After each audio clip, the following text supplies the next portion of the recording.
Zeke Draker was born into the prestigious Draker family, a lineage of legendary Dragonslayers. However, his status within the family was short-lived. Deemed unworthy due to his inability to wield a sword, he was abandoned. Unlike his ancestors, who excelled as knights, Zeke was born with a different power, a cursed healing ability that no one valued. Determined to grow stronger, Zeke wandered across continents in search of power. His journey eventually led him to an ancient relic, an artifact so valuable that even the Emperor coveted it. But before he could fully grasp its potential, Imperial soldiers ambushed him. His injuries were so severe that even his healing magic failed him. Just when it seemed like the end, the relic activated, triggering an upgrade system that rewound his body to a younger age.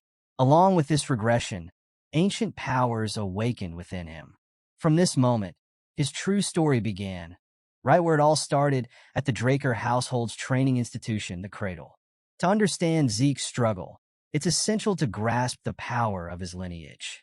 The Draker family is one of the three great transcendent households, their prestige tracing back to their ancestor, Terrican Draker.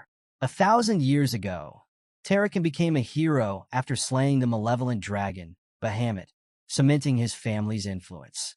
Every Draker descendant since has inherited the blessing of Aura, allowing them to awaken formidable power and excel as warriors. Every descendant, except Zeke. He was born without Aura, a flaw that made him an outcast. Now, having regressed, Zeke lay on his bed, feeling unbothered, until a sudden system notification jolted him. Instinctively, he snapped to attention, scanning his surroundings for any intruders. But after a moment, he dismissed it as his imagination. However, more system windows appeared, and one, in particular, held shocking information. It announced that his soul had merged with the will of the Elder Dragon. With this, he was granted partial authority over the system. As the activation completed, his vision was bombarded with a flood of system windows. The first one displayed his stats, class, and a unique ability labeled Draconian Skill, a power that could only be unlocked once he accumulated 10 karma points. Unfortunately, at that moment, his karma points stood at 0. Curious, Zeke starts experimenting with the system, quickly figuring out how to navigate its features. Among all the details displayed in the administration status window, one thing catches his attention: his class skill. The reason? The term comes from the ancient Draconic language, a classification system long lost in this era. He remembers hearing about it from his master, who once explained that people in the ancient world categorize themselves by their strengths, each class mastering specialized techniques, known as skills. Since the system classifies him as a healer, his corresponding skill is, unsurprisingly, healing. The moment he sees this, memories of his harsh training come flooding back. His master, a woman who never went easy on him, pushed him to the brink of death countless times, forcing him to heal himself over and over. The pain she inflicted was unbearable, but it turned him into the powerful healer he became. To confirm the system's claim, Zeke decides to activate his ability. The result stuns him. His healing powers work instantly. This is strange because, in his past life, he only awakened as a healer in his 20s, after his Ether Hall was unlocked. That means in this life, his Ether Hall is already open. Not only has he returned to the past with all his memories intact, but his abilities have also carried over, giving him a huge advantage. Just as he's about to dive deeper into the system, a voice calls his name, followed by a knock on the door. Panicking, Zeke scrambles to dismiss the system windows before anyone notices. However, the visitor doesn't bother waiting and barges in without permission. The man standing before him is Decker, Zeke's exclusive servant. He's here to check if his young master is ready for an important event. The problem? Zeke has no idea what event he's talking about. His cluelessness visibly irritates Decker, whose piercing gaze could make anyone shrink in fear. To think that his young master actually forgot such an important day, it's enough to make Decker lose his patience. Meanwhile, Zeke instinctively starts trembling. Even though his mind belongs to a 32-year-old man, his body reacts out of habit. In his past life, he was always terrified of Decker, and clearly, that fear still lingers. At that moment, one of Zeke's class skills activates, Composed Mind. Almost instantly, his trembling stops, and any trace of fear disappears from his face. This skill ensures that no matter the situation, the user remains mentally unaffected, allowing them to stay completely calm and collected. Zeke finds it rather convenient that it triggers on its own. Meanwhile, Decker continues his relentless reminders about the significance of the event ahead. Zeke, however, remains silent, seemingly unbothered. It's only after repeated insistence that he finally acknowledges Decker's words, admitting that he does remember. In fact, he recalls it all too well, the evaluation test known as Pancration. To understand the gravity of this event, it's important to know how the Draker's training system, the Cradle, operates. Starting at the age of 7, all Draker children undergo rigorous training for 5 years, mastering the basics of combat. Every year, students are evaluated through fierce competitions in swordsmanship and hand-to-hand combat. The highlight of these evaluations is Pancration, a brutal, no-rules battle where anything goes.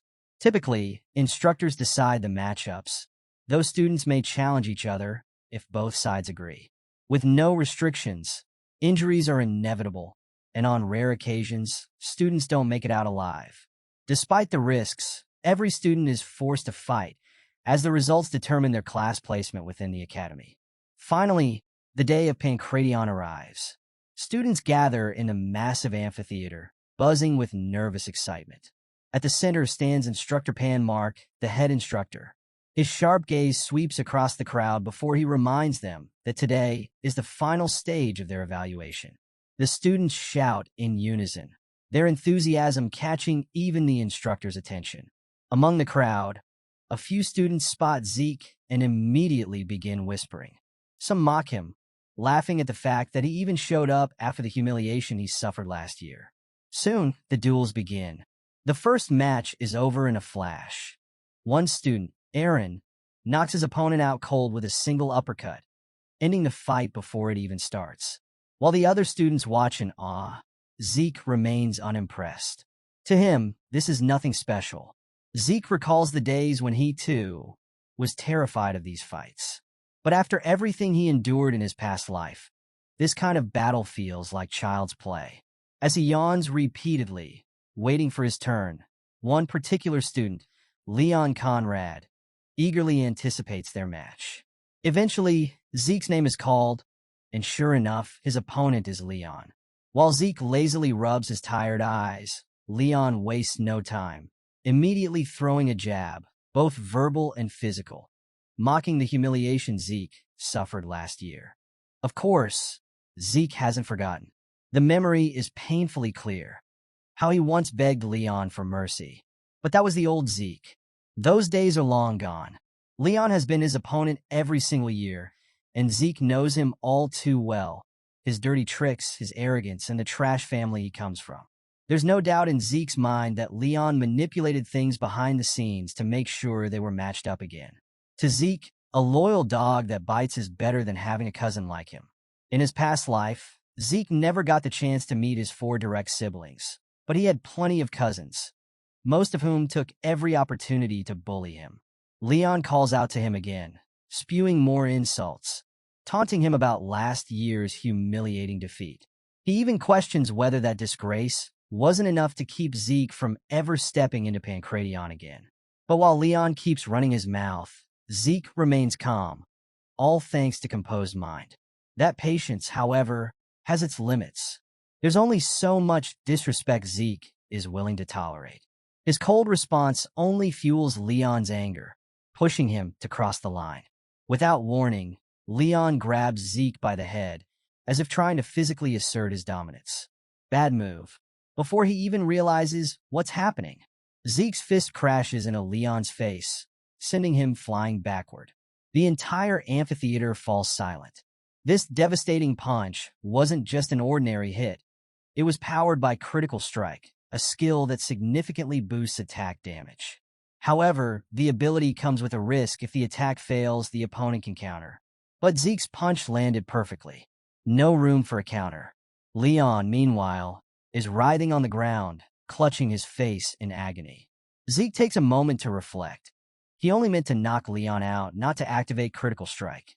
But what's done is done. The instructor rushes over, tending to the injured brat while scolding Zeke for attacking before the match officially began. But Zeke, completely unfazed, casually responds, questioning why they even need permission to fight when they're already standing in the arena. After all, the one who strikes first has the advantage, so why waste the opportunity?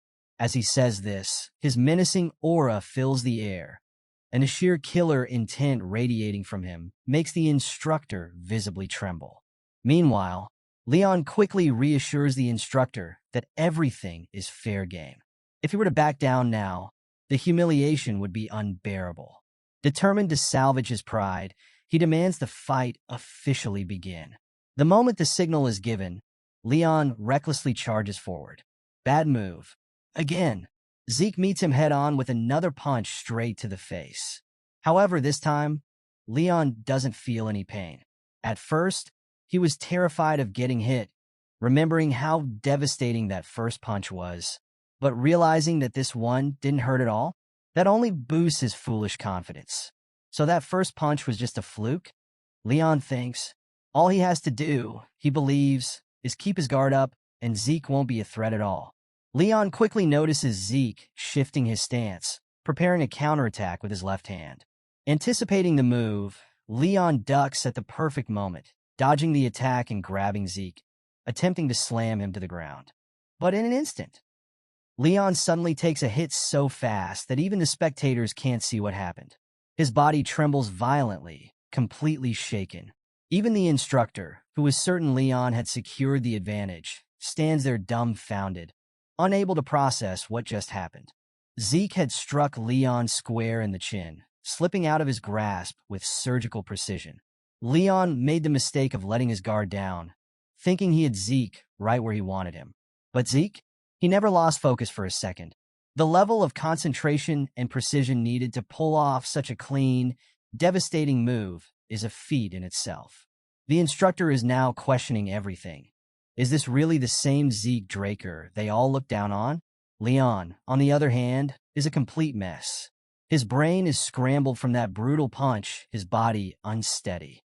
But before he can even process what's happening, another strike lands. The force sends him stumbling, but he grits his teeth, steadies himself, and throws a desperate punch in retaliation. At that critical moment, one of Zeke's class skills activates automatically. Heightened sense. This ability sharpens his perception, allowing him to see everything in extreme slow motion, 960 frames per second. With the punch now moving at a snail's pace, dodging it is effortless. As Leon's fist zips past him, Zeke grabs his extended arm and slams him into the ground. Hard. The impact is so devastating that the ground beneath him literally shatters. At the same time, another skill activates, Precise Stab, which helps Zeke target weak points for maximum damage. With Leon pinned, completely at his mercy, Zeke balls up his fist, preparing to obliterate his face. Leon panics, begging him to stop. But Zeke? He doesn't hesitate. A punch lands square on Leon's face, leaving him completely wrecked. The sheer brutality of the hit leaves the instructor drenched in sweat, and the spectators sit in stunned silence. For Zeke, this final blow feels immensely satisfying. After years of torment, after all the humiliation, he's finally turned the tables. More importantly, this little display of power will serve as a warning. His other cousins will think twice before messing with him again. Not that it really matters. If they dare cross him, he'll make sure they regret it for good. Yet, despite this brutal defeat, some fools still haven't learned their lesson. One particularly arrogant punk, Jaken Vardek, steps forward, challenging Zeke to a Pancration match. This cocky brat is itching to prove a point, hoping to make a statement through sheer force. Zeke, however, finds it amusing. In fact, he's almost bored at the thought of fighting Jaken alone. So, he raises the stakes. He offers Jaken the chance to bring reinforcements, to make things more entertaining. And without hesitation, Zeke calls out another student by name, Liam Stone. Liam is nothing more than Jaken's lackey, a yes man, always tailing behind him. This suggestion feels like a slap to Jaken's face, as if Zeke is saying he's so weak he'll need backup. The very idea of needing help to beat Zeke is a humiliation Jaken refuses to accept. But Zeke keeps pushing his buttons, fueling his rage even more. Now, Jaken is seething, more than ready to shut Zeke up. As both fighters step into the arena, the instructor glares at Zeke and explicitly warns him, "Don't move before the signal." Zeke smirks, because it turns out Jaken did bring his servant along after all. And that only makes things even more fun. Liam, in his past life, was a renowned warrior, even earning the title of Mercenary King. Back then, he served under Jaken and joined the Cradle at the academy. However, as a distant relative, he was largely ignored in his education.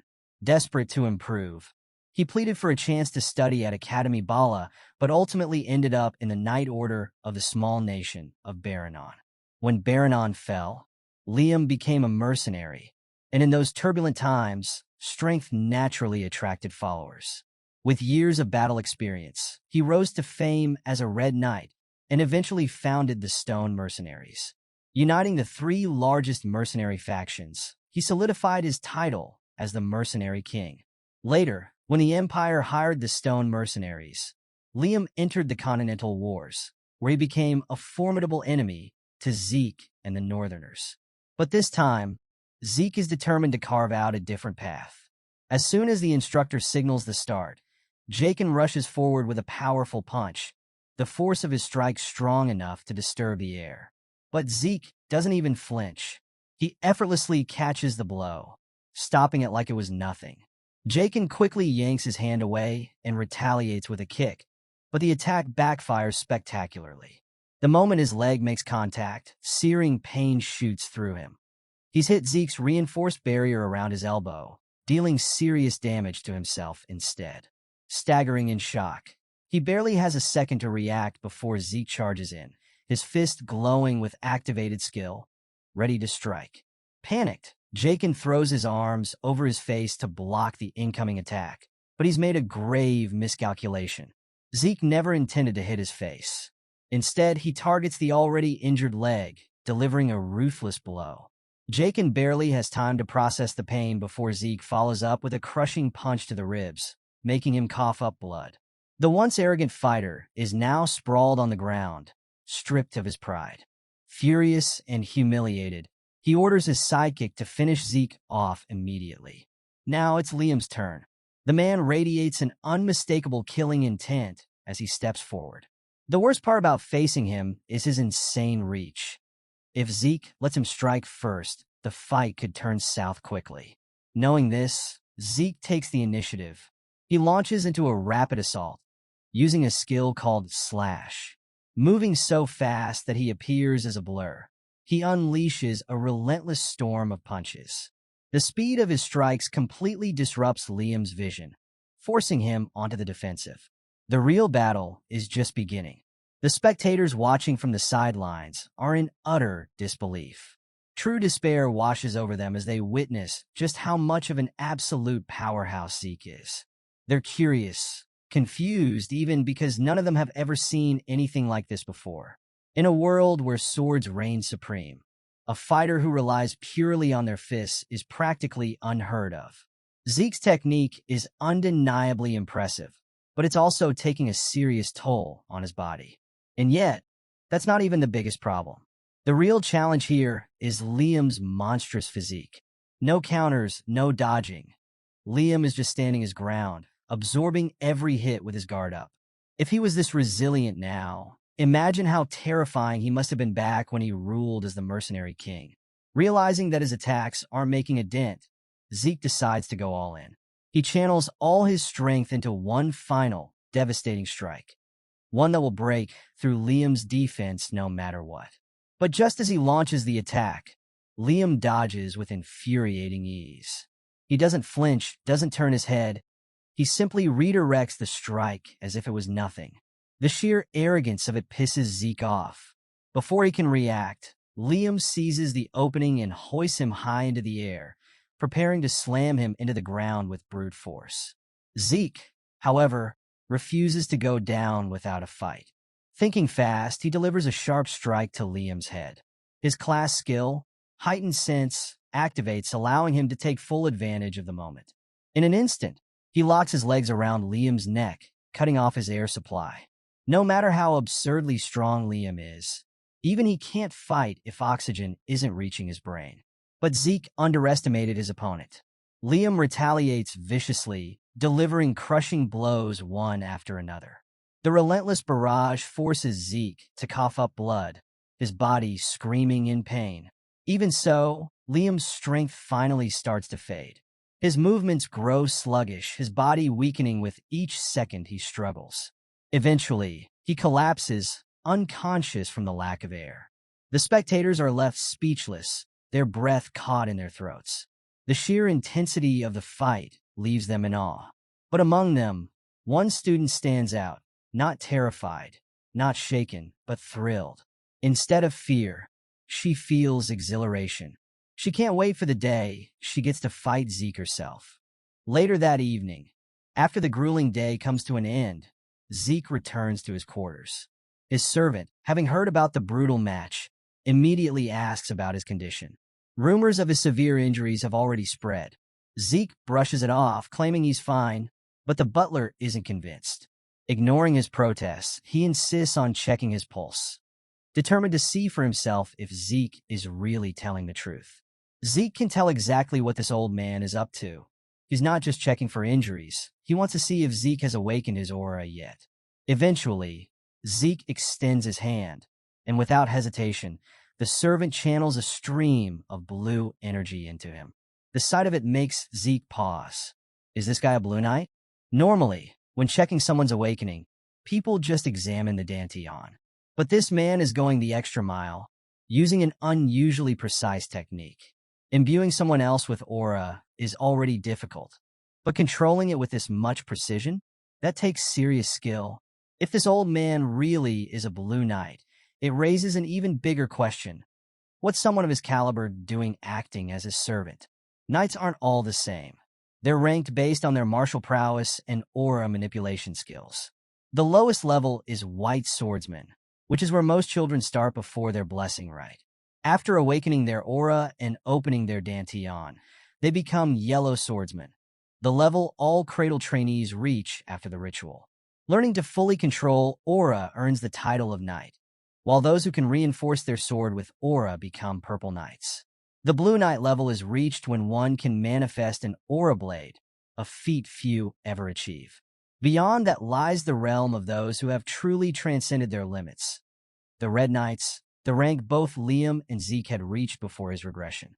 And above even them, there exists an almost mythical level, the Black Knights, of whom only a handful exist across the entire continent. With all this in mind, Zeke can't help but wonder, why is someone as skilled as this servant, someone who could easily be leading troops, stuck playing the role of his babysitter? Still, no matter how skilled he is, there's no way he can detect Zeke's ether, a power that only two people in the world can use. Finally, the old man finishes his examination. His tone firm, he questions Zeke directly. Is there something you're hiding?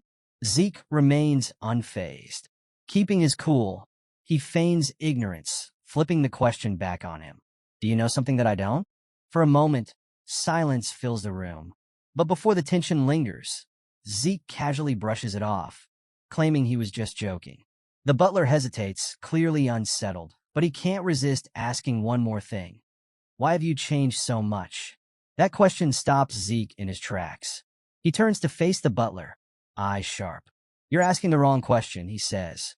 Instead of asking why he's changed now, the real question should be, why did it take him so long to change in the first place? A heavy silence hangs between them. But before the butler can respond, Zeke breaks it himself. He informs him that this is just the beginning. There are plenty more surprises ahead. So instead of being shocked every time, all the butler needs to do is follow orders. The humble servant bows his head in acknowledgement, ready to follow his master's will without question. With that, he reports that the training room Zeke requested is already prepared and waiting. Satisfied, Zeke dismisses him, telling him to get some well-earned rest. As Zeke walks away alone, a lingering thought gnaws at him. His butler might have been ordered to keep an eye on him. If that's the case, it's better to keep him close. That way, Zeke can manipulate him and extract whatever information he needs. He still has to figure out who gave the order. It's unlikely that anyone from his mother's side would dare, which means it has to be one of his siblings. Upon entering the personal training room, Zeke is momentarily taken aback by its sheer extravagance. It only reinforces the fact that this household truly lives up to its name. Before beginning his training, he decides to check the system. With a single command, the system panel materializes before him. Right away, he notices that his slash skill has reached proficiency. He has no idea how it happened, but a guess quickly forms. It must have leveled up from repeated use. Unlike other abilities, slash activates naturally through his movements, requiring no conscious effort. If this pattern holds, then any new techniques he learns will likely be registered as skills as well. One thing still puzzles him: the difference between a skill and a class skill. They seem to function similarly, both activating instinctively. Yet he knows there must be a distinction. His eyes then land on another entry, the Draconian skill. However, he can't access it yet. Unlocking it requires 10 points, and right now his karma points are sitting at 0. Clicking on the option, a system message appears, informing him that he can earn karma points by killing monsters. This sparks another thought. Monsters are abundant in the dungeons. However, access is restricted to those at least at the Purple Knight level. He's not there yet. For now, his biggest questions remain unanswered. Why did he regress to the past? And what exactly is this system? The existence of skills, class skills, and the system itself all seem connected to that ancient relic. But without more information, it's impossible to draw conclusions. Whatever the case, he won't waste time speculating. He grips his sword tightly. Whether it's through this system or the power of his Draker lineage, he will use everything at his disposal to grow stronger. In this world, there are two dominant forces: aura, wielded by knights, and mana, harnessed by mages. Knights refine their aura in the dungeons, while mages cultivate their mana through circles. The two powers exist at opposite ends of the spectrum. If one awakens one path, they forever lose the ability to walk the other. Unlike others in his household, Zeke was unfortunate enough to awaken neither a dantian nor a circle. This inability marked him as a failure, leading to his abandonment by the Draker family. Cast aside, he wandered aimlessly until he met his master. During his vagabond days, his master taught him many things, but two lessons stood above the rest: the art of healing and the ether hall, a unique technique his master had developed. Through it, Zeke learned to harness the energy of nature, known as ether. To this day, he and his master remain the only ether users in existence. After just 2 hours of training, Zeke feels like he's about to collapse. But then his class skill, healing, activates alongside another, vigor recovery. Healing is an exceptionally rare skill, one Zeke never even knew existed until he met his master. If others ever saw him use it, they'd label him an irregular. That's exactly why he avoided using it during his fight against Liam, only healing himself once he was safely back in his room. With his body fully restored, he pushes forward. He can't afford to waste a single moment. By dawn, exhaustion weighs on him like a lead weight. The entire training hall bears the evidence of his relentless efforts: deep gashes scarring the floor, trails marking where his sword carved through the air. Still, this is only the beginning. A week passes. Inside the Cradle cafeteria, students whispering about Zeke. They say he's like a completely different person. But since he was born a loser, their only explanation is that he must have dabbled in black magic. Meanwhile, in a private lounge, the so-called big shots of the academy are gathered for dinner. The first is Raina Turin, eating her steak in silence. Next to her sits Owen Zimmons, calm and composed, and across from him, Leon, battered but still as rowdy and impatient as ever. Owen advises Jakin to eat properly. He'll need the energy for his upcoming swordsmanship duel. But Jakin, irritated for no apparent reason, slams his fist against the table with such force that his steak falls to the ground. The impact even causes Reina's steak to jump off her plate, which instantly enrages her. Her glare alone is enough to make Jaken hesitate, if only for a moment. All four of these students have one thing in common. They hate Zeke. It's no surprise they're together. But despite their shared resentment, it's clear they don't actually get along. The only thing holding their fragile alliance together is their mutual grudge against him. Owen acknowledges that Zeke was both brave and impressive during Pancration, but he remains convinced that when it comes to swordsmanship, Zeke will be nothing short of pathetic. As far as he knows, Zeke doesn't even know how to hold a sword properly, so there's no way he could ever be a threat. One of the others chimes in, pointing out how weak Zeke must be. After all, he had to get a customized sword because the standard ones were too heavy for him. Even with that, Jaken still can't wrap his head around the fact that he lost to that inferior piece of trash. He refuses to believe that Zeke won against him through sheer skill. He's convinced it was nothing but dumb luck. Reina, however, doesn't share their delusions. If you actually believe that nonsense, she says coldly, then none of you deserve to be knights of the Draker household. Before we jump into the duel itself, here's some context. Unlike Pancration, which involves controlled combat, sword duels are fought with real weapons.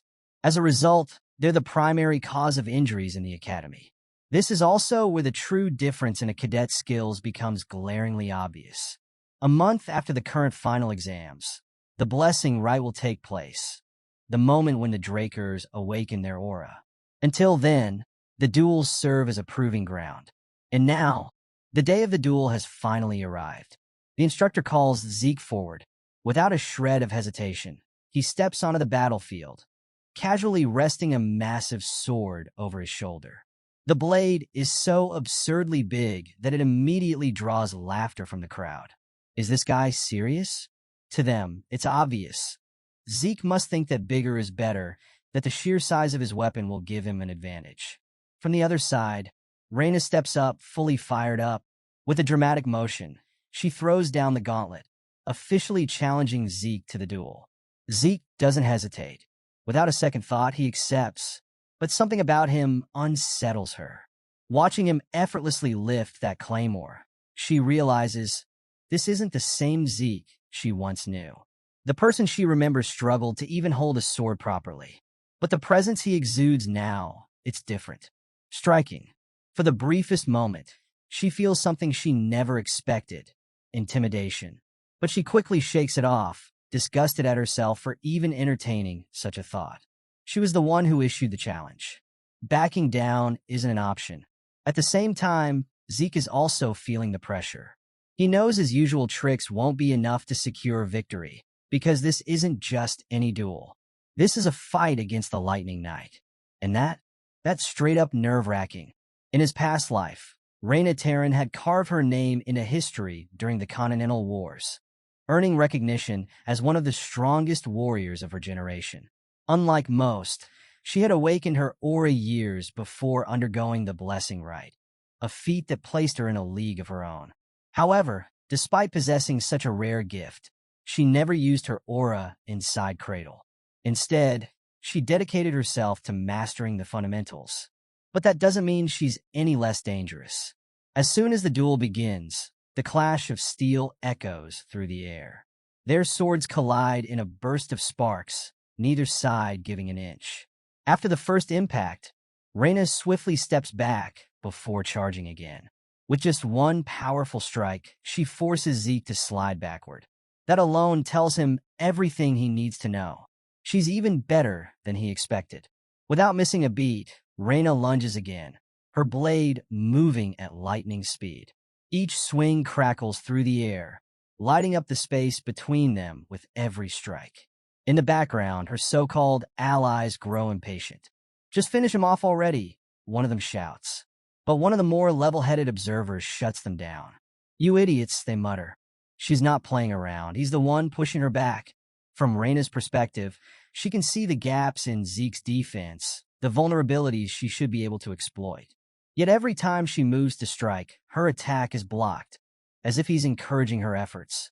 And that's what frustrates her the most. It's almost as if this isn't a duel for him. It's a lesson. Every time she lands a hit, he leaves another opening. inviting her to attack, challenging her to break past his defenses. After several exchanges, she finally steps back, her breath heavy from the relentless back and forth. But Zeke? He doesn't look even remotely tired. Not a single bead of sweat on his face. In fact, he looks bored. She's fighting honestly, holding back her aura in favor of pure skill. It's something he expected from someone obsessed with mastering the basics.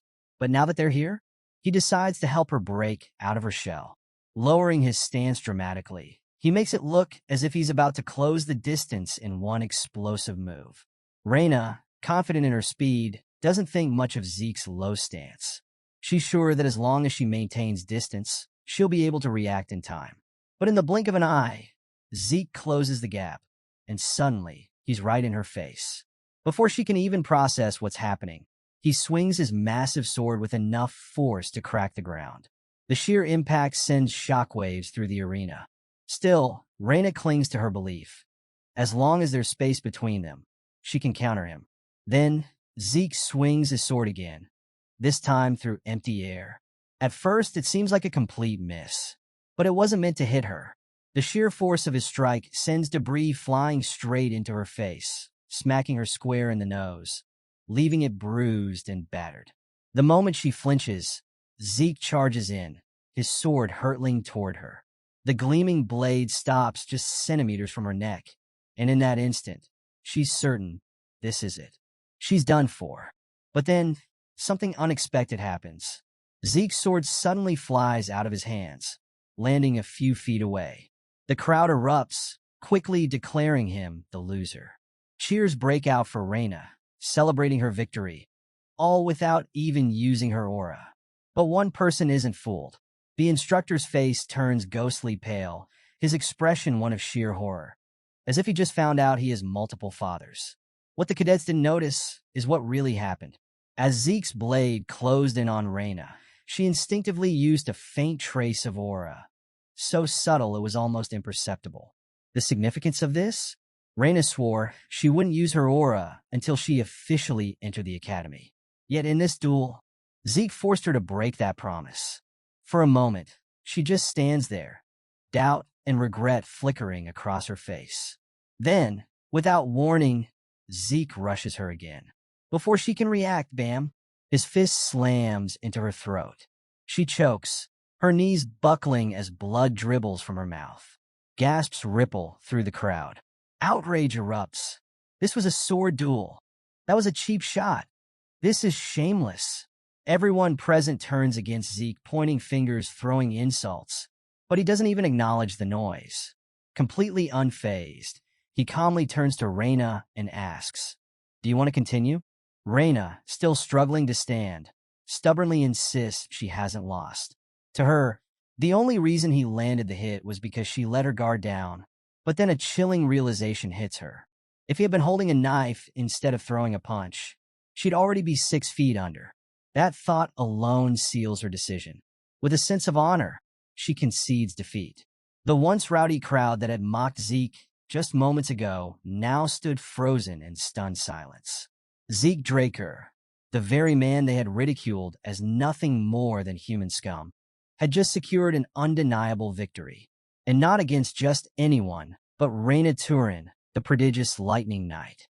For most of the spectators, the idea of Reina losing was beyond belief. Meanwhile, at Abel's castle, the aftermath of a brutal battle left bodies scattered across the pit. William, witnessing the carnage, couldn't understand how Abel remained so calm, casually sipping tea as if nothing had happened. But Abel's mind was elsewhere, on a letter detailing Zeke Draker's victory over Reina. Setting his cup down, he inquired about the timing of the upcoming blessing rite. With the full moon still some time away, Abel decided it was the perfect opportunity to visit the Draker family. William was shocked. Abel intended to go alone. But to the renowned sword master, this was more than just a visit. He was eager to see firsthand the awakening of the youngest Draker. While the rest of the cradle buzzed over his victory, Zeke remained unfazed. He simply returned to his training, uninterested in any celebration. Days turned to weeks, and soon a full month had passed. The day of the blessing rite had finally arrived. Yet, Zeke still couldn't grasp how he had managed to become a Red Knight in his past life, especially given the limitations of his former body. After completing his training, he commanded the status window to open. As expected, his mastery skill had reached the expert level. But what intrigued him more was the pattern. Each time a skill advanced in rank, its mastery level reset, allowing him to refine them repeatedly. His swift step skill, the same technique he had used to defeat Reina, had also improved. He could sense his butler, Decker, watching him closely. Moments later, Decker informed him it was time to prepare. Departure for the blessing rite was in 2 hours. It had been a long time since Zeke last visited the Draker family's main estate, located within the Duchy of Troy. While the family's central residence was at the heart of the continent, the blessing rite was held at the legendary site of the Dragonslayer's tale. Upon arrival, he stepped out of the carriage and into the dragon's nest lair. As he made his way inside, he quickly realized the significance of those in attendance. The room was filled with VIPs of extraordinary influence. Some, he was certain, were envoys sent to observe him. But Zeke was confident. Once his awakening was revealed, their expectations would be shattered. However, his confidence wavered the moment his gaze locked onto a particular man. A man whose very presence made his blood boil. Abel. Shaking hands with another guest, Abel seemed disinterested in the event itself. That is, except for one thing, his youngest brother. The Draker family's second son was known as the Lion Blade, but Zeke knew him by a far more infamous title, the Butchering Knight. Facing his older brother, Zeke forced himself to remain composed. Right now, there wasn't much else he could do. In his previous life, the second son had never attended the blessing rite to witness Zeke's awakening. This meant that his actions in the Pancration competition had altered the course of fate. Clenching his fists in frustration, he came to a realization. This change was an opportunity. Before long, the ceremony began. Aaron was called forward as the first warrior to undergo the ritual. Stepping up without hesitation, he placed his arm into a mystical pool. Almost instantly, blue energy surged through his body. An elder explained that every Draker descendant had their aura sealed until their graduation from the cradle, which happened at the age of 12. This awakening process was what set them apart. Compared to ordinary knights who could only awaken in their 20s, the Draker bloodline achieved this power at an astonishing speed. But even among the Draker elite, only a handful awakened a special trait, mana inhibition, a signature ability of the Dragonslayer lineage. The glowing mana lamps surrounding the pool flickered violently, emitting bursts of red sparks. This was a clear sign. Aaron had undergone a pure blood awakening. Knights who possessed mana inhibition could rival even the formidable red and black knights. However, their bodies became highly resistant to mana, to the point where everyday life became difficult. Special gloves, crafted by the Draker family, were necessary to suppress the effect. A prime example stood before them, Reina, who had already undergone her awakening.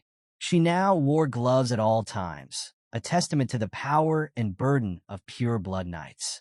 Once a candidate proved their pure blood status, they were officially recognized as part of the Draker family, gaining unlimited resources, authority, and the best training available.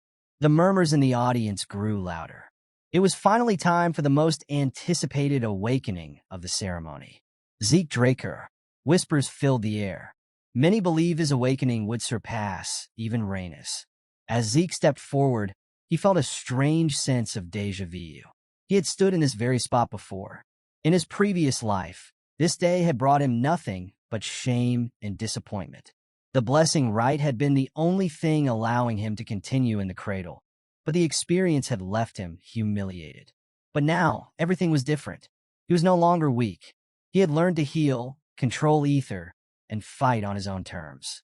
He had developed resilience, strength, and the will to carve out his own path. And so, as he stood before the bronze statue, he was filled with anticipation. This time, he expected it to grant him something extraordinary. As Zeke dipped his arm into the pool, the bronze statue reacted immediately. It trembled violently before coming to a sudden halt. The entire room fell into stunned silence. This had never happened before. Not once in the history of the blessing, right?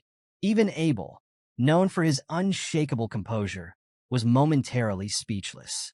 Pulling his arm back, Zeke already knew the outcome. Nothing had changed. Despite everything, despite his efforts and growth, the results were the same. He had let Abel's presence cloud his judgment. He had convinced himself that this time would be different.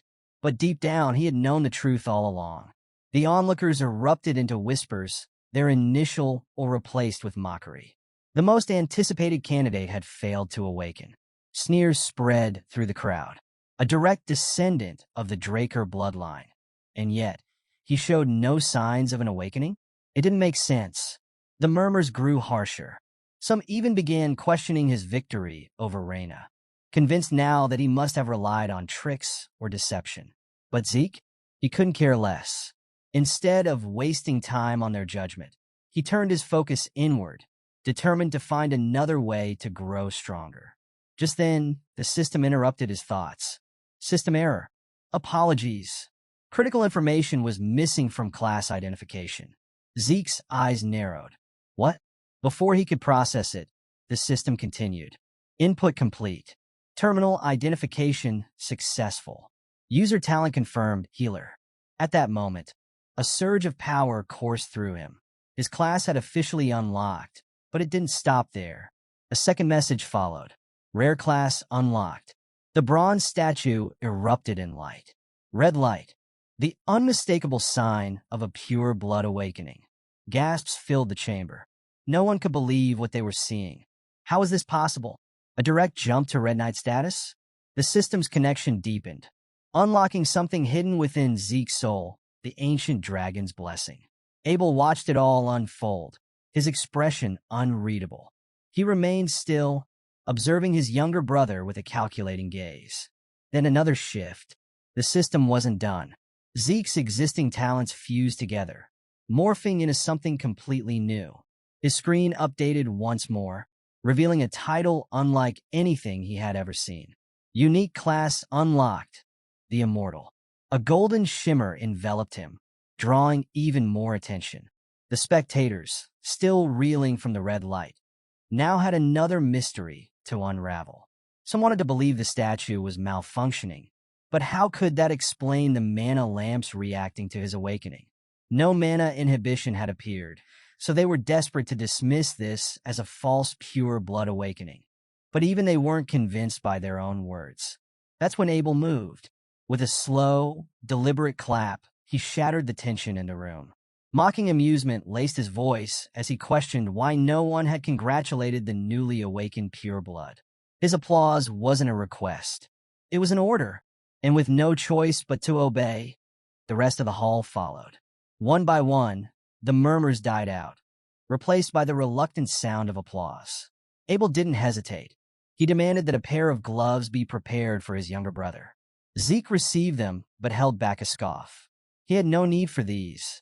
Still, without a word, he turned and walked away. Abel, on the other hand, looked pleased.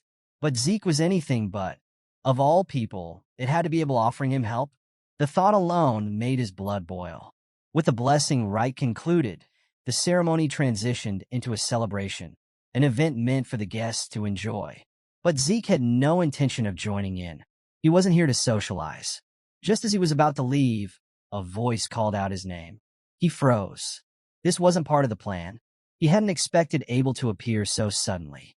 His older brother casually questioned where he was heading. Then, much to Zeke's disgust, extended a hand in congratulations. Zeke hated Abel, but outright rejecting the handshake in front of everyone could cause unnecessary trouble. Forcing a polite expression, he reached out to shake it, and stopped. A flash of blood, a memory from his past life. His body reacted before his mind could process it. He retracted his hand. Not saying a word, he simply stood there. A slow smirk played across Abel's lips. His voice remained light, but there was a sharpness to it. Well, this is awkward. I believe my dear little brother just embarrassed me. Zeke clenched his jaw.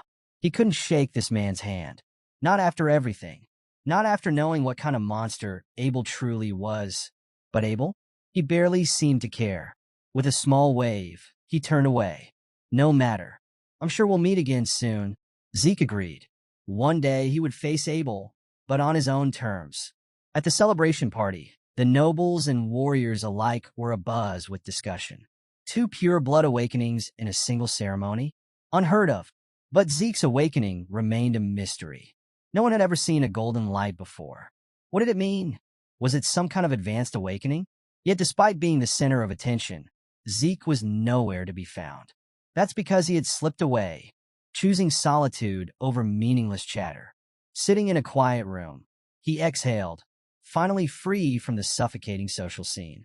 But his mind remained restless. There was something strange. He wasn't experiencing mana inhibition. Pure blood awakenings were supposed to reject mana entirely. The Draker family prided itself on its defiance against dragons, who were the source of all mana. To prove this, every pure blood awakener required special gloves, as their bodies could no longer interact with mana-based tools and devices. Yet here he was completely unaffected. Taking off his gloves, he flexed his fingers. Nothing.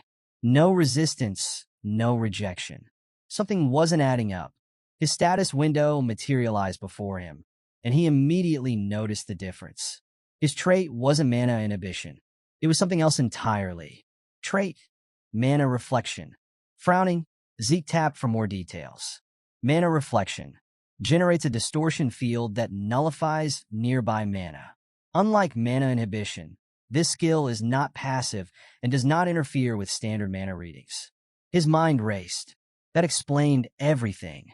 The mana lamps didn't react to him like they did to pure bloods, because he wasn't rejecting mana. He was distorting it. Then there was the matter of his class. Before the blessing rite, the system had labeled him as a rare class healer. But now he was something entirely different. Class, the Immortal. Zeke leaned back, deep in thought. None of this made sense. At the graduation ceremony, every Draker Awakener had emerged with a blue aura, a standard result for their bloodline. The only exception had been Reyna, who had awakened as a Red Knight. And now there was him, a Golden Light, a class called Immortal, a trait that wasn't supposed to exist. Whatever had happened during his awakening, it wasn't normal. Just like before, Zeke's case followed the same pattern, until something changed. His classification shifted from bronze to gold. However, the system flagged a problem. It lacked crucial information about classification. That's when Zeke started piecing things together. He wondered if the system had been treating the bronze statue as the classification terminal during the awakening. As soon as the missing data was injected into the terminal, the statue reacted intensely, glowing red.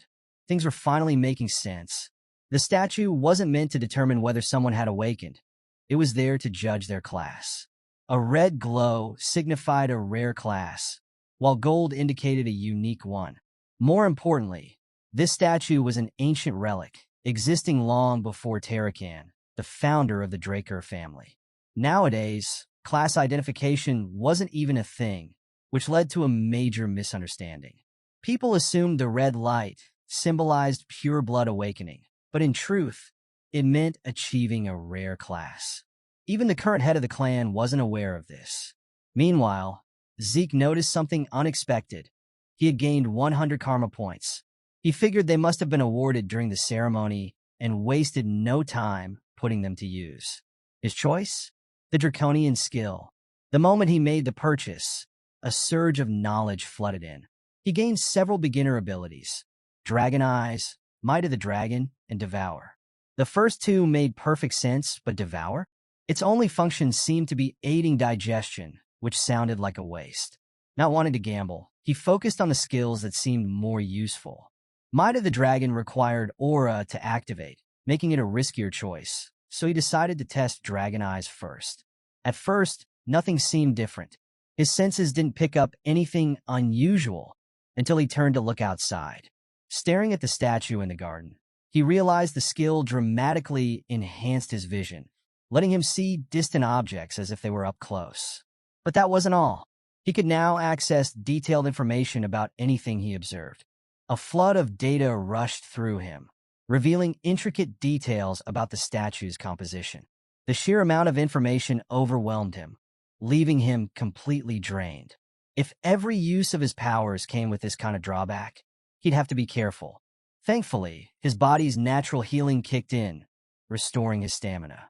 What really caught him off guard was that he hadn't even tried to activate healing. It just happened on its own. Checking the system, he found another surprise. All of his class skills had automatically converted into passive abilities, and they had already leveled up. Zeke's healing factor had evolved. Unlike before, it now repaired his body automatically without him having to activate it. While it seemed overpowered, it wasn't something he could use endlessly, otherwise he wouldn't have died in the past. The ability was infinite in nature, but not without limits. To test it, he took a blade and lightly cut his arm. Within seconds, the wound vanished without a trace, as if it had never been there.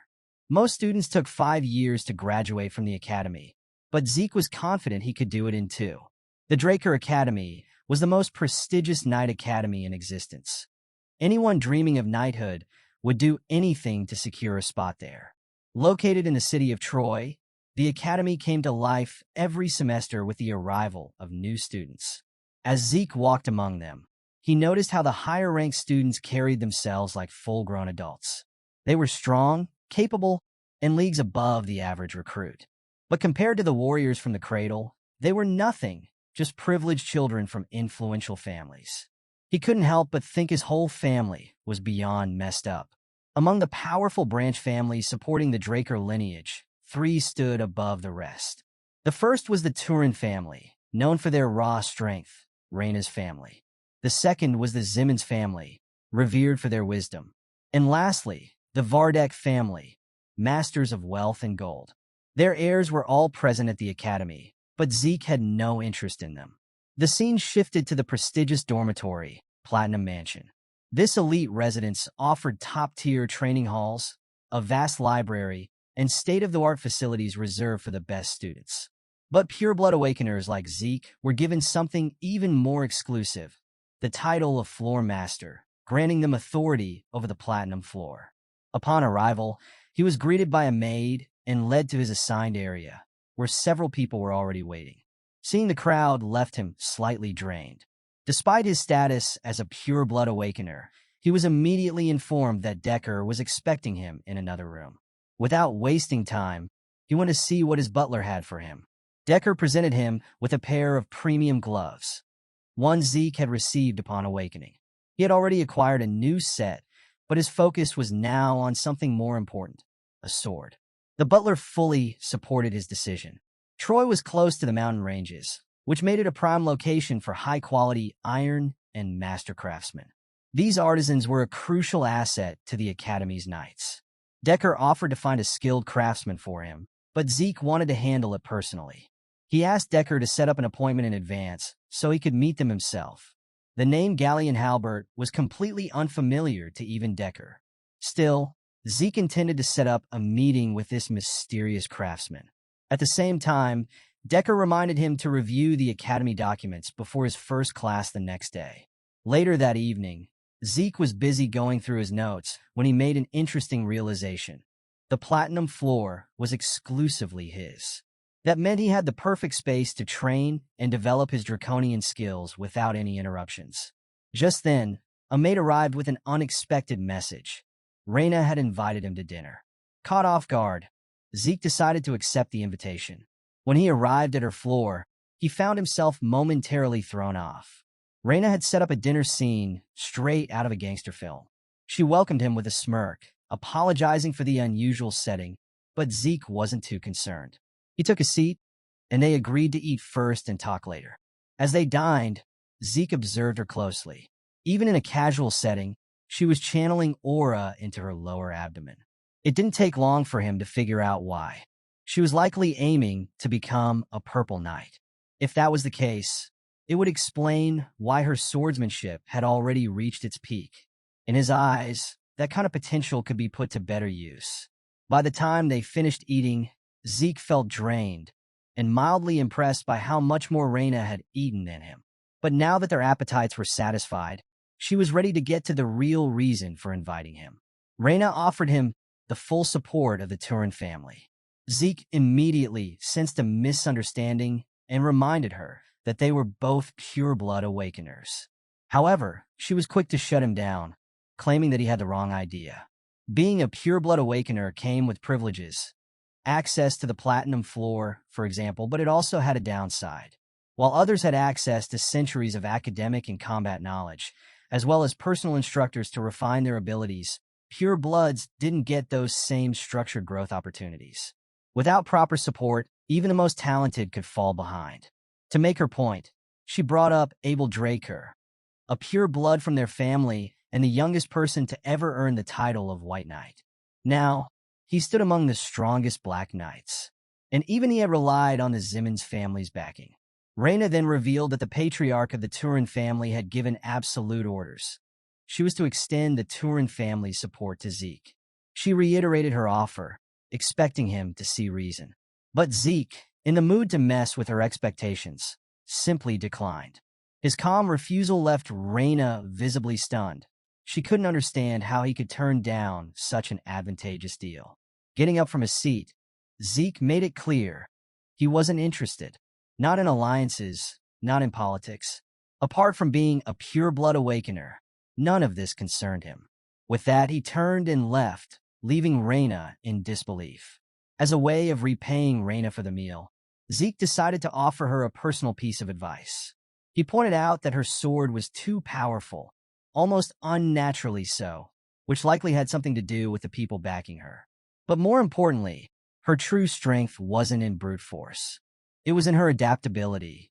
Instead of clashing head-on, he suggested she focus on using her fluid movements to redirect opponents, striking with a single, precise attack when the moment was right. If she could master that, she'd surpass her current limits with ease. With that, he turned and left, leaving Reyna frustrated. She had always relied on her family's legacy of raw strength, training tirelessly to live up to their name. But Zeke had a point. No one had ever given her advice before. Ever since she was young, she had been praised as a genius, but never guided. This brief exchange forced her to reconsider her opinion of Zeke Draker. Meanwhile, Zeke was having his own moment of reflection. His growth had been insane. Even after training all night, he wasn't even remotely tired. With infinite stamina now, he was literally built to last, far beyond anything he could have imagined in his past life. Back then, this academy had been nothing but hell for him. But now, it wasn't so bad. In fact, he was actually enjoying the rare peace. Unfortunately, that peace didn't last. Owen Simmons, the third son of the Simmons family, suddenly approached him. In his previous life, Owen was a master manipulator, a schemer who blackmailed and bullied him relentlessly. And just like before, he had extended a dinner invitation, only to be flat out ignored. The strange part? This time around, Owen was acting way too friendly. Zeke immediately understood what invitation he was talking about and responded with a sharp remark. Owen questioned why he hadn't bothered to reply, to which Zeke coolly shot back that he didn't give a damn about pointless messages.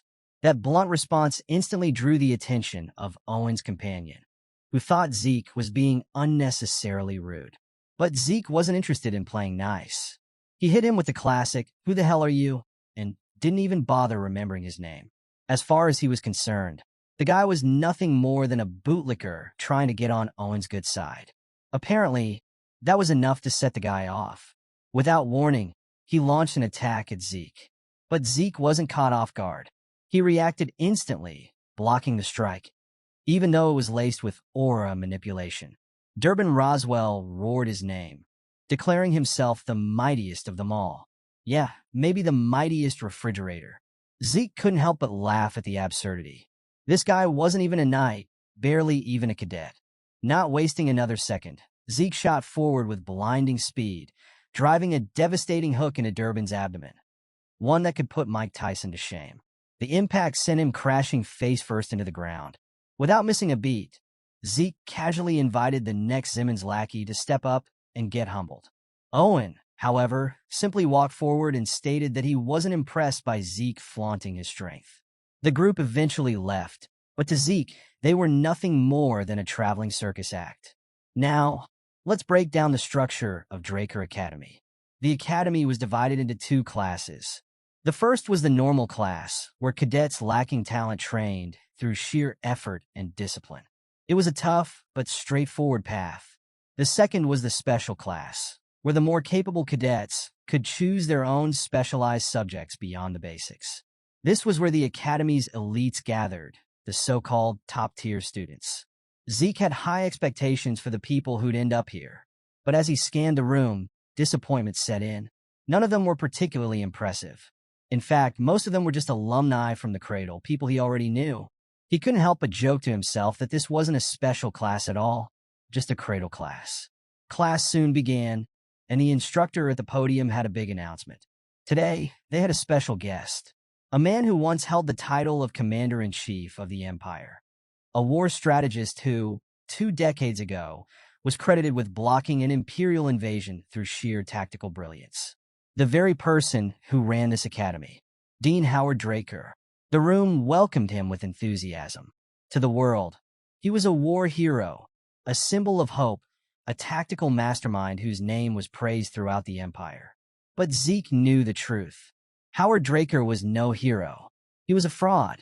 The only reason he had saved the Empire was because he had leaked critical information to the enemy for his own survival. Pure luck had let him slip out unscathed, and now he basked in undeserved glory. Zeke despised him. Howard was the reason Zeke had been expelled from the academy in his past life. After that, with nowhere to go, he had wandered the streets of Troy, lost and aimless, until he was captured by slave traders and sold to the Southern Cartel. The mere existence of this man was a reminder of the worst chapter in Zeke's life. And someday, he was going to make him pay. For now, Howard wrapped up his speech, and the teacher stepped in to begin the lesson. The cadets are summoned to the arena for an indoor training session. Zeke is less than thrilled. He's expected to sit through the basics of dragon slaying, something that frustrated him in his past life. Back then, he couldn't wield aura and wasted 2 years on what should have taken only 3 months. Their instructor introduces himself as the Rose Knight, Draker. The students aren't impressed since they don't recognize his name. But Zeke does. Andre wasn't born into an Awakener bloodline, yet he graduated as Valhalla Academy's valedictorian. His raw talent earned him the prestigious Draker name, despite having no family ties. In short, this guy is the definition of someone to worry about. Zeke also remembers that while the special class instructors vary in skill, Andre is infamous for his terrible attitude. Andre gets straight to the point, instructing the cadets to draw their swords. His gaze locks on Zeke's weapon. It's massive compared to the others, yet Zeke wields it effortlessly. Andre, unimpressed, calls him into the arena, assuming the oversized sword is a sign of arrogance. That's exactly what Zeke wanted. He boldly claims he could defeat the instructor with it, an open provocation that visibly unsettles Andre. The tension is thick, enough to trigger Zeke's system, activating a mental defense skill. Amused by the challenge, Andre decides to give him a practical lesson. He even sets a condition. If Zeke wins, he'll have complete freedom in class. To make things fair, Andre promises to hold back and won't use aura. But that just plays into Zeke's hands. He knows Andre's weaknesses and is confident in his ability to exploit them. However, with his watchful brother observing, Zeke doesn't want to attract too much attention. His plan? Land a single, precise cut on Andre's uniform, just enough to make a point, before strategically accepting defeat. The fight begins with Zeke wasting no time. He swings directly at Andre's neck, but the instructor effortlessly deflects the attack, showcasing the refined skills of a Blue Knight. Zeke quickly realizes this won't be an easy battle. He dashes around, striking from every angle, only for each attempt to be blocked with near-perfect precision. The cadets watch in stunned silence as Andre holds his ground, fending off Zeke's relentless assault for a full 30 minutes. However, something isn't right. Andre's grip tightens as his blade quivers, and exhaustion starts creeping in. He can't understand how Zeke is still moving without even a hint of fatigue. Even though he's suppressing his own power, this fight is proving more difficult than expected. It becomes clear just how overwhelming a pure-blooded Draker Awakener truly is. It's almost unfair to compare them to others. Zeke, on the other hand, is fully exploiting Andre's one major weakness, his stamina. The Draker family's unique aura cultivation requires constant activation, even during rest. For someone like Andre, suppressing it feels unnatural and weakens him. Zeke is using that to his advantage. Andre deflects another strike, but Zeke refuses to accept defeat. His pride won't allow him to lose unless Andre is forced to use aura. Changing his approach, he stops trying to create openings and instead pushes for an all-or-nothing scenario, one that will force Andre to unleash his full power. Zeke suddenly flips back, then launches forward at blinding speed. It's swift step and advanced movement skill. Andre barely has time to react as Zeke maneuvers into his blind spot.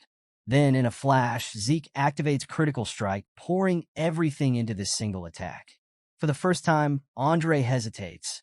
A cadet shouldn't be able to use such an advanced technique.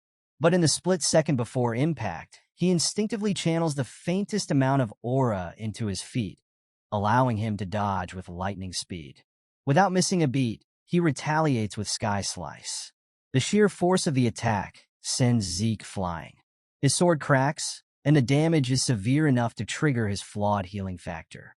Despite the regeneration, his body gives out, and he collapses onto the arena floor. Andre sheathes his sword and turns away, visibly frustrated. Andre officially announces that Zeke is exempt from the class.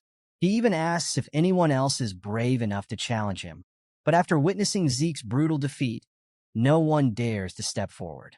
With that, the lesson resumes for the rest of the cadets, except for Zeke, who's now resting in the infirmary, reflecting on his fight. His original plan to slice Andre's uniform may have failed, but forcing the instructor to use aura was an even bigger win. He made Andre acknowledge his strength, proving himself in a way he hadn't anticipated. That final attack, Sky Slice, was actually the most basic technique of the dragon slaying arts. Yet, when amplified by a Blue Knight's power, it became a devastating blow. Even so, Zeke held his own. His unlimited stamina and healing factor kept him standing against an opponent at that level. But those advantages alone won't be enough.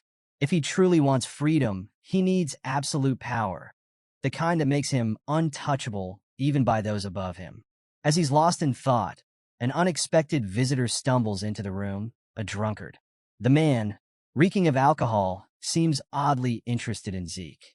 What's more unsettling is that Zeke never even sensed his presence. The last thing he expected to see in the infirmary was a drunk, and things only get weirder when the man casually insults the Draker family patriarch.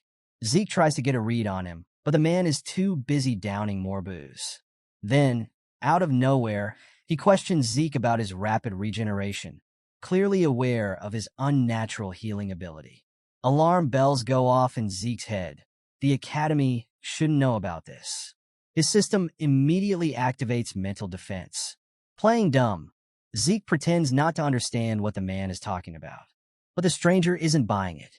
Without warning, he lunges at Zeke with a palm strike sharp enough to slice through the bed. Zeke quickly evades, now convinced this guy might be an assassin. Thinking fast, he whips the bedsheet at the lunatic to blind him.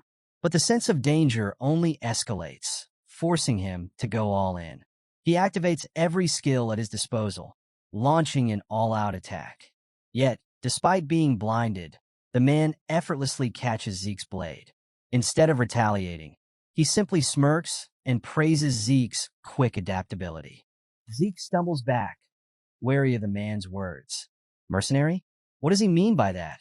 Could this guy know something about his past? The stranger watches him closely. Seeing a Draker throw away his sword to save his own skin, he scoffs.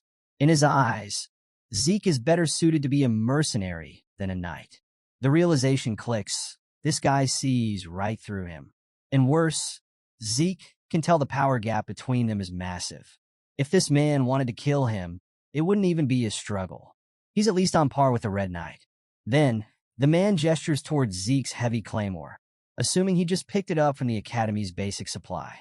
With Zeke's level of talent, wielding such a weapon is a complete waste. The way he speaks, so casually dismissing his potential, makes Zeke even more certain of one thing. This guy is far stronger than he initially thought. Before he can think further, a familiar voice cuts through the air. Andre has arrived. To Zeke's shock, Andre calls out the stranger's name, Dexter. Zeke struggles to believe it.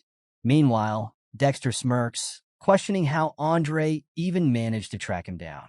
The knight simply recalls spotting him in the training room earlier. Then, without hesitation, he turns to Zeke. If you're healed already, get lost. Zeke awkwardly prepares to leave, but Dexter suddenly stops him. With an amused expression, he offers a proposition.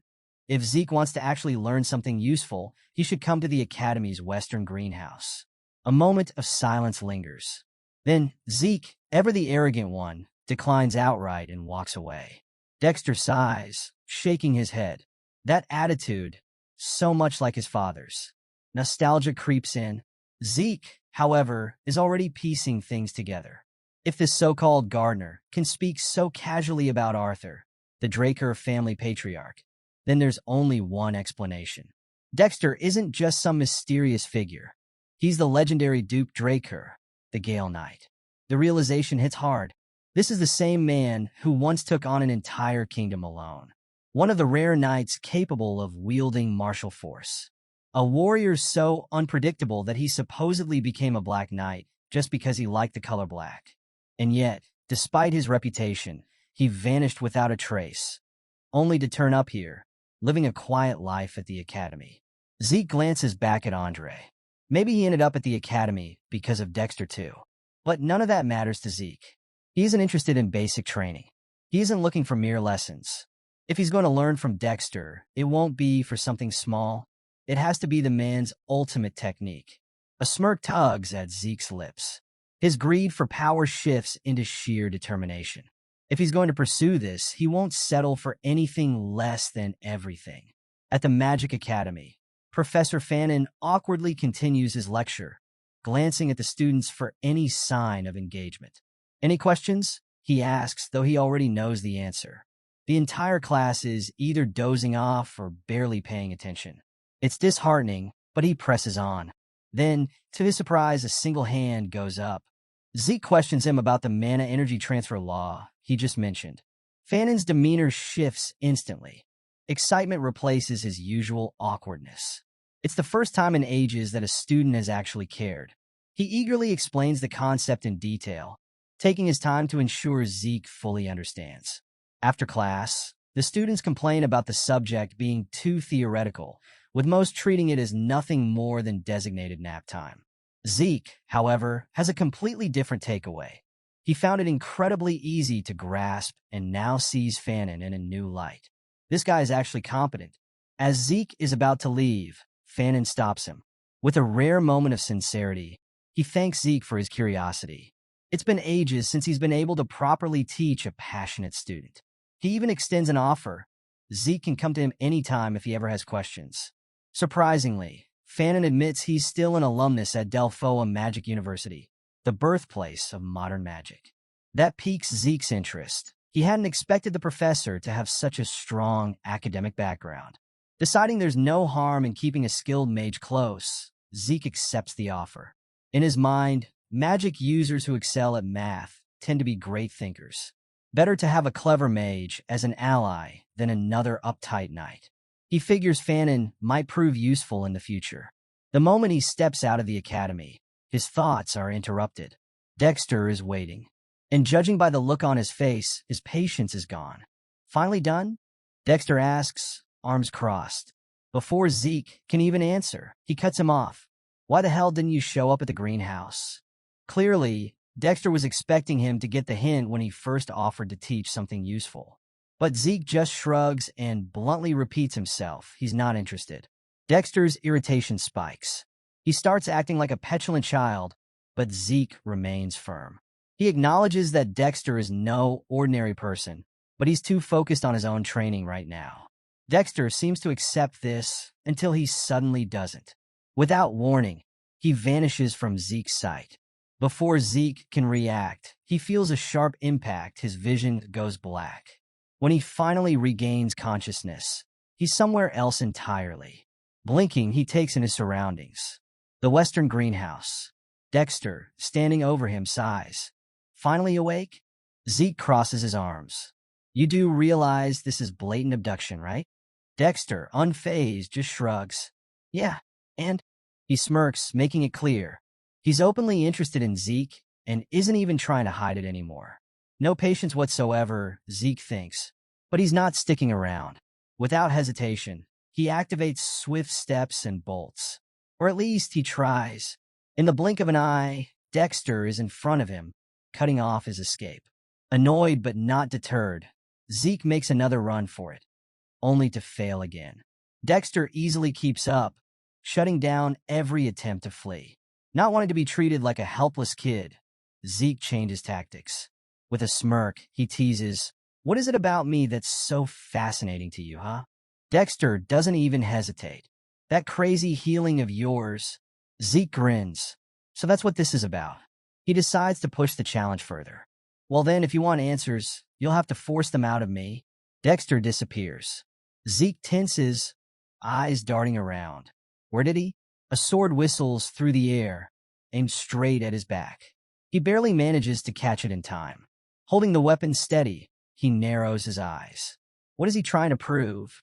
Taking a stance, he demands an explanation. But Dexter just smirks again. "You started this challenge," he reminds him. "But that's boring. So let's make it interesting." He sets the terms. If Zeke can land even one strike on his clothes, he wins. His reward? His wish granted. But if he loses, Dexter's expression shifts, sharp and terrifying. "You tell me everything you're hiding." For 3 relentless hours, Zeke fights with everything he has. But Dexter isn't just fast, he's untouchable. No matter how many times Zeke strikes, he can't land a hit. Yet he refuses to give up. His endless stamina and regeneration keep him going, making him nearly unstoppable. Dexter starts to take notice. This isn't just a kid with insane endurance. He never stops coming back. Every injury is healed, every setback erased in seconds. Still, Zeke knows sheer stamina alone won't bring him victory. If I want to win, I need something stronger. A thought crosses his mind. The might of the dragon. A skill so powerful, he never dared to use it before. Too risky. Too dangerous. But against this opponent, his gaze hardens. No more holding back. As he rises, his entire presence shifts. His aura crackles with raw intensity. Dexter notices the change immediately. That's more like it. Excited, he watches as Zeke's body surges with purple energy. Swift steps activates again, and this time his movements are sharper, more precise. Faster than before. Dexter acknowledges the improvement, but remains unimpressed. "Not bad, but I've fought people way faster than you," he muses. Yet something else catches his attention, Zeke's eyes. The look in them isn't just determination. It's something more, something vicious. Dexter likes it. He decides to humor him, activating a sliver of his own aura. But just as he does, Zeke unleashes might of the dragon. And for the first time, Dexter is caught off guard. Dexter manages to break his sword and force him back, but confusion sets in. He isn't sure what just happened. Using the thick dust cloud around him as cover, he wonders if Zeke used some kind of technique to mess with his vision. Confident that the dense screen will keep him hidden, he assumes Zeke won't be able to track him. However, with dragon eyes, Zeke locks onto his presence and strikes from behind.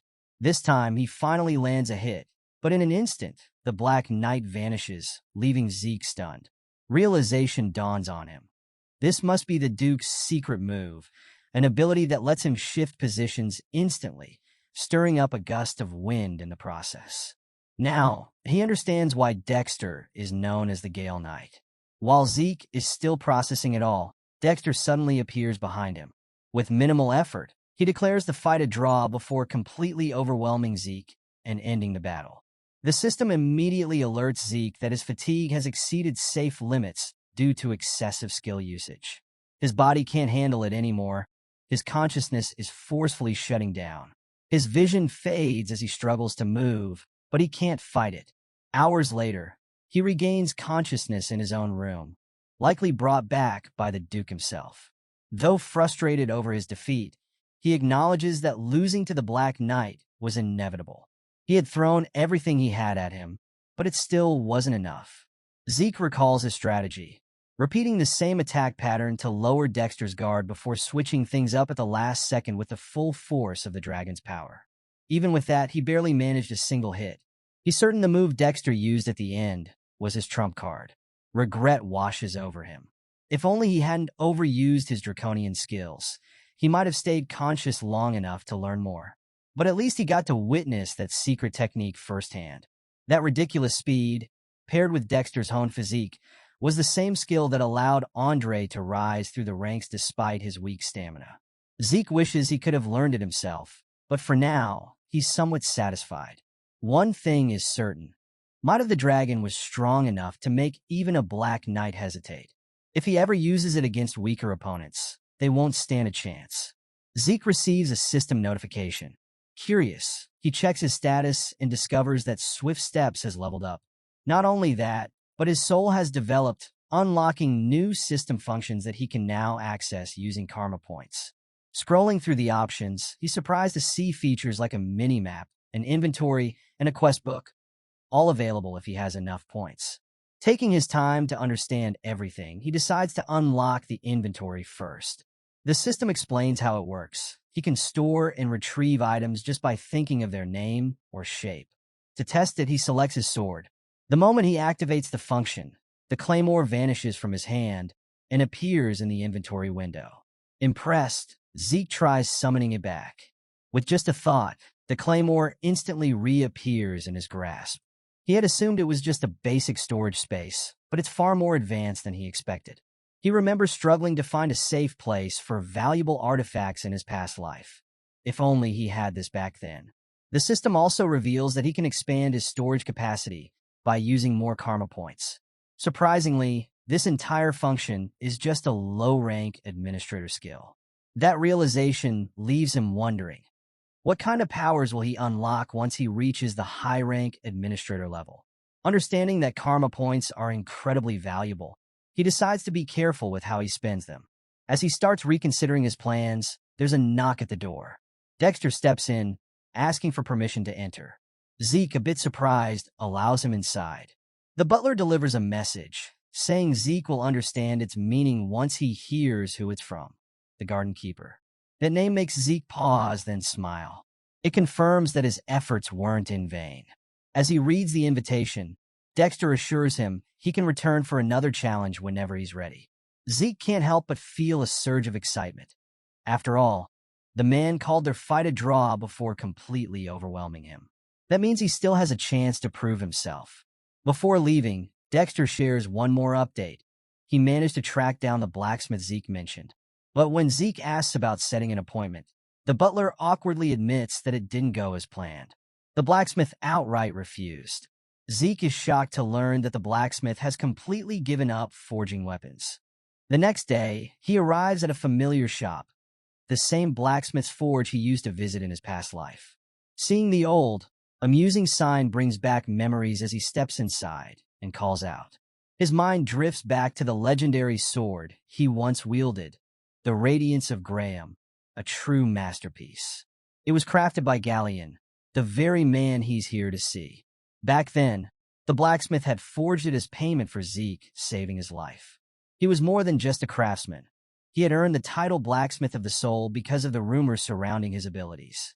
People believed he could read a person's soul and forge the perfect weapon for them. Zeke had never doubted him. In his past life, Galleon created exactly what he needed, a sword that could replace Ether with Aura, a game-changing ability. Once hailed as the greatest blacksmith on the continent, it's disappointing to find him now in such a miserable state. Galleon, clearly drunk, barely looks up before barking at him to leave. This isn't a shop for kids, he grumbles. Zeke expected the man to have a rough attitude, but this level of hostility catches him off guard. Something must have happened before their fateful meeting in his past life. Without hesitation, Zeke grabs a bucket of water and dumps it over the drunk blacksmith's head. Galleon jolts upright, sputtering, as Zeke smirks. "You awake now?" he taunts, demanding an explanation for the rejection. The moment Galleon gets a proper look at him, his expression shifts. Panic sets in, and he immediately bows, apologizing over and over. He trembles, admitting he's unworthy to forge weapons anymore. If he can't even create what he wants, how could he possibly make something for others? That's why he stopped taking commissions altogether. Zeke is momentarily taken aback. Even someone as renowned as Galleon went through a downward spiral. He suddenly recalls that in his past life, the blacksmith never spoke about his struggles, likely too ashamed to admit failure. But Zeke doesn't have time to entertain this existential crisis. As Galleon spirals, he firmly snaps him out of it. The blacksmith hesitates, then apologizes again for his rude behavior. Zeke waves it off and demands to see the weapons he failed to forge. After a pause, Galleon sighs and leads him to the back of the shop. Seeing Galleon in this state, Zeke realizes he has no choice but to help the man find his way again. As they step into the backyard, Galleon awkwardly apologizes for the mess, but Zeke brushes it off, saying it actually looks cool. The blacksmith thanks him, and Zeke begins inspecting the weapons scattered around. Galleon warns him to be careful. The swords are still sharp. But as Zeke examines them closely, he quickly realizes something surprising. These weapons aren't failures at all. They're just as high quality as the ones Galleon used to forge back when he was considered the best blacksmith on the continent. Activating Dragon Eyes, Zeke peers deeper and notices a problem. He turns to Galleon and asks bluntly, "You're having issues with your brazier, aren't you?" Galleon looks stunned that he figured it out so easily, but Zeke doesn't give him time to hesitate. He demands an answer.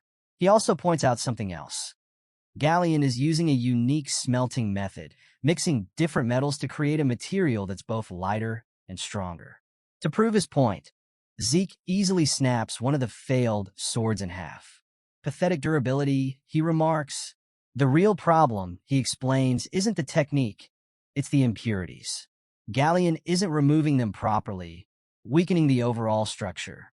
The blacksmith is speechless. Not only did Zeke completely see through his entire forging process in an instant, but he also identified the exact flaws with no effort at all. After a moment of silence, Galleon suddenly calls out to him. "I know this might sound strange, but I have a request."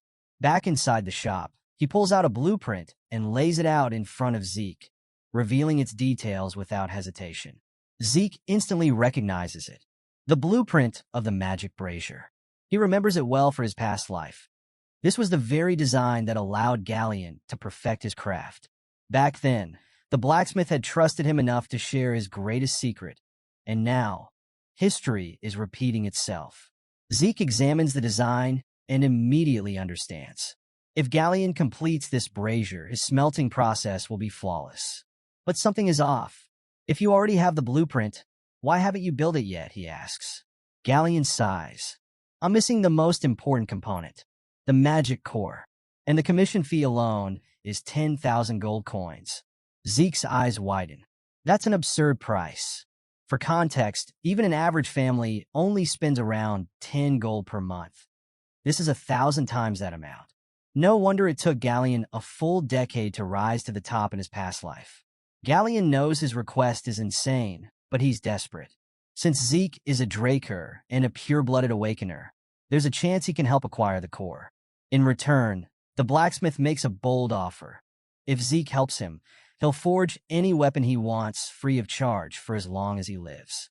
Zeke contemplates the request and quickly realizes the problem. It's practically impossible. He's not the family's guardian knight, meaning there's no way he can gather that kind of absurd amount. Even as a pure-blooded awakener, securing 10,000 gold coins is completely out of reach. But he needs Graham, the Sword of Radiance, and that means he has to find a way. The issue lies in the mana energy laws, and suddenly, an idea strikes him. A crazy one. Without hesitation, he accepts Galleon's request and takes the blueprint.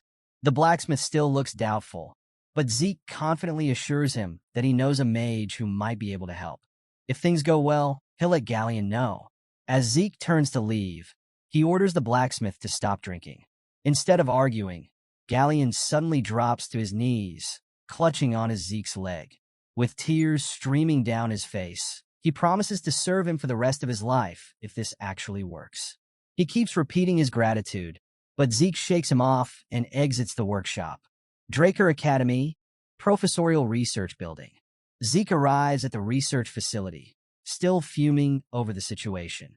The Mage Tower scumbags have set the price outrageously high, even though the task itself doesn't seem that difficult. It's pure greed. As he walks through the halls, he remembers that Fanon's major was related to this field. If he can track down Fanon's research lab, he might find a workaround. While searching, something in a nearby alley catches his attention. A kid is getting brutally beaten by a group of bullies.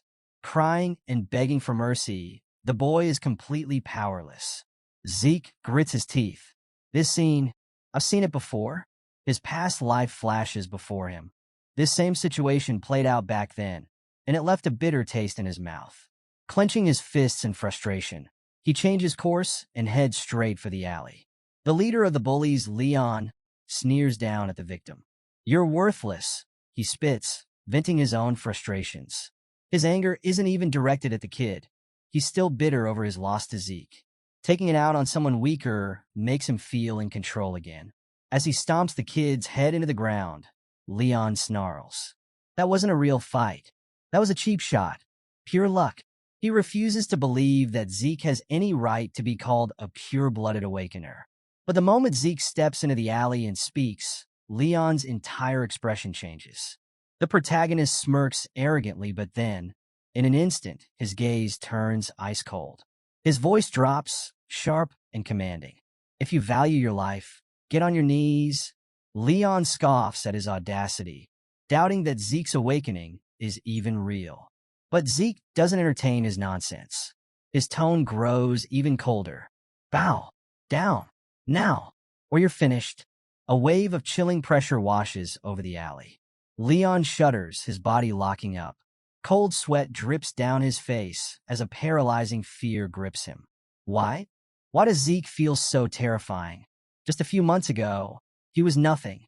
But now, standing before them, he's an entirely different beast. Leon grits his teeth in frustration, his pride shattered. He snarls, calling Zeke an inferior and, in a desperate move, orders his goons to attack all at once. Zeke doesn't even flinch. A punch comes flying at him, but he easily dodges, warning them one last time. Then, without breaking a sweat, he dismantles the entire group. The first guy goes down instantly. The next one barely has time to react before he's taken out. Another comes flying towards Zeke. He simply catches him and hurls him backward. In mere moments, the entire gang is laid out. Leon watches in horror, sweating profusely. He can't believe what he's seeing. This is the same Zeke? The protagonist strides toward him, a cocky smirk on his face. "Relax," he says mockingly. "It's only going to hurt for a second." Terrified, Leon stumbles back and pulls out his sword. "Stay away," he shouts, his hands trembling. "I swear, I'll cut you if you come any closer." Zeke's expression darkens. Calmly, he reminds Leon of the rules. Drawing a weapon inside the training area comes with consequences. Leon's breath hitches. He's so panicked he forgot about that. Now, he's trapped in his own mess. Zeke doesn't let him off the hook.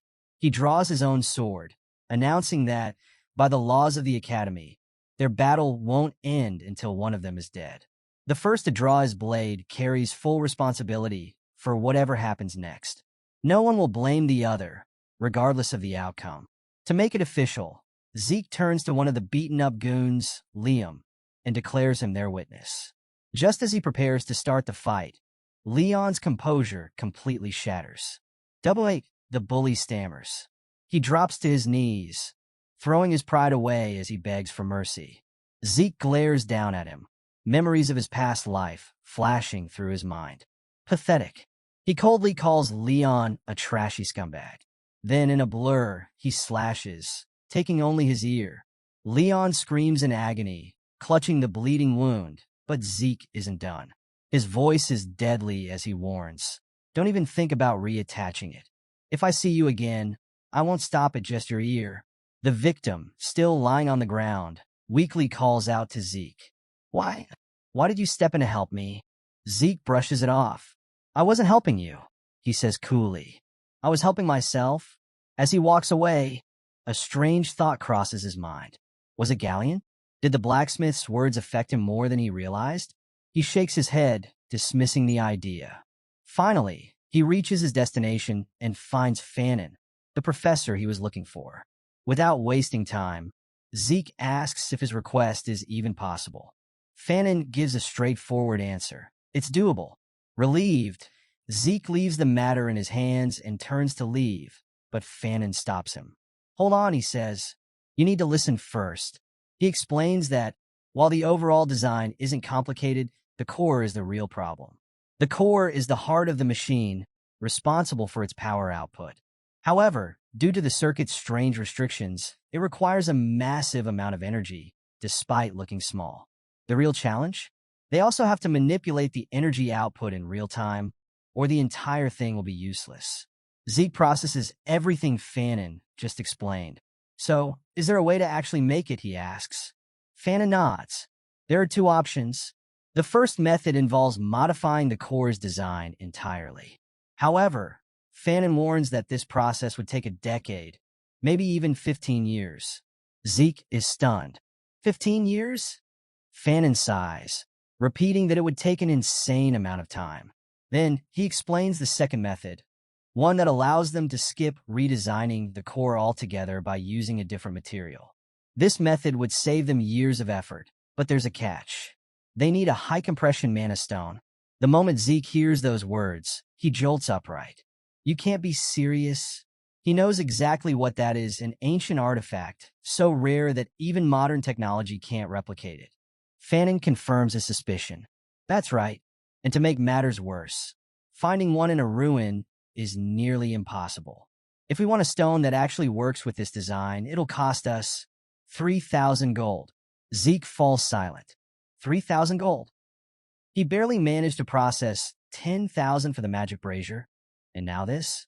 For a moment, he just stands there overwhelmed. 15 years is out of the question, but 3,000 gold isn't something he can just pull out of thin air. Worse, if anyone finds out he isn't an aura user, he'll be kicked out of the academy in an instant. Everyone assumes he's capable of wielding aura because of what happened during the blessing ceremony. But the truth? It was all an illusion, a trick using his ether and healing abilities. No matter how much he tries, he can't use aura. Unlike ether, which is impossible for normal humans to control, aura is much more accessible. That's why Graham, the Sword of Radiance, is essential. Without it, his entire future is at risk. Still lost in thought, Zeke keeps turning the problem over in his mind. There has to be another way.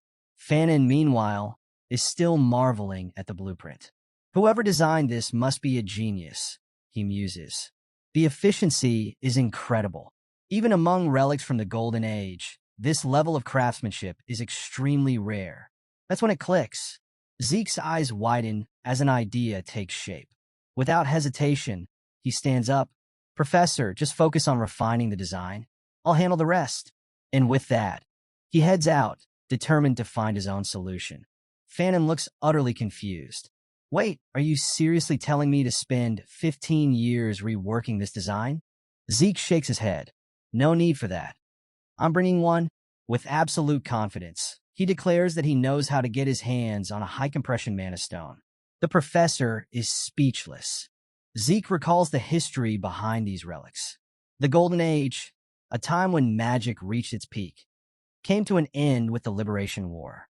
Humanity fought to free itself from the rule of the dragons, and the war finally ended when Bahamut, the evil dragon, was slain by Turk and Draker.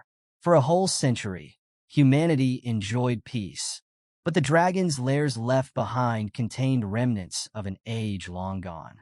These ancient relics, known as the Hero King's remnants, were beyond anything modern humans could create. Among them was the high-compression mana stone, a relic with enough energy to sustain an entire village. Draker Academy, Central Library.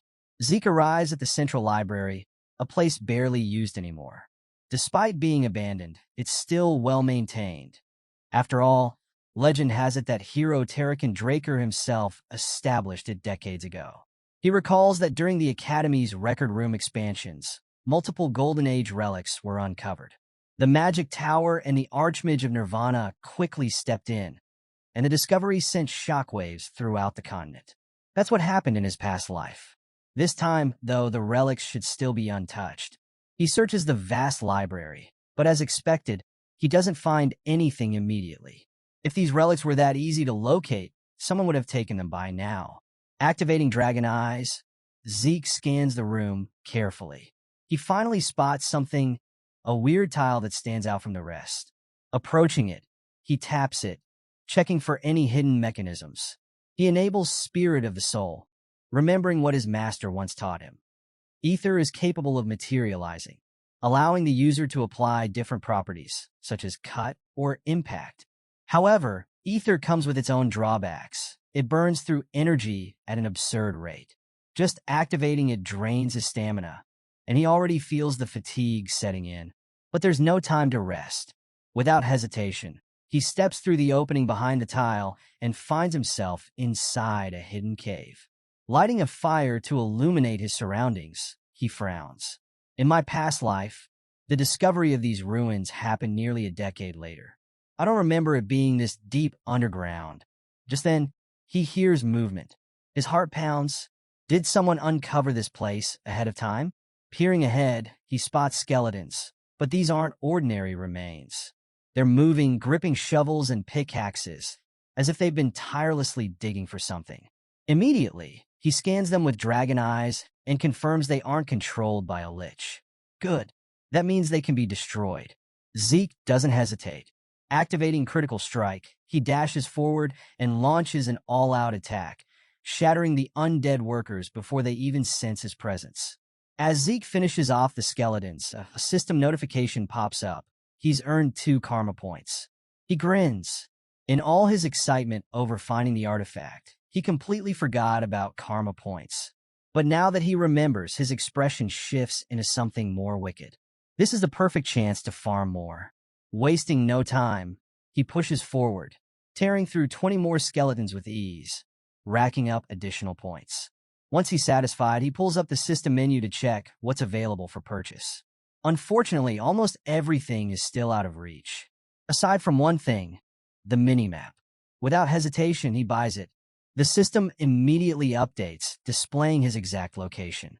It looks just like a magic map, which is already impressive, but then something even more surprising happens. The minimap shifts into 3D. Zeke watches in amazement as the layout of the ruins appears before him. Then, he notices something unusual.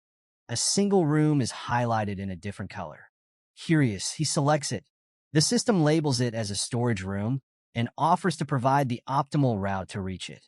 Zeke is stunned. The search party in my past life took days to locate the storage room, and I just found it instantly. Testing it out, he follows the system's guidance, marveling at how easy it is to navigate. There's no way I'll ever get lost with this skill. He finally arrives at his destination, but there's a problem. A massive door stands in his way. Frowning, he examines it. No way this is going to open with a simple push, but might as well try. The moment his hand touches the surface, a surge of magic repels him backward. His glove catches fire, forcing him to pull back immediately. That could have taken my whole hand off. Now, it makes sense why the Archmage of Nirvana and the Magic Tower got involved when this place was discovered. Realizing he won't be able to force his way through, he turns to the system. All right, got any ideas? In response, the system connects to the security device and attempts to override it. But after a few moments, it fails. Instead, it activates the manual override. Zeke blinks. Wait, did you just reply to me? Affirmative. His eyes widen. He wasn't expecting an actual response. A crazy thought crosses his mind. If the system can answer him, maybe, just maybe, he immediately fires off a question. Why was I regressed? No response. His expression hardens. All right, then who's behind the administrator system? No response. Frustrated, he tries one last time. Who created this system? Silence. Nothing. Annoyed, he gives up. Fine. Forget it. Just open the damn door. The system confirms his request, and with a low, rumbling sound, the entrance to the Dragonslayer storage room unlocks. The moment Zeke steps into the room, his eyes widen in disbelief. Just like in his past life, rows of chests filled with priceless relics and treasures stretched before him. Finding even one of these in ruins is nearly impossible. Yet here they are, waiting to be claimed. He methodically searches through each chest until he finally spots what he's looking for: high-compression mana stones. There are 4 in total.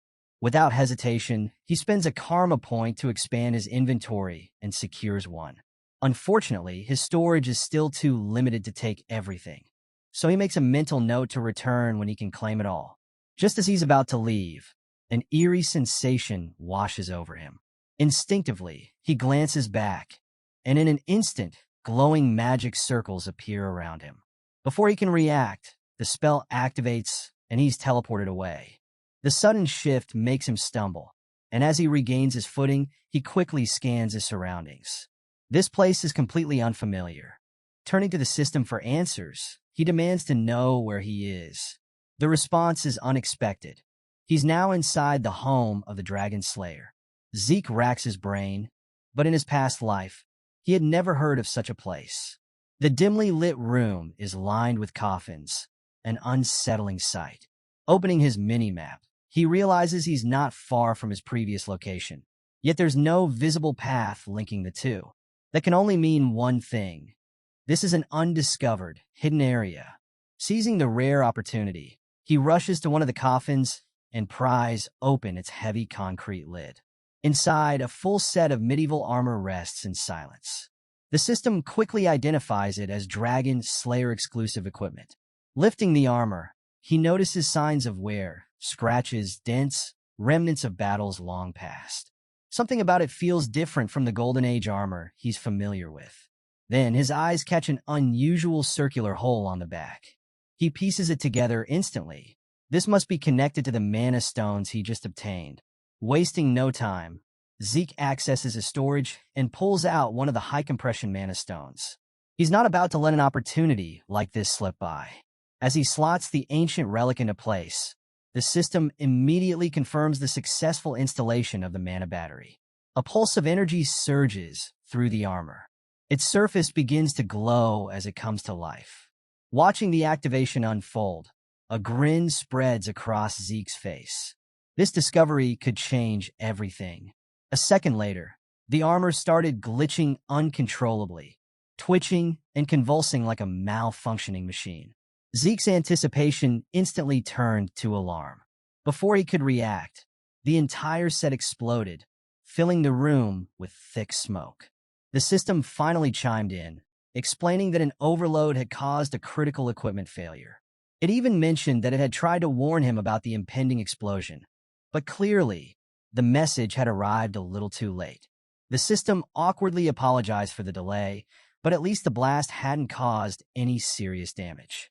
On the bright side, Zeke had confirmed one crucial fact. The high-compression mana stones were indeed the power source for these ancient armors. But that only raised more questions. What kind of insane abilities did this armor possess to require such an enormous energy supply?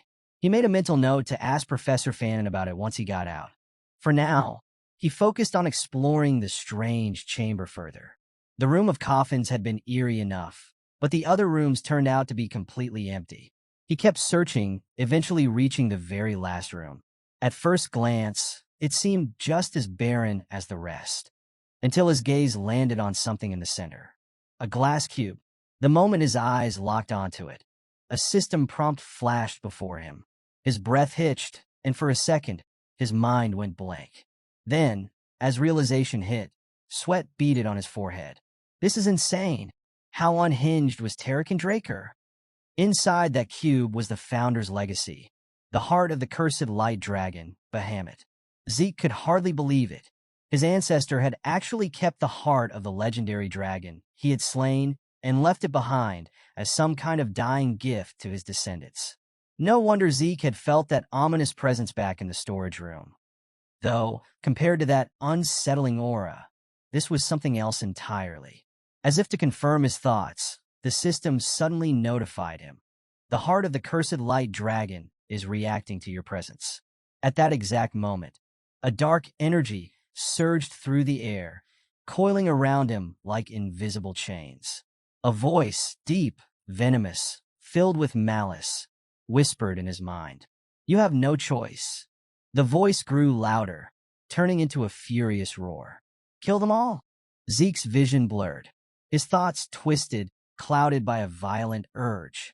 His mind was slipping, until his indomitable mental defense snapped into action, shattering the trance. A sharp pain stabbed through his skull as he gasped for breath. But something was still there, lingering inside him. His body felt different. His senses felt off. Then he saw it. One of his eyes, pitch black. A cold dread crept over him. He clenched his fists, forcing himself to stay calm. But the weight of what had just happened was impossible to ignore. The cube, the dragon's heart, the presence that had almost consumed him. This was beyond dangerous. Still reeling from the encounter, Zeke took an uneasy step back, fully aware that he had nearly lost himself to whatever darkness lurked inside that cursed artifact. A sudden system notification popped up, an urgent quest. Terrakin Draker's test. Zeke had to defeat the powerful curse embedded within Bahamut's heart. Before he could even process the challenge, the dark presence flared up again, stronger than before. His indomitable mental defense kicked in, attempting to purge the corruption, but for the first time it failed. A surge of murderous intent crashed over him like a tidal wave. The voice that had whispered before now roared inside his skull. Kill them all. The words drilled into his mind, demanding obedience. His vision darkened, and his body stiffened as an overwhelming force took hold. Both of his eyes turned pitch black. The voice promised him freedom, true freedom, if only he would submit. But Zeke had his own definition of freedom. With sheer force of will, he wrestled back a shred of control. Before the darkness could fully consume him, he made a split-second decision. He slammed his head against the glass cube with everything he had. Pain jolted through his skull, momentarily clearing his thoughts. Blood dripped down his face, but he grinned through the agony. You call this freedom? What a joke. Freedom wasn't something granted. It was something won. As if in response to his defiance, the glass cube shattered into countless fragments, breaking the curse along with it. The system promptly confirmed his victory. Urgent quest complete. With that, Zeke had officially claimed Terrakin Draker's dying gift. But the battle had taken a toll. Mental exhaustion crashed over him like a collapsing mountain.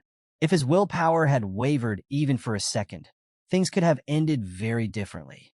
His body, recognizing the damage, instinctively activated his healing factor and infinite stamina, rapidly working to restore him. Then, something incredible happened. The heart of Bahamut, now free, rose into the air, glowing with an intense, otherworldly light. Slowly, it drifted towards Zeke's chest. The moment it made contact, a wave of raw, domineering power surged through his entire body. Pain, unimaginable, searing pain, a dense, pure source of mana, far beyond anything he had ever encountered, flooded his system, forcing its way into every cell in his body. But there was a problem. Zeke had no mana circles to contain this massive influx of energy. With nowhere to store it, the raging power was tearing him apart from the inside. He had to act. In a desperate move, he summoned purple ether using the spirit of the soul. Channeling everything he had, he formed a miniature black hole in his palm, an improvised seal to contain the overwhelming mana.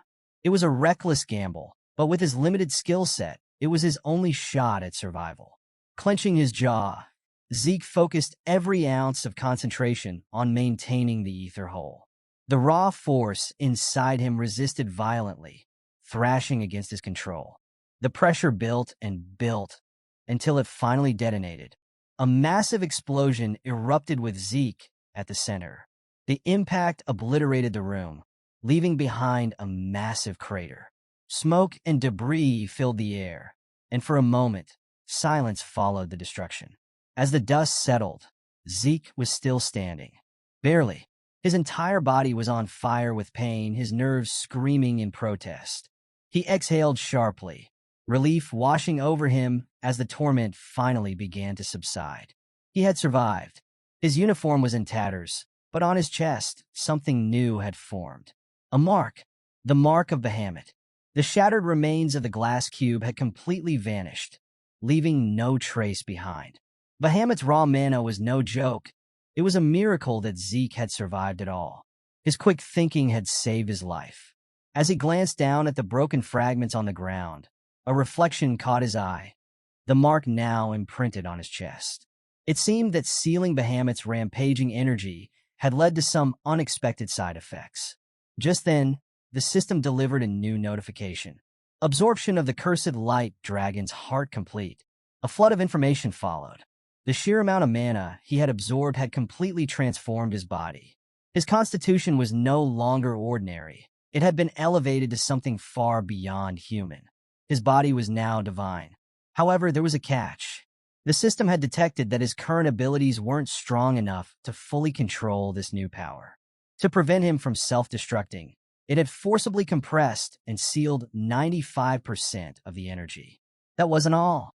As the inheritor of his ancestors' legacy, he had gained the right to access Terrakin Draker's secure library. Along with that, a beginner quest book had been unlocked, as well as a low-level administrator tutorial. Zeke scratched his head. A divine body? Some kind of library? A tutorial? What the hell am I supposed to do with all this? The flood of information was overwhelming, so he dismissed most of the notifications for now, except for one. The first Dragonslayer had been feeling quite generous on his deathbed, it seemed. A new system prompt appeared before Zeke's eyes. Would you like to open Terrakin Draker's second dying gift? Just when he thought nothing could surprise him anymore.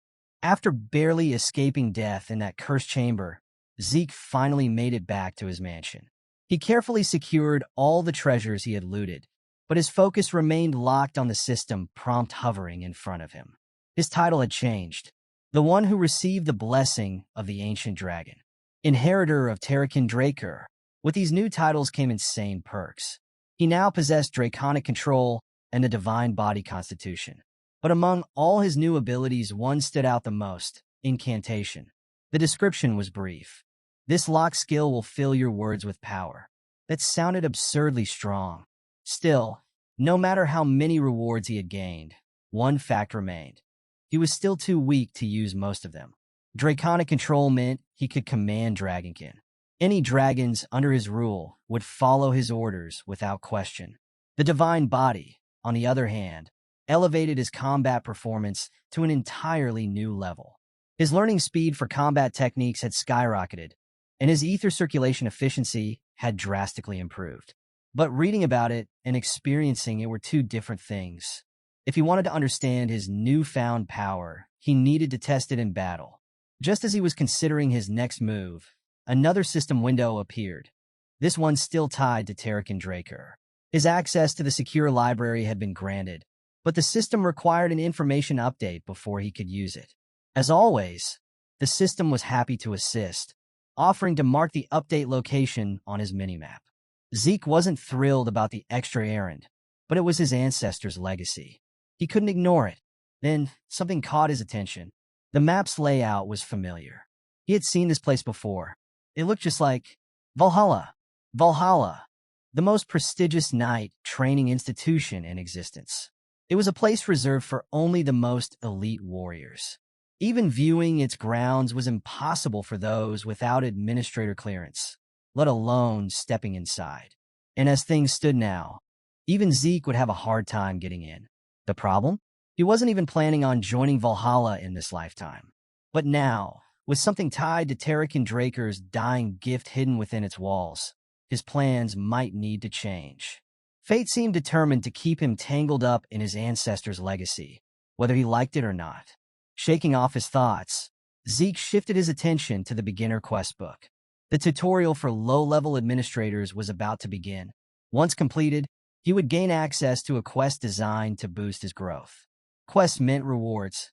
The system setup reminded him of adventurer guild missions or mercenary assignments. Curious, he asked what the tutorial entailed. He didn't even get the chance to brace himself. The tutorial started automatically. His surroundings twisted. Reality itself seemed to unravel before his eyes. Within seconds, the world around him had completely changed. Beneath his feet, glowing grid lines stretched out endlessly. The rest of his environment was nothing but an abyss of infinite darkness. Despite the surreal shift, Zeke remained calm. He scanned his surroundings, trying to make sense of where he was. Unlike the teleportation he had experienced earlier, this didn't feel like a simple relocation. It was as if the very rules of reality had been rewritten. Before he could process it further, a hostile presence surged behind him. Zeke spun around. From the darkness, orcs lunged at him, their massive spiked clubs raised for a crushing blow. At that moment, the system finally chimed in. Tutorial quest. Defeat the monsters within 60 minutes using 2 or more different skills. Completion rewards. System points plus system store unlock. Not bad. His battle instincts took over.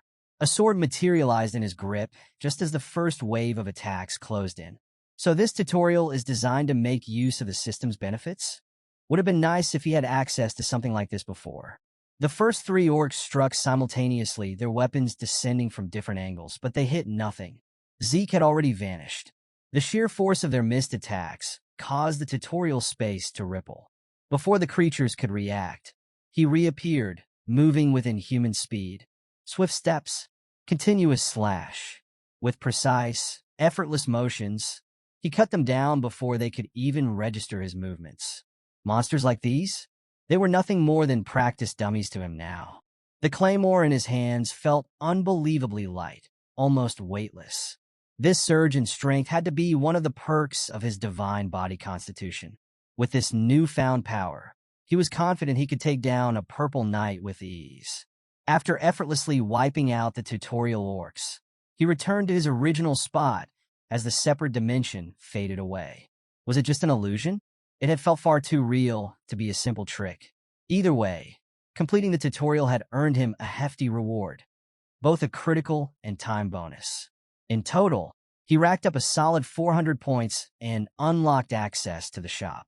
Excited, Zeke wasted no time opening the shop tab. What he found left him stunned. The selection was incredible. Items like the giant's flesh, the breath of a flame giant, and other rare relics, all of which would cost a fortune in the market. A thought crossed his mind. Could he profit by reselling these items?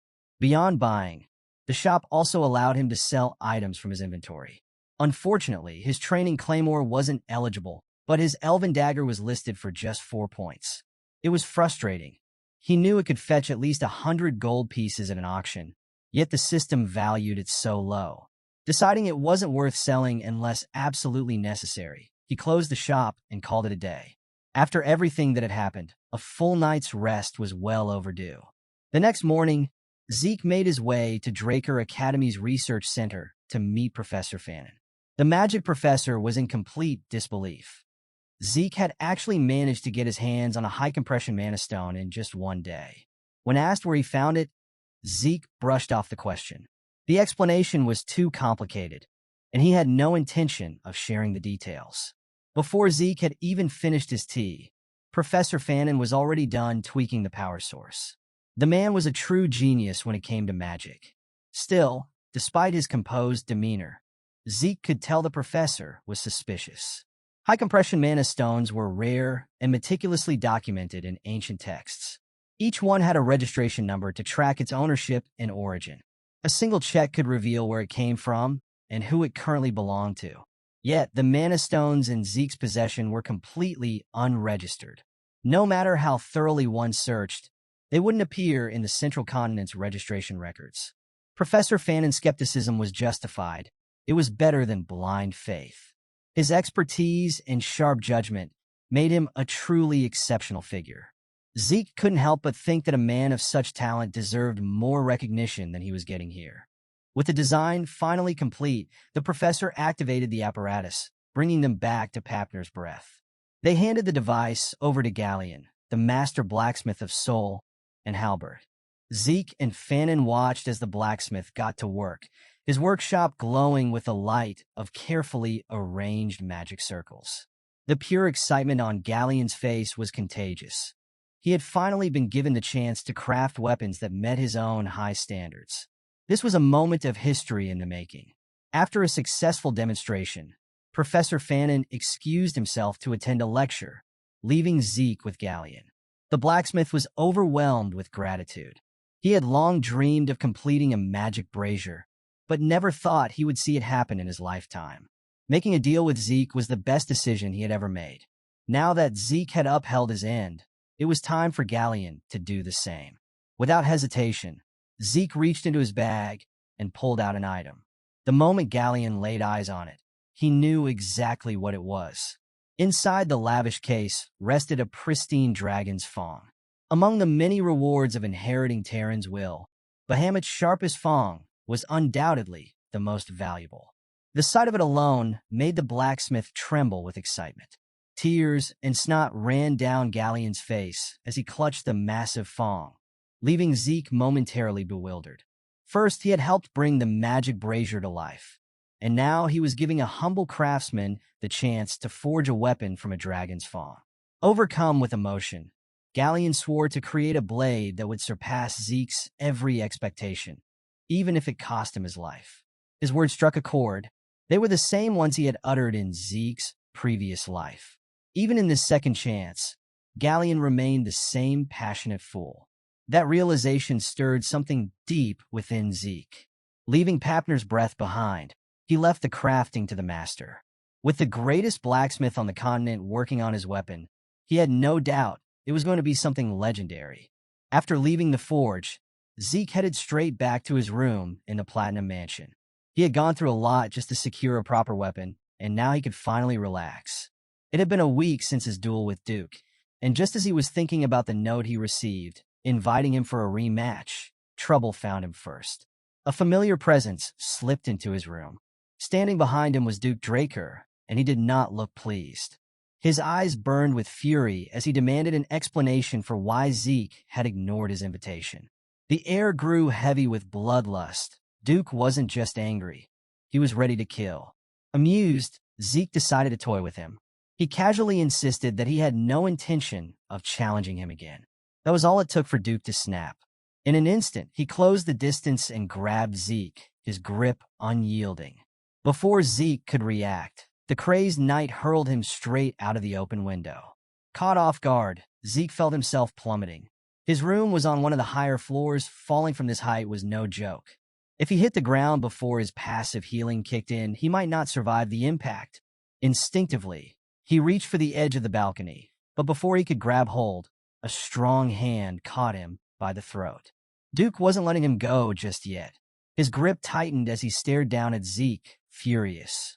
He refused to believe the young man didn't understand the meaning behind his letter. First, Zeke avoided him in the treatment room, and now this? It almost felt like he was doing it on purpose, deliberately getting under Duke's skin.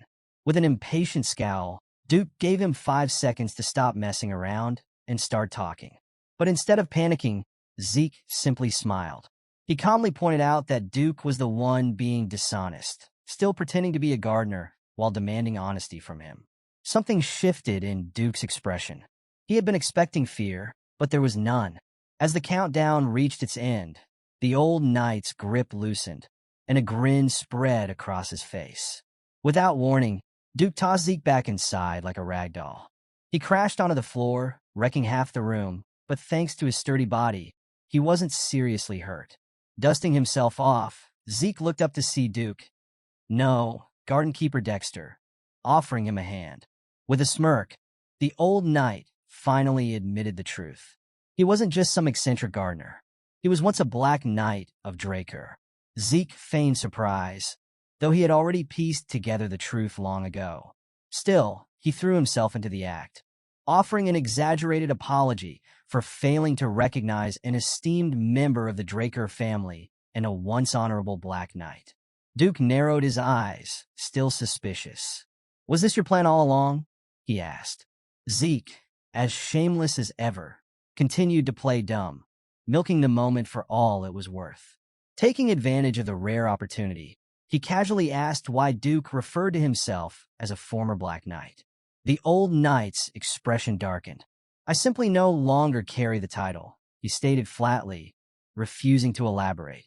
It was common knowledge that knights could rise through the ranks, but Zeke hadn't known they could fall from them just as easily.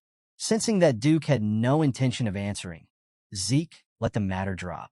He did, however, notice the subtle tremor in the old man's hand. Perhaps there was more to this story than he initially thought. Since Duke had been honest enough to reveal his true identity, Zeke decided it was only fair to do the same. He knelt before the knight and confessed outright. He had known all along.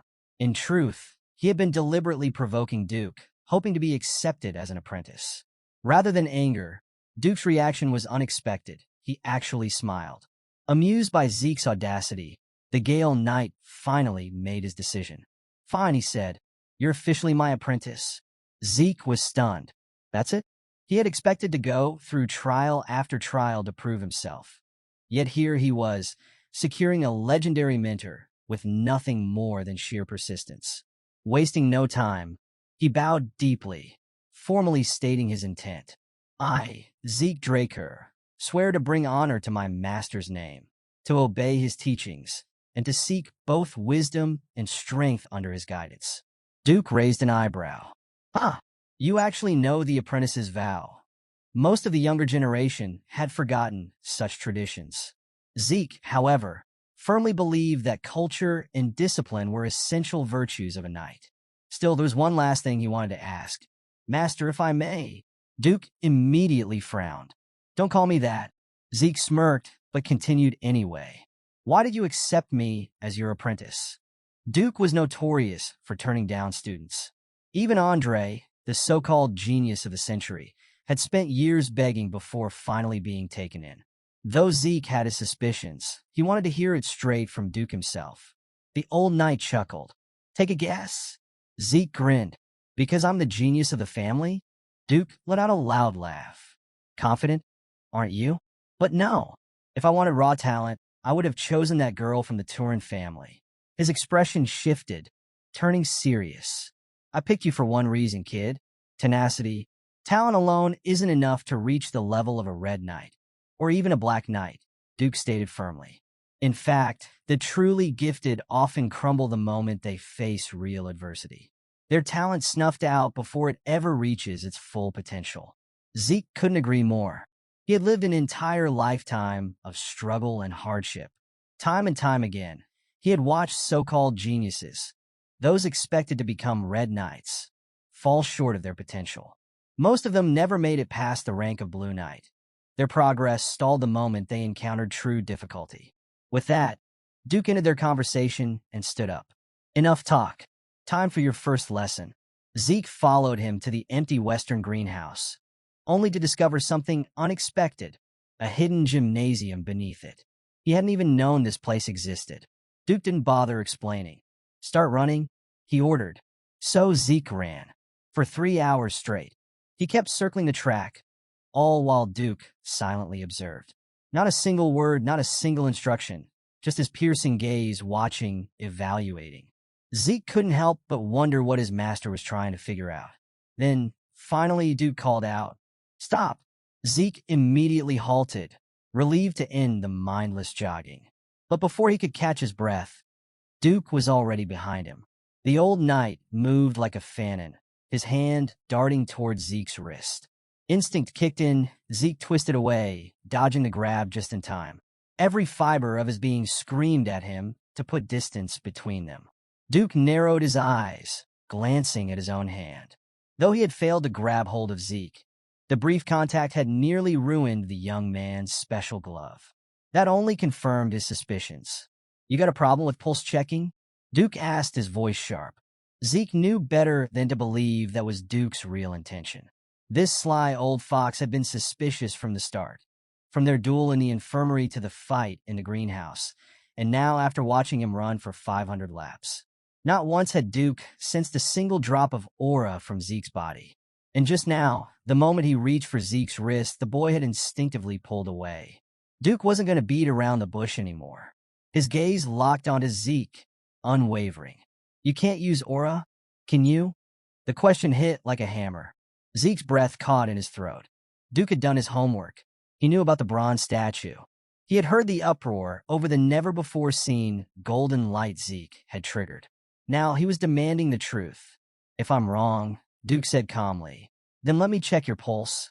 Zeke looked into his master's eyes. There was no malice there, no accusations, just raw curiosity. Aura was everything to a Draker. If word got out that a noble from their bloodline couldn't wield it, the scandal would be catastrophic. Yet, despite knowing the weight of such a revelation, Duke's focus wasn't on politics or reputation. Right now, he simply wanted to know the truth. Zeke was lucky that Duke was such an eccentric old bastard. If it were anyone else, this situation could have turned ugly. For now, his focus remained on one thing, getting his hands on Graham, his blade. Until then, he had to be extra careful not to draw suspicion about his aura. This was a wake-up call, and he couldn't afford to make any mistakes.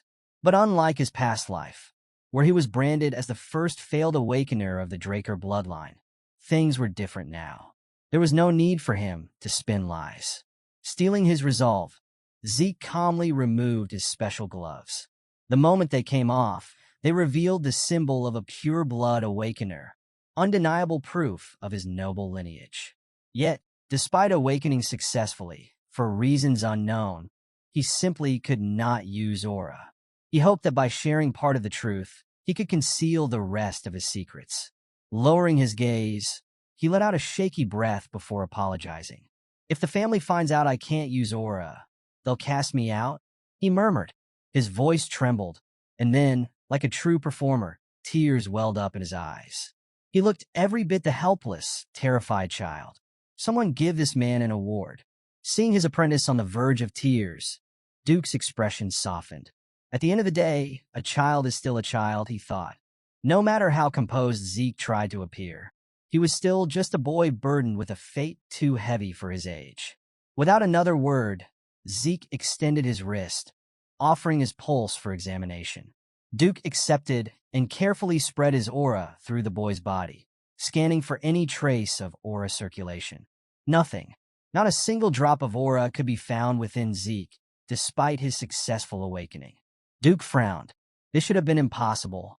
He racked his brain for an explanation, but no answer came. Meanwhile, Zeke remained calm. He had expected this reaction. The results of the blessing rite were absolute. Drakers always awakened aura. Even if Duke wanted to believe the truth, his mind would try to rationalize it, to find another explanation rather than accept the reality before him. And just as expected, Duke came to his own conclusion. You're an irregular, he muttered. Zeke blinked, tilting his head. Irregular? Duke nodded. People with anomalous abilities, ones that don't follow normal rules. Some irregulars can wield both aura and mana. Others have unnatural talents, like glimpses into the future. Because their existence challenges common sense, irregulars aren't treated kindly. If word gets out, it'll cause unnecessary trouble. He crossed his arms, his voice lowering. It's best we keep this secret between master and apprentice. Zeke nodded in agreement, though he already had a solid grasp on how people without knowledge of classes would react to abnormalities like his. As for your ability, Duke continued, glancing at him. It must be your absurd stamina and recovery speed. Even minor internal injuries should take time to heal, yet you bounce back almost instantly. Zeke remained silent, letting Duke come to his own conclusions. If this explanation kept his real secret safe, then so be it. But that unshakable concept didn't seem to apply to Zeke. His recovery was unnatural. He could bounce back from severe injuries almost instantly. Duke pondered for a moment before forming a hypothesis. If your stamina and regeneration are that fast, then you must be burning an absurd amount of energy, he said. And that energy is aura. Zeke raised an eyebrow. The old knight continued. Your aura is constantly being drained to fuel your body's recovery. That's why there's barely any left to sense or use. Zeke was impressed. For an eccentric old man, Duke had come up with a surprisingly plausible explanation. Keeping up his act, he furrowed his brows and asked hesitantly, Does that mean I'll never be able to use aura? Duke just laughed. That's what you're worried about. He shook his head. Forget aura. My Gale, arts don't need it at all. Zeke listened intently as Duke explained. A special art is a technique developed by a knight who has reached their peak. Normally, These arts are extensions of dragon-slaying arts and require aura to function. But Gale arts? That was different. It focused entirely on physical mastery. Watch closely, Duke said. Before Zeke could blink, the ground beneath Duke shattered. With a single leap, the old knight launched himself across the gymnasium. His speed was insane. He tore through the air, faster than the eye could follow, his movements so fluid that even afterimages were invisible. In a matter of seconds, he had crisscrossed the arena multiple times before landing casually back in his original spot, without breaking a sweat. Duke turned to Zeke. Well, did you catch that? Zeke exhaled. Would it be alright if I tried it myself? Duke blinked, momentarily caught off guard. Most people would need to see it again, but this kid? He was already itching to attempt it. The old knight let out a hearty laugh. Bold one, aren't you? Fine, go ahead. Zeke stepped up. He replayed Duke's movements in his mind, visualizing every step, every shift in weight, every explosion of force. Then he moved. His first step landed directly on top of Duke's footprint, leaving a crater in its wake. And just like that, he was gone. Zeke perfectly traced his master's movement pattern, following the prints of each step without error. And now that he was experiencing the technique himself, something clicked. These weren't just random steps. Every movement had a purpose. Some were for attacking, others for dodging. Some for closing distance, others for creating it. With the final step completed, Zeke slowed himself down, coming to a steady halt. Duke was speechless. He already knew the kid was gifted. But this was beyond anything he had expected. Just a week ago, Zeke was nowhere near this level. The improvement was staggering, like night and day. Duke had never seen such rapid progress before, let alone in someone with Zeke's natural potential. But, of course, Zeke had to go and spoil it with his arrogance. If only he could rein that in, he'd be flawless. Duke pulled him into a playful headlock, teasing him about going from bawling his eyes out to perfectly executing such a difficult technique. Time had passed since their training began, and today, Zeke was at the Academy's dining hall, piling his plate with every kind of food he could get: meat, seafood, bread, anything he could grab. Ever since becoming the Gale Knight's apprentice a month ago, his training had pushed his appetite through the roof. As he ate, Instructor Andre approached, asking for a moment to talk. With a packed schedule, Zeke told him to just say whatever he needed to right then and there. Andre had only one question. How did Zeke manage to convince Sir Dexter to take him in? Zeke, still focused on his meal, answered casually. He didn't do anything special. Sir Dexter chose him on his own. Andre's expression darkened, irritation flashing across his face. It was clear he didn't like that answer. His resentment was obvious, and in his mind, there was only one explanation. Zeke was chosen simply because he was a pure-blood awakener. That assumption didn't sit well with Zeke. He finished eating, then turned the conversation right back on Andre, delivering a sharp reality check. He called out Andre's deep-seated inferiority complex, a truth the instructor wasn't ready to hear. Andre's hands shook with anger as he tried to put Zeke in his place, calling him a mere cadet. But Zeke wasn't done talking yet. He challenged Andre's claim, asking if he truly believed that a man like Sir Dexter would choose a disciple for such a shallow reason. If his bloodline alone was enough to earn him a place, then wasn't that proof of his own strength? The fact that he could use his lineage as a foundation to rise to this position only reinforced his worth. Zeke didn't stop there. He gave Andre some blunt but valuable advice. Rather than feeding his ego and clinging to his inferiority complex, maybe he should actually put in the effort to be chosen. As much as it stung, Andre couldn't deny that there was truth to Zeke's words. Later that day, at the Western Greenhouse Arena, the usual two-person training session had an unexpected guest. Someone had arrived before Zeke and Duke, sprinting around the track like his life depended on it. Confused, Zeke turned to his master for an explanation, but Duke was just as baffled. Turns out, Instructor Andre had shown up earlier, practically begging to be allowed to train under Duke, even if it meant starting as nothing more than a servant. Amused, Duke gave him a challenge. If he could run 300 laps without using aura, he'd consider it. And now, here Andre was pushing himself to the limit. Duke couldn't hide his surprise at Andre's sudden determination, and even Zeke had to admit it was impressive. This guy wasn't just some arrogant scholar after all. He actually had grit. That same day, a major event was unfolding at the academy. Every student had been summoned to the training grounds for an important occasion, the Patriarch's visit. The sound of thundering hooves echoed outside the campus as a grand carriage, bearing the insignia of the Draker family, rolled through the gates. The academy's dean, Howard Draker, a rather rotund man, was quick to act. He ordered his men to prepare for their supreme leader's arrival, making sure to position himself front and center to be the first to greet him. As the carriage came to a stop, the door opened, and Howard immediately bowed deeply, his pudgy face full of reverence. Behind him, the knights followed suit, kneeling in formation and raising their blades in salute. The Patriarch had arrived, right on time, exactly at noon. The academy's bell tolled, its ringing sharper and louder than usual, marking this rare occasion.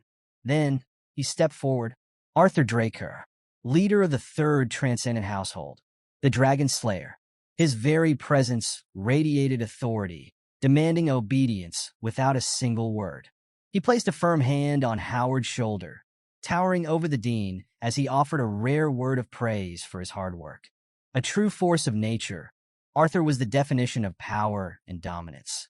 Howard, still bowing, hurriedly suggested they head inside, citing the harsh midday sun. But Arthur Draker was a man who moved at his own pace. Meanwhile, some students near the gates managed to catch a glimpse of him, their eyes widening in awe. Then, at last, he stepped fully into view, revealing his face to the gathered crowd. Standing before the young dragon slayers, Arthur addressed them directly. They were the future of his clan, its hope and its strength. He urged them to train harder, to push their limits, for their own growth, and for the glory of the Draker family. Inspired by Arthur's commanding presence and powerful words, the students took his speech to heart, shouting their responses with full conviction. As the sun blazed overhead, Arthur turned away, ordering Howard to escort him inside.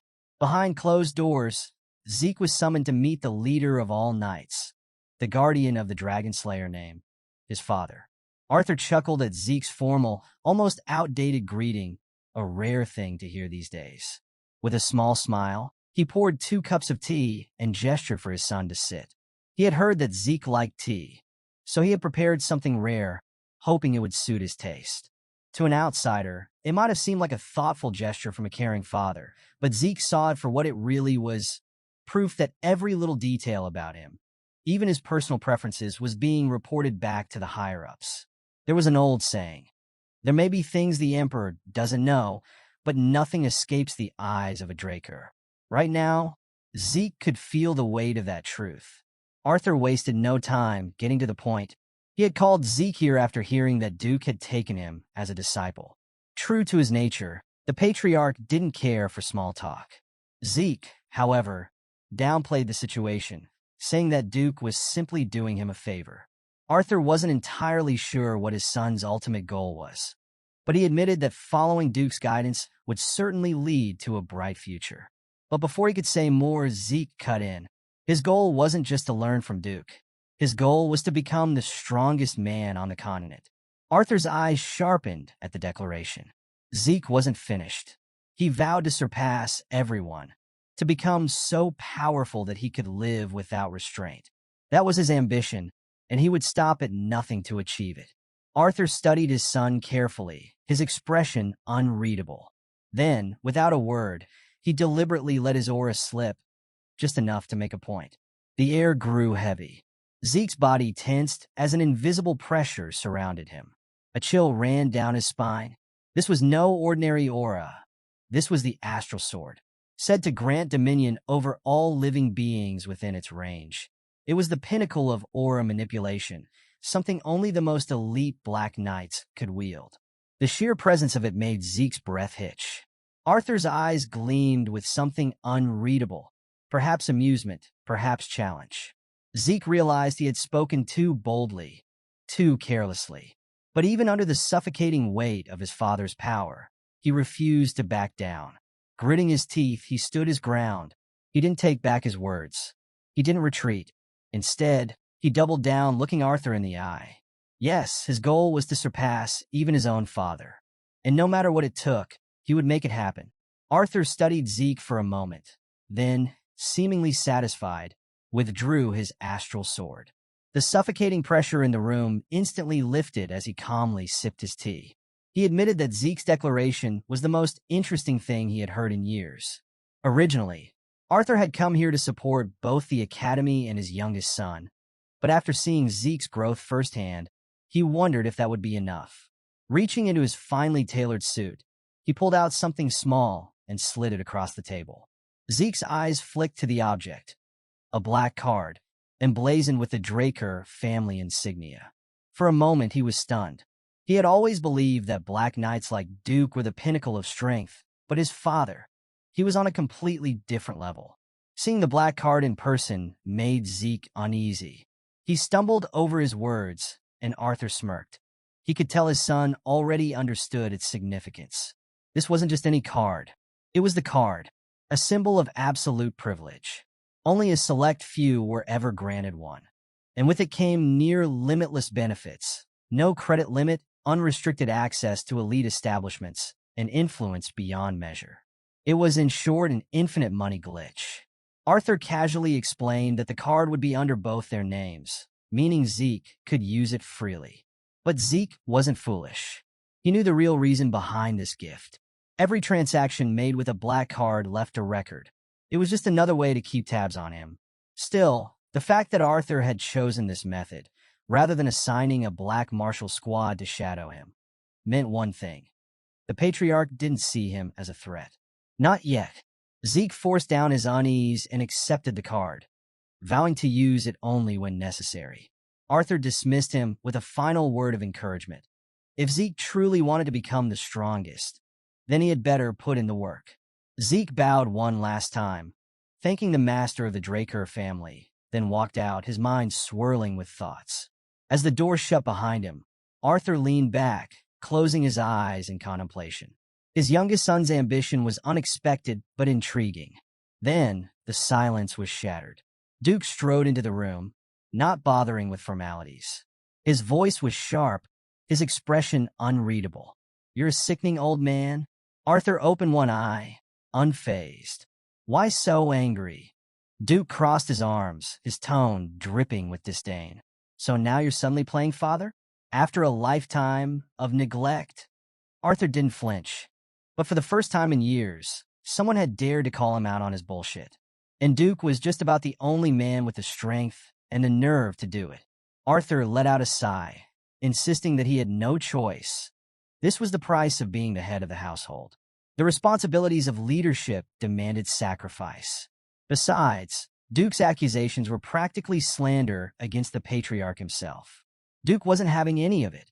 He sank into the couch, stretching out as he met Arthur's gaze. "Then go ahead, cuff me and take me away," he challenged. Arthur chuckled, dropping all pretense. Out of everyone on the continent, Duke was the only one he could speak to freely. Reaching into his suit once more, Arthur pulled out something far more valuable than gold. A bottle of Dragon's Breath, a rare and prized liquor. He offered Duke a drink to go with their conversation, and instantly, Duke's mood shifted. He smirked, admitting that, if nothing else, Arthur had damn good taste when it came to alcohol. With drinks poured, Arthur finally addressed the real issue, the strange tension looming over the continent. Duke feigned ignorance, claiming he had been keeping to himself at the Academy. But Arthur knew better. Duke had eyes and ears everywhere. Duke sighed, setting his glass down. "Why ask something you already know the answer to?" Arthur didn't argue. He simply waited. After a moment, Duke leaned forward, his voice dropping lower. "The Emperor's gone mad with his obsession for immortality. He's scouring the entire continent for anything that might give him even the faintest clue." Arthur nodded, unsurprised. He shared the same opinion. While magic could slow aging, true immortality was a myth, something no one had ever achieved and likely never would. However, there was one thing that worried him.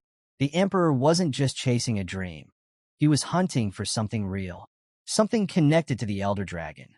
That possibility changed everything. Unbeknownst to them, Zeke had been listening from the next room, casually leaning against the wall with his hands in his pockets. Using soul manifestation, he absorbed every word, refining his aura in the process. This conversation was gold. Arthur speculated that the Emperor's search had likely led him to a relic tied to the Elder Dragon. Duke thought it over and found the theory plausible. Then came the bigger question: was it possible that the Emperor had already found it? Arthur considered the thought, swirling his drink. It wasn't impossible. His personal squad, the Order of Black Knights, had been gathering intelligence, and all signs pointed to one location: the northern continent. Duke's eyes sharpened. That caught his attention. The fact that he was only hearing about this now meant that the Empire's spies hadn't gotten their hands on the information yet. But they would. It was only a matter of time. This entire crusade for immortality dragged up old memories for Duke. He recalled the past, the moment that insane emperor took the throne. He started a war to unify the continent. It was only after conquering half of the Central Lands that he finally stopped the bloodshed. And now, history seemed ready to repeat itself. Back then, Duke had assumed the Emperor would eventually abandon his ridiculous, decaying dream. But he had been dead wrong. If that lunatic actually got his hands on an artifact capable of granting immortality, the entire continent would be plunged into a war unlike anything seen before, a conflict so massive it would leave only fire and ruin in its wake. Arthur Draker wasn't about to sit back and let that happen. Given the severity of the situation, he had already made his decision. He would go north and handle it himself. That declaration stunned Duke. Arthur leaving his seat in the central continent? That was a disaster waiting to happen. If the Patriarch wasn't around to keep the Emperor in check, that power-hungry bastard would tear through everything unchecked. But that was exactly why Arthur had come here today. Aside from giving a half-hearted speech to the trainees, he was here to clue Duke in on his plans. And he knew Duke well enough to predict his reaction. Resistance was futile. Realizing he had no other choice, Duke let out a long sigh. With a reluctant smirk, he raised his glass for a toast. Fine, fine, but don't expect me to play nice while you're gone. Arthur chuckled. He never did. The grumpy old guardian of the academy groaned in frustration. But Arthur knew, no matter how much he complained, Duke was more than capable of holding down the fort. Meanwhile, in the next room, Zeke was paying the price for his eavesdropping. His entire body ached. His vision blurred. He had been using soul manifestation for too long, and now the backlash was hitting hard. His knees buckled, and before he knew it, he was on the floor, his breath ragged, his eyes bloodshot. Even after absorbing the heart of Bahamut, the side effects of this technique were impossible to avoid. But it was worth it, because what he had just learned was invaluable. Everything was starting to fall into place. The statue he had gotten his hands on before his regression, it wasn't just some relic. It was the Elder Dragon's artifact. From the mysterious voice he had heard before taking his last breath, to the strange system messages when he woke up in his younger body, it all made a little more sense now. Without even realizing it, his past self had stolen the very artifact the Emperor was obsessed with. No wonder he had been hunted like a dog. That crazed dictator had mobilized his most elite unit, the hunting dogs, and sent them after him, chasing him to the ends of the world. Back then, Zeke had been too consumed by revenge to question why he was being pursued so relentlessly. He had been so focused on his enemies that he never stopped to consider the real reason behind it all. But now he had a concrete clue about his regression. The administrator system that had sent him back in time. It was tied to the Elder Dragon's artifact, which only led to more questions. Who could create such an artifact? Just how powerful were they? And most importantly, why? Sitting on the floor, Zeke took a deep, steadying breath. He had chased after answers, only to find even bigger mysteries waiting for him. With their drinks finished and business settled, the top dogs of the Draker family parted ways. Duke assured Arthur that he would move soon, and Arthur, in turn, entrusted him to get things done. But just as he was about to leave, Arthur suddenly stopped. The air in the hallway shifted. His sharp gaze locked onto the closed door of the room where Zeke was hiding, as if he could see straight through it. Inside, completely unaware of the impending danger, Zeke was still deep in thought, unraveling the mysteries of immortality and time travel. If he really had stolen the Emperor's artifact, then what exactly made them believe it had anything to do with eternal life? Then, heavy footsteps. The sound sent every alarm in Zeke's body screaming. Arthur was getting too close. In an instant, the door swung open, Arthur's sharp, unreadable gaze scanning the room. But it was empty. Zeke had reacted just in time. By the time Arthur stepped inside, his son was already slipping out the window, narrowly avoiding being caught. Letting his guard down, Arthur dismissed the odd feeling, leaving the room behind. Later that day, Zeke was back at the Western Greenhouse Arena, locked in his usual grueling training routine. It was supposed to be a no-interruptions kind of day, but old Decker, ever the diligent servant, ignored that rule. Bowing apologetically, he explained that a fellow student had come looking for him. Zeke furrowed his brows. Who the hell would go out of their way to visit him? He didn't have friends in the academy. Curiosity got the best of him, and he allowed Decker to let them in. He wasn't expecting Liam Stone. The moment the bulky student entered, he bowed his head in complete submission. Zeke narrowed his eyes, skeptical. What's this guy's deal? Then, in an earnest voice, Liam pleaded to be taken in. Zeke exhaled sharply, already regretting not ignoring this guy when he was humbling his so-called boss. Are you saying you want to be my subordinate? He asked, annoyed. Liam dropped his head even lower, his voice unwavering as he swore his allegiance to Zeke. Now this was unexpected. Zeke raised an eyebrow. What happened to your loyalty to Jakin? At the mention of that name, Liam's expression darkened. A flicker of anger passed over his face before he spat out his answer. He'd been abandoned. Without a powerful Draker backing him, he had no hope of entering Valhalla as a trainee. Zeke's mind flashed back to his past life. Liam was the same back then. He had never found out why this guy was so obsessed with Valhalla, but one thing was clear. He would beg, grovel, and do whatever it took to get in. Clicking his tongue, Zeke gave him a flat-out rejection. You're an idiot, he scoffed. If you're so desperate, go try Turin or Simmons instead. Waving him off, Zeke emphasized one last thing. He wasn't some support system for people to cling to. And most importantly, even he couldn't help Liam enter Valhalla. Zeke had no reason to trust a word out of Liam's mouth. For all he knew, this brute could be a spy sent by Jakin, plotting revenge. The doubt in Zeke's voice was obvious, and Liam didn't try to argue. Instead, he acted. In one swift motion, he pulled a knife from his waistband. Zeke's eyes narrowed, prepared for an attack, but Liam didn't charge at him. Instead, the fool turned the blade on himself. With a brutal, unflinching slash, he cut off his own left ear.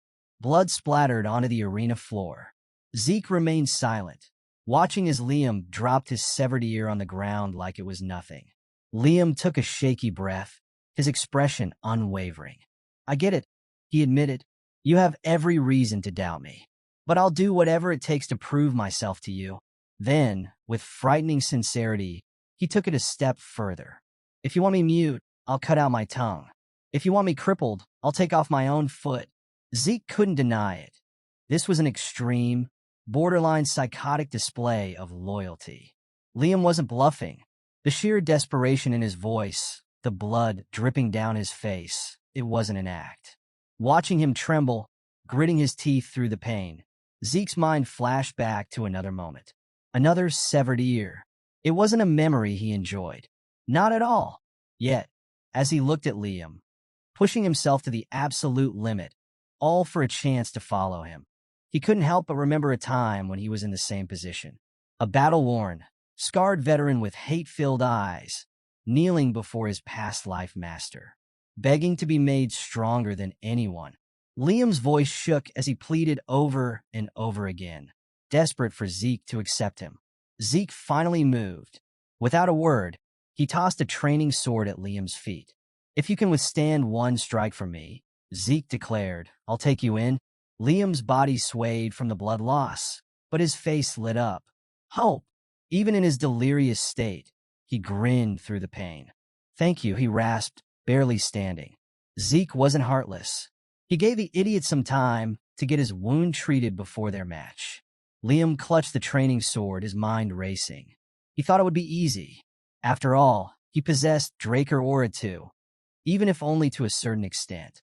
But then, he looked up, at Zeke's stance, at his presence, and suddenly, it felt like he wasn't staring at a fellow student anymore. It felt like he was staring into the eyes of a monster. For the first time, Liam wondered if they could even be considered peers. Before Zeke even moved, Liam could already feel the crushing weight of his aura. His chest tightened, his breath came in ragged gasps, and his vision blurred. The sheer pressure made it difficult to even grip his sword. Then, Zeke struck. His speed was explosive, his compact muscles coiling like springs before unleashing overwhelming force. Liam, moving purely on instinct, raised his blade to meet the attack. He swung down, trying to parry the thrust, and their training swords clashed, sparks flying from the impact. A heartbeat later, one of the swords was sent spiraling through the air. It was over. As expected, Liam was completely outmatched, his weapon knocked clean from his grasp. If this had been a real fight, he'd already be dead. Zeke exhaled, disappointment evident in his tone. "Is this really all you've got?" he asked, looking down at Liam, who had collapsed flat on the ground. Even Zeke felt a twinge of pity at the sorry sight. Still, he could see the stubborn determination in the big guy's eyes. With a sigh, he gave his advice. Forget Valhalla. Find another path. But Liam wasn't willing to give up. He knew the truth. After Zeke had humiliated that spoiled brat, Jane, he had been cast aside without hesitation. Liam came from a distant branch of the family, so if he wasn't Jane's attendant, he never would have even stepped foot in the cradle. And if this academy was willing to expel Zeke, a direct Draker descendant, they wouldn't hesitate to discard someone like him. Zeke turned to walk away, thinking the matter was settled, until he felt something heavy latch onto his leg. He looked down to see Liam clinging to him for dear life. Why was this guy so desperate? In the previous timeline, Liam had been expelled from the academy, and the order he served had crumbled. But through sheer will and experience, he clawed his way up, eventually rising to the rank of a Red Knight, earning the title of the Mercenary King. Now, with tears streaming down his face, Liam begged for another chance to prove himself. Zeke narrowed his eyes, patience wearing thin. This guy was seriously stubborn. "Fine, you get one last chance," he said. "Don't waste it." Zeke agreed to take Liam under his wing, but only on one condition. Liam had claimed he'd do anything, that he'd cut out his own tongue if Zeke wanted a mute, that he'd sever his own feet if that's what it took. So, Zeke gave him a task that was nearly impossible. Gripping Liam's shoulder, he spoke grimly. "Cut off your right arm." The word sent a chill down Liam's spine. Zeke didn't let up. "So, what's more important, that arm or serving under me?" He knew exactly what he was asking. He was telling Liam to throw away any hope of becoming a swordsman. Any sane person would back out. With that, Zeke turned away, assuming his training stance, expecting Liam to finally give up and leave. But instead of heading for the door, Liam walked toward a sword. Zeke's eyes narrowed. He had assumed this wasn't a big deal. Liam getting expelled wouldn't change the future. He'd still rise to become a Red Knight, a legend in his own right. But the way Liam moved, something felt off. Then it hit him. Liam wasn't giving up. He was actually going to do it. His grip tightened around the blade. He raised it high, aiming for his own arm. Zeke's body moved before his mind could catch up. Pushing his legs to their limit, he closed the distance in an instant. Just before Liam could bring the blade down, Zeke's sword flashed, cleaving Liam's weapon in half. The clang of metal echoed across the arena. Liam stared at his intact arm, his expression blank, as if he couldn't comprehend why it was still there. Zeke, on the other hand, was furious. Grabbing Liam by the collar, he hoisted the big fool off the ground. "Have you completely lost your goddamn mind?" he barked. Sure, the condition was extreme, but it wasn't set in stone. What if Zeke had been the kind of bastard who went back on his word? Liam would have thrown everything away for nothing. But Liam wasn't hesitating because of the condition itself. He was willing to go that far because, to him, there was something even more important than his own arm. Zeke dropped Liam back onto his feet and fixed him with a cold stare. "Do something that's stupid again, and you're out." I don't care how loyal you are. Keep that in mind. The constant tension on Liam's face finally eased. Zeke's words might have been harsh, but they confirmed one thing: he was staying. Still, there was one more issue to deal with. We need to get you to the infirmary, Zeke added. Can't have my subordinate walking around looking like a one-eared freak. After getting his ear patched up, Liam was invited to Zeke's personal banquet hall for a meal. As he sat there, he absent-mindedly touched his newly restored ear, still amazed by how quickly it had been fixed. Turns out, Zeke had used one of his healing potions to regenerate it. Liam felt guilty. It was a rare and valuable potion, and his new lord had wasted it on him right from the start. But Zeke simply waved it off. Consider it an investment, he said. Nothing more. Now that things had calmed down, Zeke finally addressed the real issue. What could possibly be more important to you than your own arm? Liam's answer was short, simple, and made perfect sense. His mother. After being cast aside by Jane, he received news that his mother had suddenly collapsed with an unnaturally high fever. Though she recovered, that was only the beginning. Strange, rose-like patterns began to spread across her body, draining her strength by the day. Zeke's expression darkened. The symptoms sounded eerily familiar. Liam had taken desperate measures because there was no other choice. The village healers had no idea what the disease was, let alone how to cure it. The only hope he could cling to was Valhalla. Students of the academy and their families had access to the best medical treatment on the continent. If he got in, his mother might have a chance. Zeke let out a long sigh. Now he understood. Without another word, he picked up a pen and dipped it into his inkwell, scribbling down the symptoms as Liam had described them. Red, rose-like markings, recurring high fevers. He knew this disease all too well. In 5 years, the entire central continent would be ravaged by the Rose Plague, a highly contagious illness with a staggering death toll. Countless lives would be lost before a radical treatment was discovered, wiping it out completely. Finishing his notes, Zeke leaned back in his chair, his mind already at work. Zeke handed the piece of paper to Liam. Written on it was the formula for the medicine that could treat his mother's illness. The process wasn't complicated, and the ingredients weren't rare. Any village healer should be able to make it. Liam stared at the paper, confused but relieved. How was this possible? The village healers, experts who had spent their lives studying medicine, were completely stumped. Yet a young swordsman had casually produced the cure in mere seconds. In the future, the genius alchemist brothers, Al and Jeff, would be the ones to develop this treatment, saving countless lives. But before their discovery could be shared freely, the Alchemist Association would monopolize it, selling it at outrageous prices and exploiting desperate people. Eventually, the brothers would expose the formula to the public, ensuring that even warriors like Zeke would come to know of it. Of course, Zeke couldn't exactly explain all of this to Liam, so he simply said, "I know a good alchemist." With the cure now in his hands, Liam technically had no reason to join Valhalla or even serve Zeke. His biggest problem had been solved in an instant. Liam, however, didn't see it that way. He stood up from his seat, his expression firm. He was a man of his word, and he had vowed to dedicate his life to serving Zeke. Clenching his fist, he took a knee and swore lifelong loyalty to the young lord. Zeke had spent the entire day trying to push this big fool away. But hearing the future mercenary king pledge his allegiance, that was reassuring in a way. Accepting the oath, Zeke gave one final warning. "Don't fall behind, or I'll leave you behind." Meanwhile, inside Dean Howard Draker's office, an unexpected conversation was taking place. Cadet Owen Simmons had come to speak with the rotund dean about an important matter. Owen had a proposal, one that caught Howard completely off guard. "We should increase the difficulty of this semester's exams," Owen suggested. The dean raised an eyebrow. It wasn't every day that a cadet asked for something like this.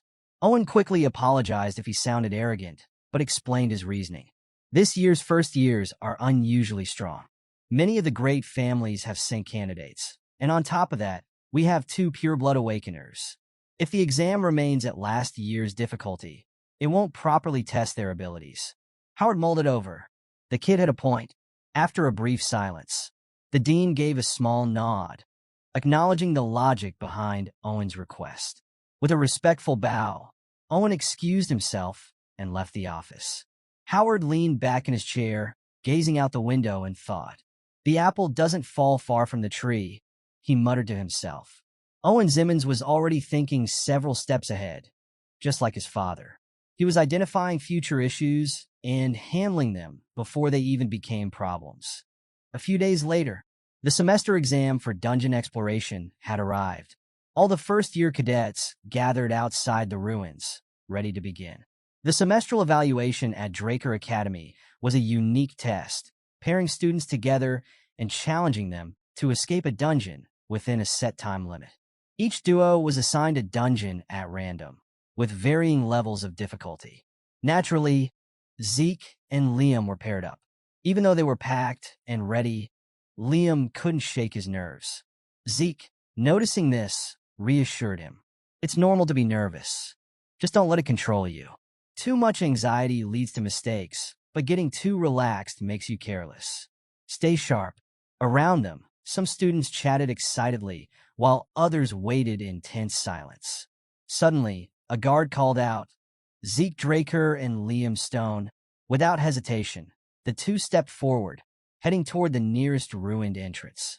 But just before they could enter, a black-gloved figure blocked their way. Wait, the man ordered. An armed academy guard then pointed toward a different door, one on the far side of the room. You've been assigned to that dungeon, he insisted. Zeke's eyes flickered toward the guard, instantly sensing something was off. The man's expression remained firm, almost too forceful, as if he was trying to mask something. Zeke sighed. Whatever setup this was, he was confident he could handle it. Let's go, he muttered, leading Liam toward the designated door, one that practically reeked of a trap. Despite the varying dungeon difficulties, these ruins were specialized for the Academy's exams, meaning they were still under the Draker's supervision. The main objective was simply to escape within the time limit, not to fight to the death. Each group was given 96 hours. That was the real enemy time, while combat skills were graded, and students could earn extra points by bringing back monster heads. None of that mattered if they didn't make it out before time ran out. Failing to escape meant an automatic failing grade. Inside the dungeon, the first part of their journey was surprisingly uneventful. No ambushes, no sudden threats, just a long trek through ancient ruins. After some time, they finally stopped to rest. With their bellies full and nothing pressing at the moment, it was the perfect time to catch some sleep. Oddly enough, despite being the subordinate, Liam urged Zeke to rest first. After all, the young lord had handled everything, setting up camp, preparing their meal. It was only fair that he got some rest. Zeke assured Liam that there was nothing to worry about. With his current constitution, he could go 4 days without sleep and still be fine. Seriously, I could stay up the whole exam, he added a bit too shamelessly. Liam knew better than to argue. With a reluctant grunt, he hauled his massive frame into the tent and finally got some rest. Now alone, Zeke sat by the bonfire, lost in thought. It had been 16 hours since they entered the dungeon. On top of that, he'd been training nonstop for 3 days before the exam. That meant he had been awake for nearly 90 hours. His infinite stamina kept his body going, but it did nothing for his mental exhaustion. And in a dungeon, where danger could emerge from any shadow, losing focus even for a second could be fatal. The eerie silence of the dungeon stretched on, the slow crawl of the night gnawing at his mind. He could feel the fatigue creeping in, clouding his thoughts. He wanted to wake Liam up and switch out, but then he made the worst possible mistake. He dozed off. His dreams dragged him back to the icy plains of the northern regions, a land where the Emperor's crimson flag was a symbol of cruelty and bloodshed. A woman's corpse lay before him, her lifeblood seeping into the snow. The red stains spread across the white landscape, a horrifying contrast that burned itself into his memory. Zeke's eyes snapped open. His breath came in ragged gasps, his body damp with sweat. For a moment, he sat frozen, half expecting to see the nightmare bleeding into reality. But no, the fire was still crackling, and the dungeon remained silent. It was just a dream. Still, he would rather face a horde of monsters than relive that memory again. Then, something caught his attention. A sound. One of his bell traps had been triggered. Zeke's senses sharpened instantly. He wasn't alone. He grabbed his water canister and quickly doused the bonfire, plunging the area into darkness. Then he barked a command. "Liam, wake the hell up!" As Liam stirred inside the tent, Zeke pressed his back against the wall near the disturbance, carefully assessing the situation. Using his dragon eyes would be too much of a risk during a 4-day exam. For now, he needed to let his natural vision adjust to the dark. Then, a scent drifted toward him. A pungent, acrid stench. Sulfur. Zeke's mind immediately connected the dots. There was only one creature he knew that reeked of sulfur. A monster that hunted in packs, ranked at danger level 3. A hellhound. In his past life, during this exact semester exam, the top cadet, Reyna, had hunted an orc. Zeke had never once heard of a dungeon room containing hellhounds. Something was off. He remained still, waiting for the expected grand entrance of the monstrous beast. But it never came. Instead, he noticed something even stranger. An alpha hellhound should weigh several hundred kilograms at most. Yet, judging by the deep, rumbling echoes bouncing off the cavern walls, whatever was approaching weighed several tons. A mutant, maybe? Using his blade as a mirror, Zeke carefully angled it around the corner, holding his breath. His quick thinking saved him, just in time to spot the incoming freight train of a monster barreling straight toward them. With sheer, brute force, the beast crashed through the door and walls like Papnir. The shockwave sent Zeke flying, but he twisted midair, landing perfectly on his feet. Liam rushed to his side, eyes wide in panic. Zeke, however, had a different reaction. He cursed under his breath. The Zimmons. In that brief moment before impact, he had spotted something, a trinket tucked into the Academy Guard's uniform. A distinct symbol tied to the Zimmons family. So that's how it is? He had expected underhanded tactics, but this was beyond dirty. This wasn't just a battle for survival. It was a fight to uncover his enemy's schemes. The true threat. The hellhound he had anticipated was already dead. Its head had been cleanly severed, its lifeless eyes staring blankly. And the one responsible? A hulking, green-skinned figure with a white beard, its thick muscles rippling with rage. A violent brute. A troll. Zeke's eyes narrowed. They hadn't sent hellhounds. They had skipped straight to using trolls as assassins. Liam, on the other hand, was frozen in sheer terror. Trolls were rank 1 monsters, beasts so powerful that hellhounds and orcs were nothing more than snacks to them. Their blood was a prized ingredient in healing medicines due to their absurd regenerative abilities. Liam finally snapped out of his daze. Gritting his teeth, he stepped forward, sword in hand, standing between Zeke and the monster. "I'll hold it off," he declared. "You need to get out of here." Zeke let out a short, amused breath. This idiot. Without a word, he reached out and lightly tapped Liam aside. "Don't ever say something so pathetic again." Zeke's gaze locked onto the approaching troll, sharp and unwavering. "Besides, I'm not the kind of lord who abandons his subordinates when it matters most." Then, dropping one last piece of advice, he added, "Don't believe in me. Believe in your own strength." Because Liam wasn't weak. Not at all. As a test, Zeke decided to take a back seat in this fight, letting Liam handle things on his own. The moment he stepped aside, Liam's tension eased. It was as if a massive weight had just been lifted off his shoulders. With renewed confidence, he locked onto the troll and nodded at Zeke in thanks. Moving in perfect sync, the duo rushed in from opposite angles, forcing the troll into a vulnerable position. The oversized brute stood there, clueless, as they sliced into it from both sides. Zeke had been deliberately holding back, matching Liam's tempo, and what he saw impressed him. Liam was already managing to land clean hits despite the troll's absurdly tough skin. Even more remarkable, he was targeting the joints. That meant he had studied monster anatomy in his spare time. A smart, diligent warrior.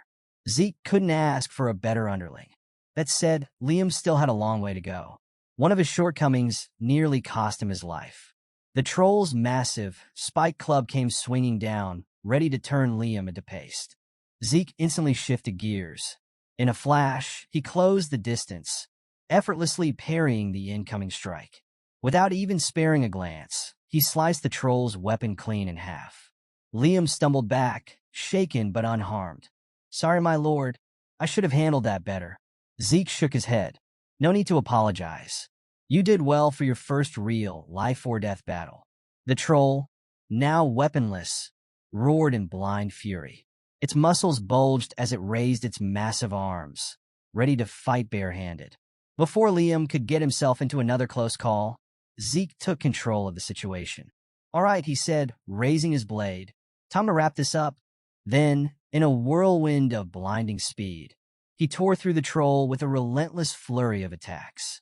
The beast barely had time to register what was happening before it collapsed, a bloodied, mangled mess. Slaying the troll rewarded Zeke with 30 karma points, a hefty sum. Aside from that, this kill would surely net them a good chunk of extra points for the exam. With the battle over, Liam got to work dismantling the corpse, collecting whatever loot he could salvage. Meanwhile, Zeke turned his attention to a new system prompt. Sudden quest. Hunt 100 monsters of 10 different species within 72 hours. Reward, double karma points for every kill plus 2 random boxes. Zeke smirked. Things were about to get interesting. The word double flashed on the system prompt, and Zeke's eyes gleamed with greed. 79 hours remained until the exam ended. Killing 100 monsters in that time? Easy. The real problem was finding 10 different species. Most dungeon exams only contained 4 species at most. However, considering how the Zimmons had clearly rigged this place, it was likely they had stuffed it with high-class monsters to make sure he wouldn't leave alive. That worked in his favor. Juggling this urgent quest alongside escaping and scoring well on the exam was a lot, but nothing Zeke couldn't handle. By the time Liam finished dismantling the troll's corpse, their loot bag was starting to fill up. Each team had been provided with head collection bags for proof of kills. It wasn't as convenient as a subspace pocket, but it got the job done. With their first enemy down, it was time to move deeper. The hunt begins. Time ticked away quickly. A pack of burning wolves? Wiped out. 56 hours left. A nest of goblins? Easily farmed. The kill count skyrocketed. Their loot bag grew heavier. 39 hours remained. A giant bat, a tricky opponent with devastating sonic attacks, defeated. Their routine for the past 2 days had been simple. Kill. Camp. Rest. Repeat. By the final day, they had taken down plenty of monsters, securing a strong score for the exam. Sitting near the campfire, Zeke turned to Liam. "So, how's real combat treating you?" Liam, ever humble, scratched his head. "Not sure. Still feels like I have a long way to go." That was normal. No one adjusted to bloodshed overnight. Zeke, however, had bigger concerns. The timer was running out. He had subjugated 99 monsters from 9 different species. But that last species was nowhere to be found. He had searched everywhere, even going after leeches and bugs the size of his finger, but they didn't count. His frustration boiled over. Those damn Zimmons. They went out of their way to rig this dungeon with powerful monsters to kill him. Yet they couldn't even do it properly. Then, suddenly, a chill ran down Zeke's spine. Danger. A deep primal instinct screamed at him. The ground beneath them trembled, sending small rocks skittering across the floor. Liam, seated near the fire, glanced around in confusion. Then, the tremors worsened. Cracks splintered across the rocky floor. The entire cavern began to shake. Zeke's eyes sharpened. He knew this feeling. He bolted toward Liam, drawing his sword in one swift motion. "Drop the bag and move now," he shouted. Liam was a second too slow. Before he could react, Zeke shoved him out of the way, just as something massive tore through the ground. Blood splattered everywhere. The cavern floor was suddenly painted crimson. Liam's mind went blank, a jolt of panic running through him. Then, his eyes locked on Zeke's arm. The young lord's uniform sleeve had been shredded, and his left arm looked mangled, drenched in blood. Heart pounding, Liam rushed to his side. "My lord!" But Zeke calmly waved him off. "Relax. It's not my blood. As sudden as the attack had been, he had the presence of mind to push Liam clear while counterattacking at the same time. Now, however, he had bigger problems. From the gaping hole in the cavern floor, a gargantuan, nightmarish creature emerged, its grotesque form writhing as it searched for fresh prey. Liam's throat went dry. A dungeon worm, an incredibly dangerous monster, one that typically required 8 well-trained purple knights to subjugate. So, this was the Zimon's final trap, a battle of survival. Liam stood frozen, watching as the burrowing behemoth tore through the cavern like a living freight train. His hands clenched into fists. He wanted to help, but he knew the truth. He would only be a liability in a fight like this. That didn't stop him from rummaging through their supplies, desperately searching for anything that could assist Zeke. Meanwhile, Zeke was fully locked in, his blade flashing as he deflected the hundreds of razor-sharp fangs lunging for his flesh. This time, his true battle instinct shone through. Even a Blue Knight would hesitate to face a dungeon worm in such a cramped environment. The creature devoured the earth as it moved, meaning time was against them. If Zeke didn't finish this quickly, he and Liam would either be buried alive or shredded to pieces. The monster lunged again, its colossal body tunneling through the rock. Zeke sidestepped at the last second, ducking just inches away from its crushing mass. He needed space, and now he had it. As the dungeon worm surfaced once more, he lunged. His blade plunged deep into the beast's grotesque, pulsating abdomen. The strike landed, but it wasn't enough. Gritting his teeth, Zeke ripped the sword through its flesh, carving it open. A fountain of purple bile and blood erupted from the monster's mouth, splattering across the cavern walls. The creature convulsed violently, its massive form thrashing in agony. But Zeke wasn't done. His killing intent reached its peak. If cutting this thing in half was what it took, so be it. Just as Zeke was about to land the finishing blow, the ground beneath his feet collapsed. He had stepped into a hollowed-out section, throwing off his stance. The sudden drop gave the dungeon worm a chance to turn the tables. Dangling by his sword, Zeke barely managed to keep himself from falling. But the monster wasted no time. It lunged, its sinuous body coiling tightly around him like a massive constrictor. The pressure was unbearable. Zeke felt his bones creak, his organs being smashed together. A sickening pain shot through his body, forcing a mouthful of blood up his throat. The worm kept tightening, its crushing force threatening to snap him in two. Then, out of nowhere, a sword pierced the monster's hide. Liam, ignoring Zeke's order to stand by, his desperate subordinate had charged in, stabbing the worm to divert its attention. The attack, though not fatal, made the beast's grip slacken just enough. Zeke's automatic healing kicked in, repairing his internal injuries at a rapid pace. That was all he needed. In a flash, he twisted free from the worm's deadly embrace, flipping through the air and landing a safe distance away. A strategy is born. Liam, what the hell did you just do? Zeke asked, still catching his breath. Liam held up his sword, explaining quickly. I coated my blade with anesthetic before striking. Zeke's eyes widened in realization. The main ingredient in that anesthetic? Belladonna. For humans, it simply dulls the senses. But for worms, even ones this massive, it's a lethal poison. Despite being under extreme pressure, Liam had remembered the worm's weakness and adapted in the heat of battle. His sharp thinking and quick action were proof of his natural talent. A glimpse of the mercenary king he would one day become. Acknowledging Liam's huge contribution, Zeke decided to include him in the final attack. Now fully recovered, he exploded forward, pushing his speed to the absolute limit. Running up the worm's massive body, he reached the embedded sword from earlier and ripped it out. Blade in hand, he locked eyes with Liam and gave the signal. Liam gritted his teeth, pouring everything into one last, desperate stab. Another dose of belladonna surged through the monster's system, making its entire body spasm violently. The worm crashed to the ground, sluggish and struggling.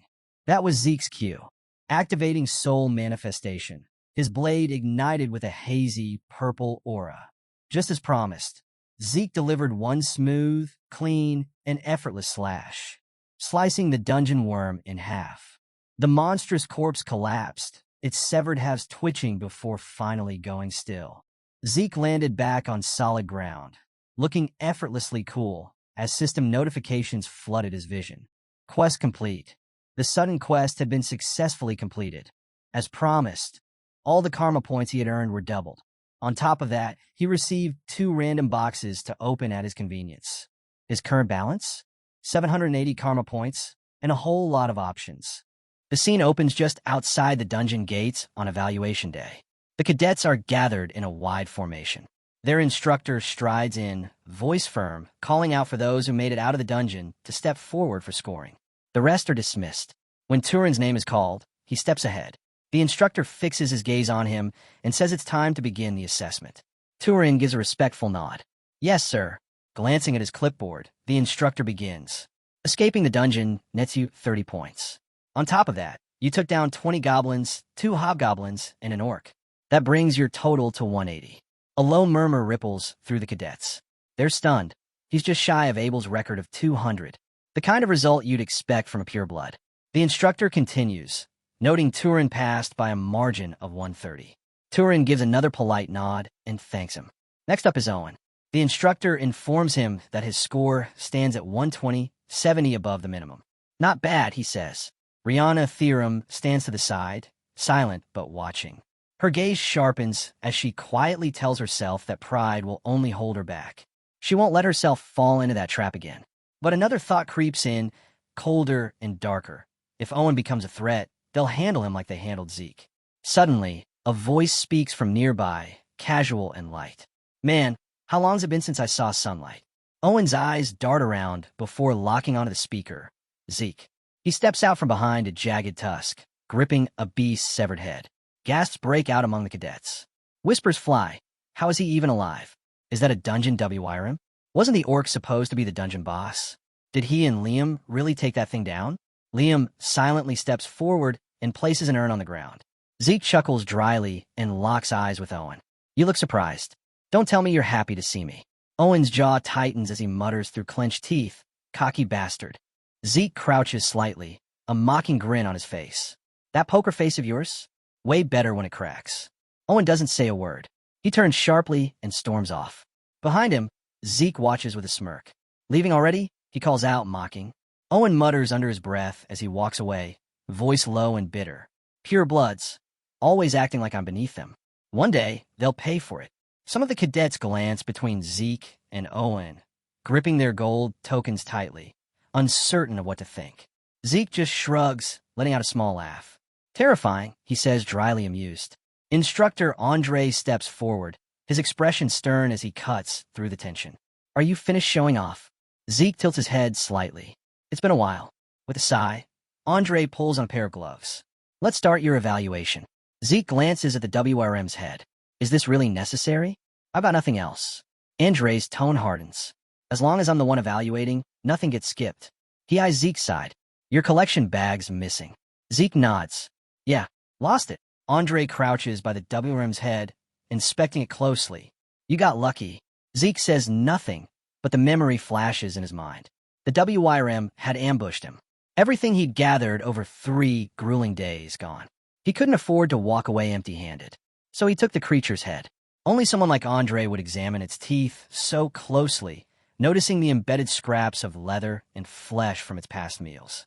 Andre pulls off his bloodstained gloves, listing what he's found. Gremlins, goblins, hobgoblins, hellhounds, orcs, and a troll. Gasps echo across the field. Andre straightens. There were more, but to keep things fair, we'll only count one of each. Trolls and WRMS aren't in the normal scoring list, but by the official records, a troll is worth 3 orcs. A WRM? 6. He pauses doing the math. That gives you 90 for the troll and 180 for the WRM. Total comes to 368. You pass. One of the other instructors steps closer, squinting at the numbers. Wonder what the top score was back in our day. The man beside him chuckles. Back then, hellhounds weren't even part of the evaluation. The cadets go silent, the weight of Zeke's score sinking in. Owen suddenly storms back into view, his voice raised in outrage. This is a scam. There's only one corpse, the WIRM. He jabs a finger toward it, eyes blazing. Zeke doesn't miss a beat. That one head alone is worth 180. Maybe think before you start yelling. Be honest. If any of you ran into a dungeon WIRM or a troll, do you really think you'd still be standing? As he speaks, Zeke studies the cadets closely. They're actually reacting to this. Is it really that big of a deal? They're not mocking me this time. Not bad. Maybe I finally did something they can't write off. Siemens had to rig the last trial just to get me out of the way. He casts a quick glance at Owen. He's involved somehow, but not alone. These things don't happen without support. Siemens has power and eyes everywhere. I can feel them, watching, waiting. If I play it too carefully, they'll notice. Better to stay in character, for now. His thoughts are interrupted as Raina steps forward. Her voice is calm. This time you win. Zeke raises an eyebrow. What's that supposed to mean? The scene shifts to the training hall. A glowing status window materializes in front of Zeke. Dragonkin skill, level 1, gluttony. You can consume and digest massive quantities. Unlock cost, 50 points. Current karma, 780. Zeke's lips curl into a grin. I used to think this skill was trash. But now, 50 points is nothing. Activate Dragonkin skill, gluttony. A pulse of strange energy ripples through his body. The window shifts. New skill description, gluttony mode.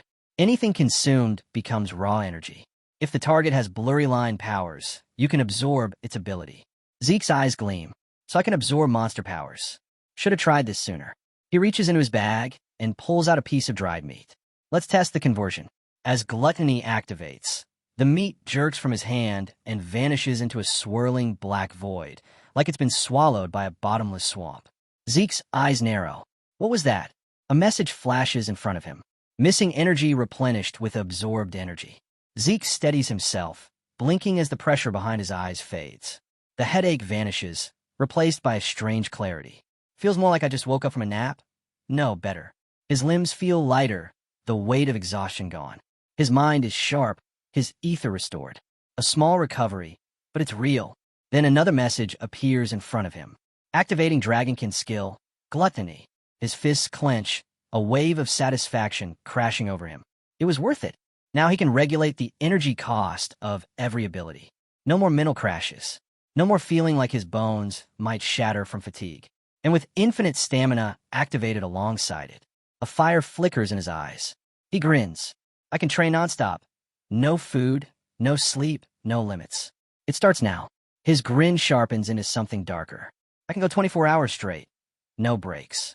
Turning away, Zeke channels energy from consumed monsters, focusing in silence. Decker approaches but stops short. Sorry, but it's urgent, he says. Zeke doesn't look back. What is it? Your sword. It's ready. That gets his attention. A sly smile plays on his lips. Finally, he heads over to Gel Lion. Is it finished? Gel Lion nods. Wait here a moment. As Zeke waits, his mind drifts. Back in my last life, Gel Lion forged a blade for me. Graham, mithril, and pure iron. A legend. This time, I gave him a dragon's fawn. Should be something just as great. Maybe it'll even resemble Graham again. But then he sees it, and stops. His brows furrow. His eyes narrow. What the hell is this? He mutters under his breath, suspicion creeping in. As soon as Zeke held the sword, one thing stood out. Its plain, almost unfinished look. He turned to Gel Lion, eyebrows raised. Did you leave the blade unsharpened on purpose? Gel Lion gave a calm nod. That's just how the sword is meant to be. Sliding it back into the sheath, Zeke let out a thoughtful breath. So, this is the form you think suits me best. Without hesitation, Gel Lion answered, yes. Zeke went quiet, his hand brushing over his face as something settled deep inside him. Most people will be baffled by a weapon like this, he thought. But if it's Gel Lion, he gets it. Without me even saying anything, he understands. Then Gel Lion spoke again. It still doesn't have a name. I tried, but nothing ever fit. Maybe you should name it. Zeke blinked. You mean me? You want me to name it? His mind wandered back. Solar Point Graham. That name had come from Gel Lion, too. For a while, Zeke thought this sword was just Graham reborn, reforged from the fang of a dragon. But now that it was in his hands, he knew this wasn't Graham. This was something entirely new. A name, he muttered. Without warning, he drew the blade across his palm. Blood spilled freely. Jellion's eyes widened. Zeke, But Zeke didn't flinch. He felt the usual spark of regeneration kick in, until it suddenly stopped. A message appeared before him. Administrator request confirmed. Class skill, healing factor temporarily disabled. Zeke let out a low, satisfied breath. It worked. He guided his mana into the blood streaming from his hand, letting it coat the blade. The steel drank it in, as if something ancient recognized the offering.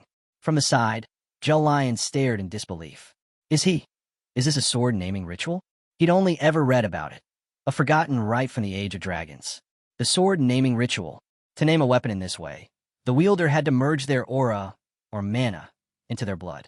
Once that blood touched the sword, the ritual began. The caster would fall unconscious, lost in a timeless dream, drifting until the weapon's true name revealed itself. Then Jellion remembered the truth about that ritual, how dangerous it was, how the risks had made the world forget it ever existed. And yet here Zeke was performing it with precision. How does he know? Jellion wondered, his heart pounding. How could he possibly know something like this? Zeke's body crumples as he falls into unconsciousness.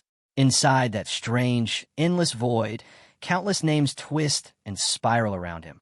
An infinite storm of words and meanings. He floats among them, weightless, searching for the one that feels right. A new name for a new journey. And then one name cuts through the noise. Black Sword, Bahamut. A message appears before him. Black Sword Bahamut has been registered as equipment. Zeke's eyes snap open. He's back. As he looks at the blade, red mana coils and flickers in the air around it. Then something clicks in his mind. Bahamut? Out of all possible names, I chose that one. That dragon was pure evil. What's wrong with me? Jellion steps forward, eyes wide with respect. Truly incredible, he murmurs. Even the dwarves barely remember the sword naming ritual. Zeke answers evenly. I came across it while studying old dragon history. He glances down at his wrapped palm. Been a long time since I actually needed a bandage. Jellion bows slightly. My lord, please take a brief rest. There's something I've been meaning to give you. Zeke tilts his head in curiosity. All right, take your time. Thanks. What's he planning? Zeke wonders silently. Then another message flashes across his vision. Administrator request confirmed. Class skill, healing factor, temporarily disabled. Zeke blinks. So I can shut off passive skills too? That changes everything. No more revealing all my abilities. I can hide them whenever I want, even with the Duke. I don't have to play every card at once anymore. He glances at the bandage again. I'll take it off later. But right now, something else has his full attention. The sword. A new screen appears. Black Sword Bahamut. Some features are currently sealed. They will unlock as the user grows stronger. Zeke stares at the message, stunned. Sealed features that unlock with growth? I've never heard a weapon like this. And it's indestructible on top of that. It might have started as a dragon fawn, but this is something entirely different. Suddenly, a swirl of blue mana joins the red, dancing around the sword. But even with all of that, Zeke's thoughts settle on one thing. Aura conversion. He remembers the effort he put into convincing Jellion to forge this blade. Not just because the man's a master smith, but because of the legacy of Graham. Aura conversion. The power to turn raw mana into pure aura. That's the real reason this sword matters. As Zeke tightened his grip on the hilt, the swirling blue mana flared brighter, casting a faint glow around the blade. Born without the ability to use aura, he reminded himself. And now, this is what takes me to the level of a Red Knight. Just then, Jellion reappeared, panting slightly as he approached. There it is, finally found it. He glanced up, catching sight of Zeke with the sword. His voice caught mid-apology. My lord, have you been? He stopped cold, eyes widening at the sight of Zeke surrounded by that luminous aura. A slow, proud smile spread across Jellion's face. You've already surpassed the Purple Knights. Zeke looked down at the sword, muttering to himself. This thing's ridiculous, and Jellion really outdid himself. Jellion gave a short laugh. Compared to building the furnace, this was easy. Then he added, but I got something more important. Could you take a look? He held out a small, metallic object, a scarab, intricate and glinting with fine craftsmanship. Zeke studied it, curious. What is this? My master made it, Jellion said quietly. Zeke raised an eyebrow, a low hum escaping him as a realization dawned. Even in my previous life, I never once heard his name mentioned. Gorlingaber. The name hit like a drumbeat. The Gorlingaber, a legend in the world of smithing. even greater than the most famed dwarves. His creations were unmatched, each one infused with unique properties, and some worth more than entire estates. Zeke looked at Jellion, awe in his voice. "You were Gorlin's apprentice?" Jellion grinned. "Knew you could read Dwarven." Zeke turned his attention back to the scarab. "If it's from Gorlin, then this is no ordinary trinket." Puffing up slightly, Jellion explained, "Of course not. Turn the dial near its arms." Zeke watched as Jellion twisted the dial. The scarab unfolded in a series of smooth, mechanical clicks, transforming into a sleek, gleaming shield. "Mithril and wyvern bone," Jellion said. "It can block almost anything. And if you turn the dial at the handle," he demonstrated, and the shield collapsed neatly back into its scarab form. "It folds back." Holding it out with both hands, Jellion lowered his head slightly. "It's not enough to repay your kindness, but I hope you'll accept this." Zeke stared at him. "You know," he said slowly, "you could have sold this and built yourself a brand new furnace." Jellion's expression turned serious. "There's no way I could just sell something my master made. Not to just anyone." Zeke blinks, stunned. "You do realize that thing's worth tens of thousands of gold, right?" Jellion pauses, visibly surprised. "It is." Then he lets out a soft chuckle and shrugs. "All the more reason I'd be honored if you'd accept it." Zeke takes the scarab from his hands, turning it over carefully.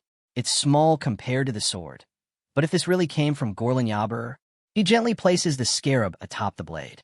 Instantly, a powerful surge pulses through him, an unmistakable rush of energy. "Just as I thought. This is far more than it looks." He grips it tightly. "This is something rare, something real." "Thank you, Jellion," he says quietly. Jellion beams. "I'm just glad you like it." Back at the training hall, Zeke opens the box in front of him and lifts out a pair of heavy, dark gauntlets. Meteoric iron, rare, powerful, and nearly impossible to refine.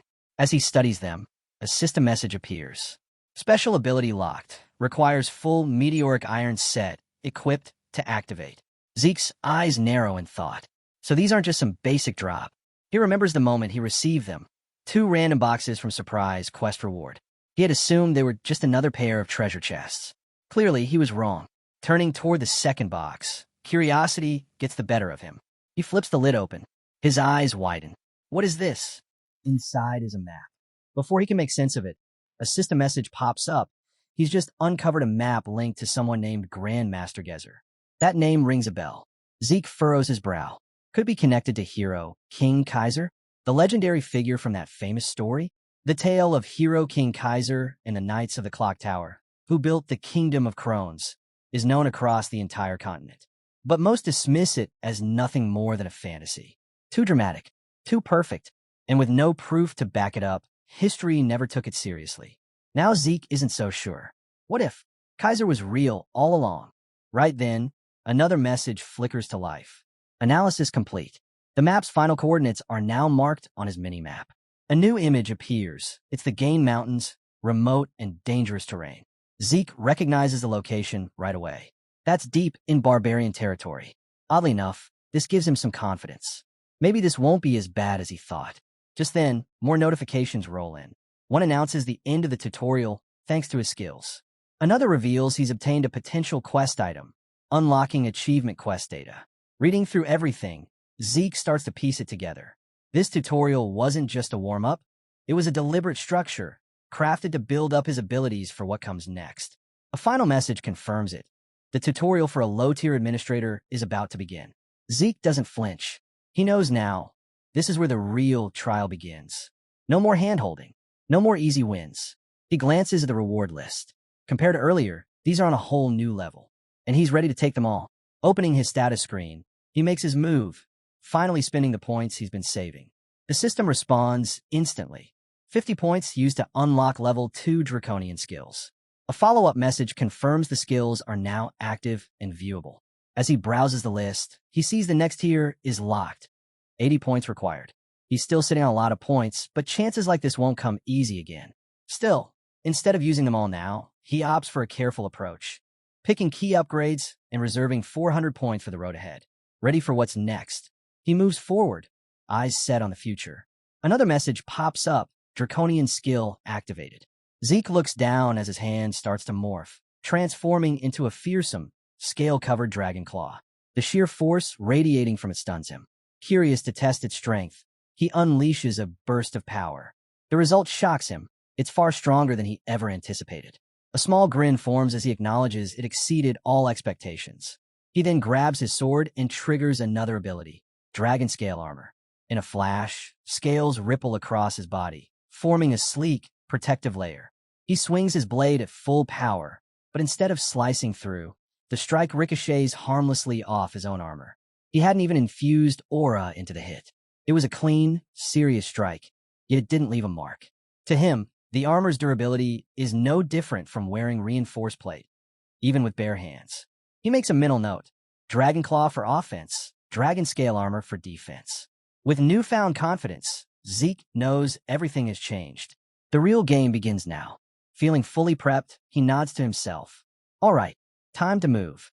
The scene shifts to the heart of Draker Academy, the central training hall. Cadets stand in formation as instructors begin their briefing. One instructor steps forward to address the group. He explains that before the semester exams and the practical aura exam begin, everyone will be given a rundown of the rules. He gestures toward a line of humanoid training dummies behind him. These aren't ordinary. They're engineered to endure extreme punishment.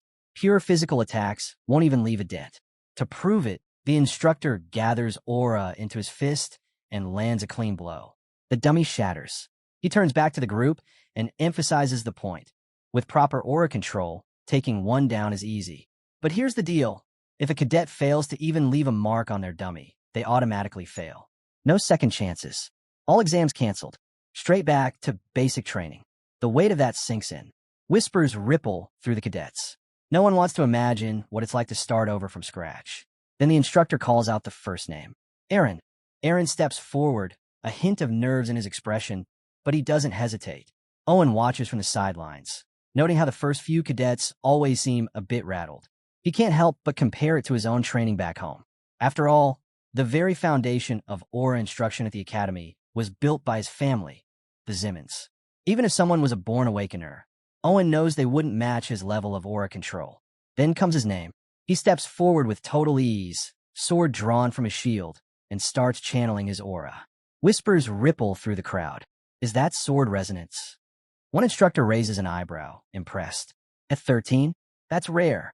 Another nods. From the Zimmon family, it makes sense. With barely a pause, Owen slams his sword into the dummy, shattering it cleanly in a single strike. Laughter and applause erupt from the cadets, amazed by the display. Pride surges through him as he glances over at Abel. The instructor claps once. Well done. Impressive, just as expected from its Zimmon. Owen smirks, then walks over to Abel, giving him a friendly pat on the shoulder. At this pace, it won't be long before you. Abel cuts him off, brushing his hand away. Don't be so smug. That's just rude. Owen clenches his jaw, irritation flaring. But before he can say anything else, the next cadet is called forward. As the line progresses, the instructors begin to notice something odd. Though no one has failed, many seem off their game, clearly rattled by Owen's performance. From the side, Reina quietly observes. She notes that even though every student in the special class can channel aura, a few still manage to shine brighter than the rest. She steps forward and takes a breath. Instructor, I have a request. He turns to her. What is it? I'd like to be evaluated under the dragon slaying arts standard. The instructor raises an eyebrow. That grading system is reserved for higher-ranked cadets. It's much stricter. You're aware of what that entails? He asks. I am, Reina replies, her voice steady. Owen hears this and frowns. Since becoming a pure-blood awakener, she's gotten bold. Confident. Maybe too confident. He knows how hard it is to just maintain aura in a blade. But dragon slaying arts? That's another level entirely. Every strike requires perfect control, balancing the flow of aura with flawless precision. One mistake, and it all falls apart. Owen scoffs inwardly. She'll be lucky if she can get a few strikes in before her aura burns out, he thinks. In his eyes, Reina is pushing way beyond her limits, trying too hard to match him, and setting herself up to fail. The instructor, fully aware of how punishing the dragon-slaying art standard is, turns to her again. You're certain about this? Failing under these terms comes with consequences. Reina doesn't hesitate. I'm sure. The instructor nods. Very well. Reina offers a brief bow. Thank you. She steps forward, wraps her fingers around the hilt of her sword, and channels her aura. The moment her blade moves, the air shifts. A destructive wave follows as her strike lands. An explosion of raw, focused energy. The dummy doesn't just break, it's demolished. Gasps fill the hall. The cadets stare, stunned. Whispers spread like wildfire. She's not even competing with Owen. Her control, it's on a completely different level. I thought Owen was the aura prodigy, but this... Owen hears every word, and each one cuts deeper. His fists tighten, and his jaw locks. "T-Sich," he mutters, barely able to hide the anger boiling inside him. Reina holds her ground, her blade leveled at Owen without a word. He narrows his eyes, convinced it's a challenge, a taunt. But just behind him, Zeke watches with amusement. A sly grin creeps across his face. From the start, Zeke thinks Reina never paid him the slightest attention. And now the gap between them is clear as day. Zeke steps forward, feeling the situation spiral out of control. The memory hits him hard. Owen's gaze piercing straight through him. There's no looking away from that. If this is what's expected of him, then maybe just this once he should meet those expectations head on. He lifts his hand. I want to be evaluated under the dragon slaying arts criteria as well, he says. One of the instructors raises an eyebrow, clearly unimpressed. What? You think this is easy just because Reina pulled it off? She's a pure-blood awakener, you know. But before the instructor can keep going, another steps in and cuts him off with a raised hand. He'll face the same conditions Reina did. Is that acceptable, Zeke? Zeke nods calmly. That works. Off to the side, one instructor leans toward another and mutters. Who even is this kid? I don't remember ever seeing him in class. And the attendance logs are all accounted for. The head instructor doesn't miss a beat. He won a wager with instructor Andre. Since you're new here, you wouldn't have heard the details yet. That cadet over there is Zeke Draker, the Golden Light Pure-Blood Awakener who came out of nowhere. He's the one who broke Sir Abel's record during the Dango and Escape exam. Zeke steps into the training grounds, sword in hand. As he prepares to strike the practice dummies, a system alert appears before him. Ether Lost is now being rechanneled into aura. Blue energy begins to swirl around his blade. He clenches his teeth. Managing the surge still isn't easy, but it should be enough to get the job done.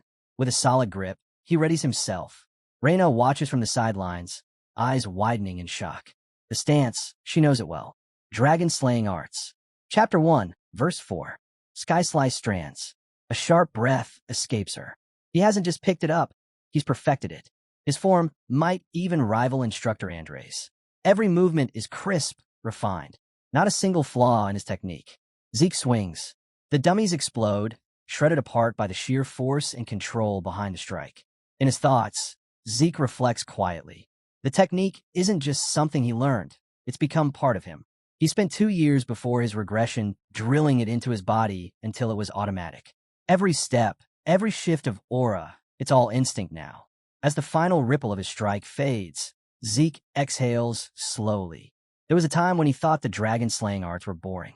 But now, starting over from square one, it doesn't seem so dull anymore. Maybe that little display was enough to rattle Reina a bit. The instructors begin murmuring among themselves. One points out how Zeke coated his blade in aura. Another nods, commenting on the sheer intensity of the blow. The whispers grow, some of them wondering if Zeke might already be close to reaching the rank of Purple Knight. Zeke glances down at the wreckage he left behind. Yeah, he might have gone overboard. Seems like some of his aura slipped out without him noticing. He mutters quietly, I just wanted to match Reina, not stand out like this.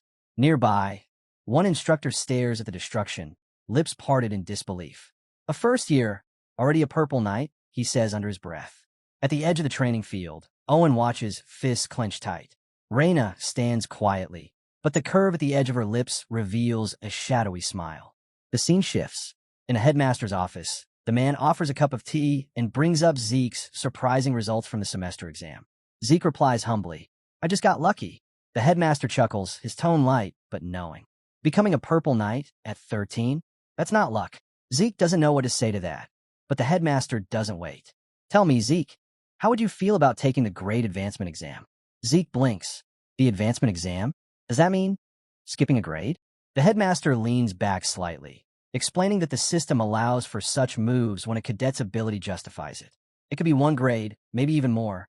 It all depends on Zeke's performance. Zeke thinks quietly. The headmaster's moving faster than he expected, but it's logical. He made more of a splash than intended. Offering a polite smile, Zeke accepts, fully aware of what he's stepping into.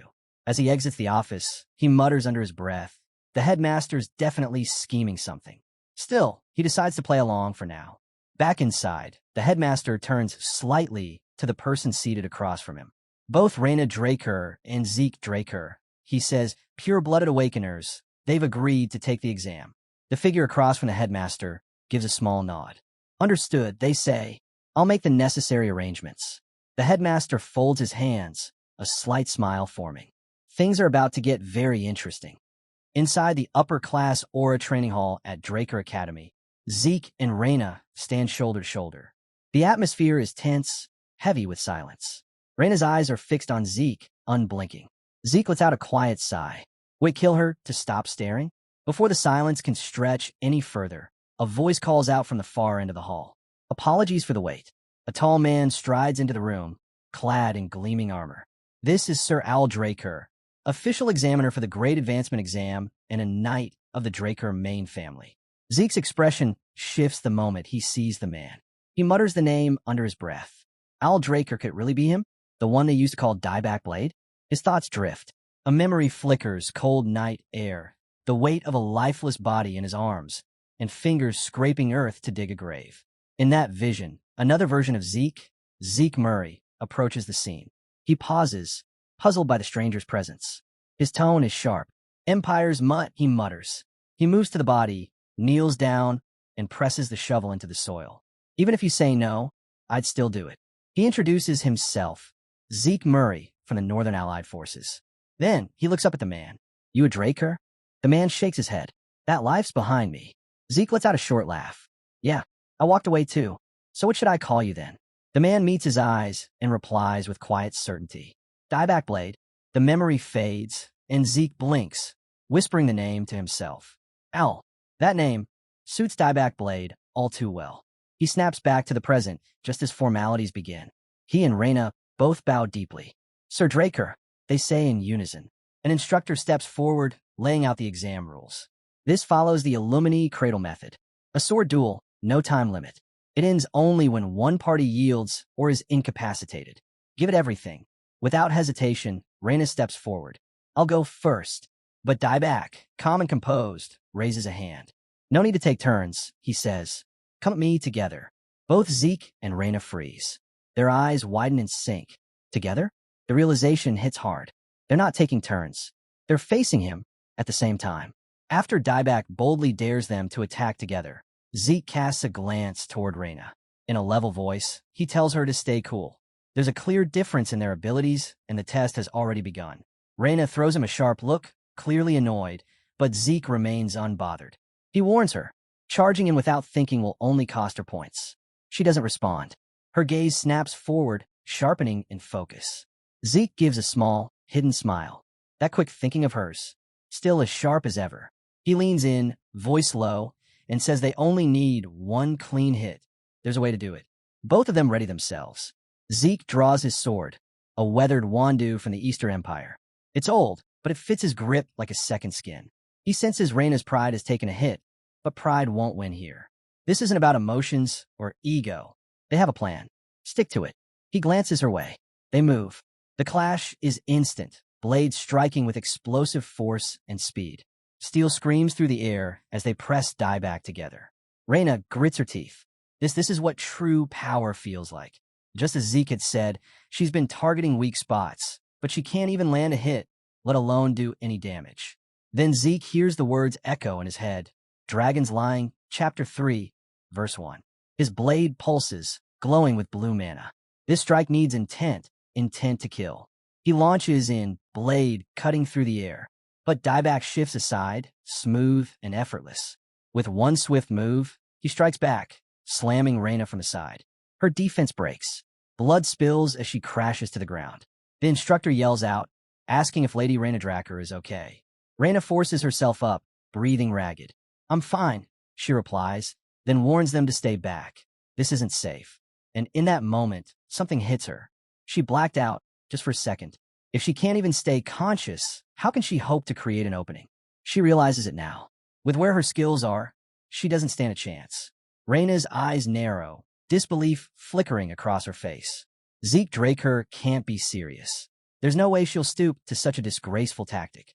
She refuses to smear the integrity of a real duel with something so underhanded. Zeke just shrugs, unfazed.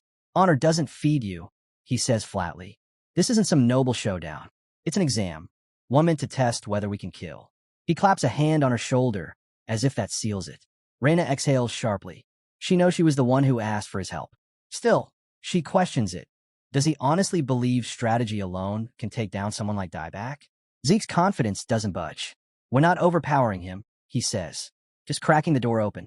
One clean chance. That's all we need. He leans closer, tone steady. He brings up the match they had back at the cradle. Why'd you miss the rope? He asks.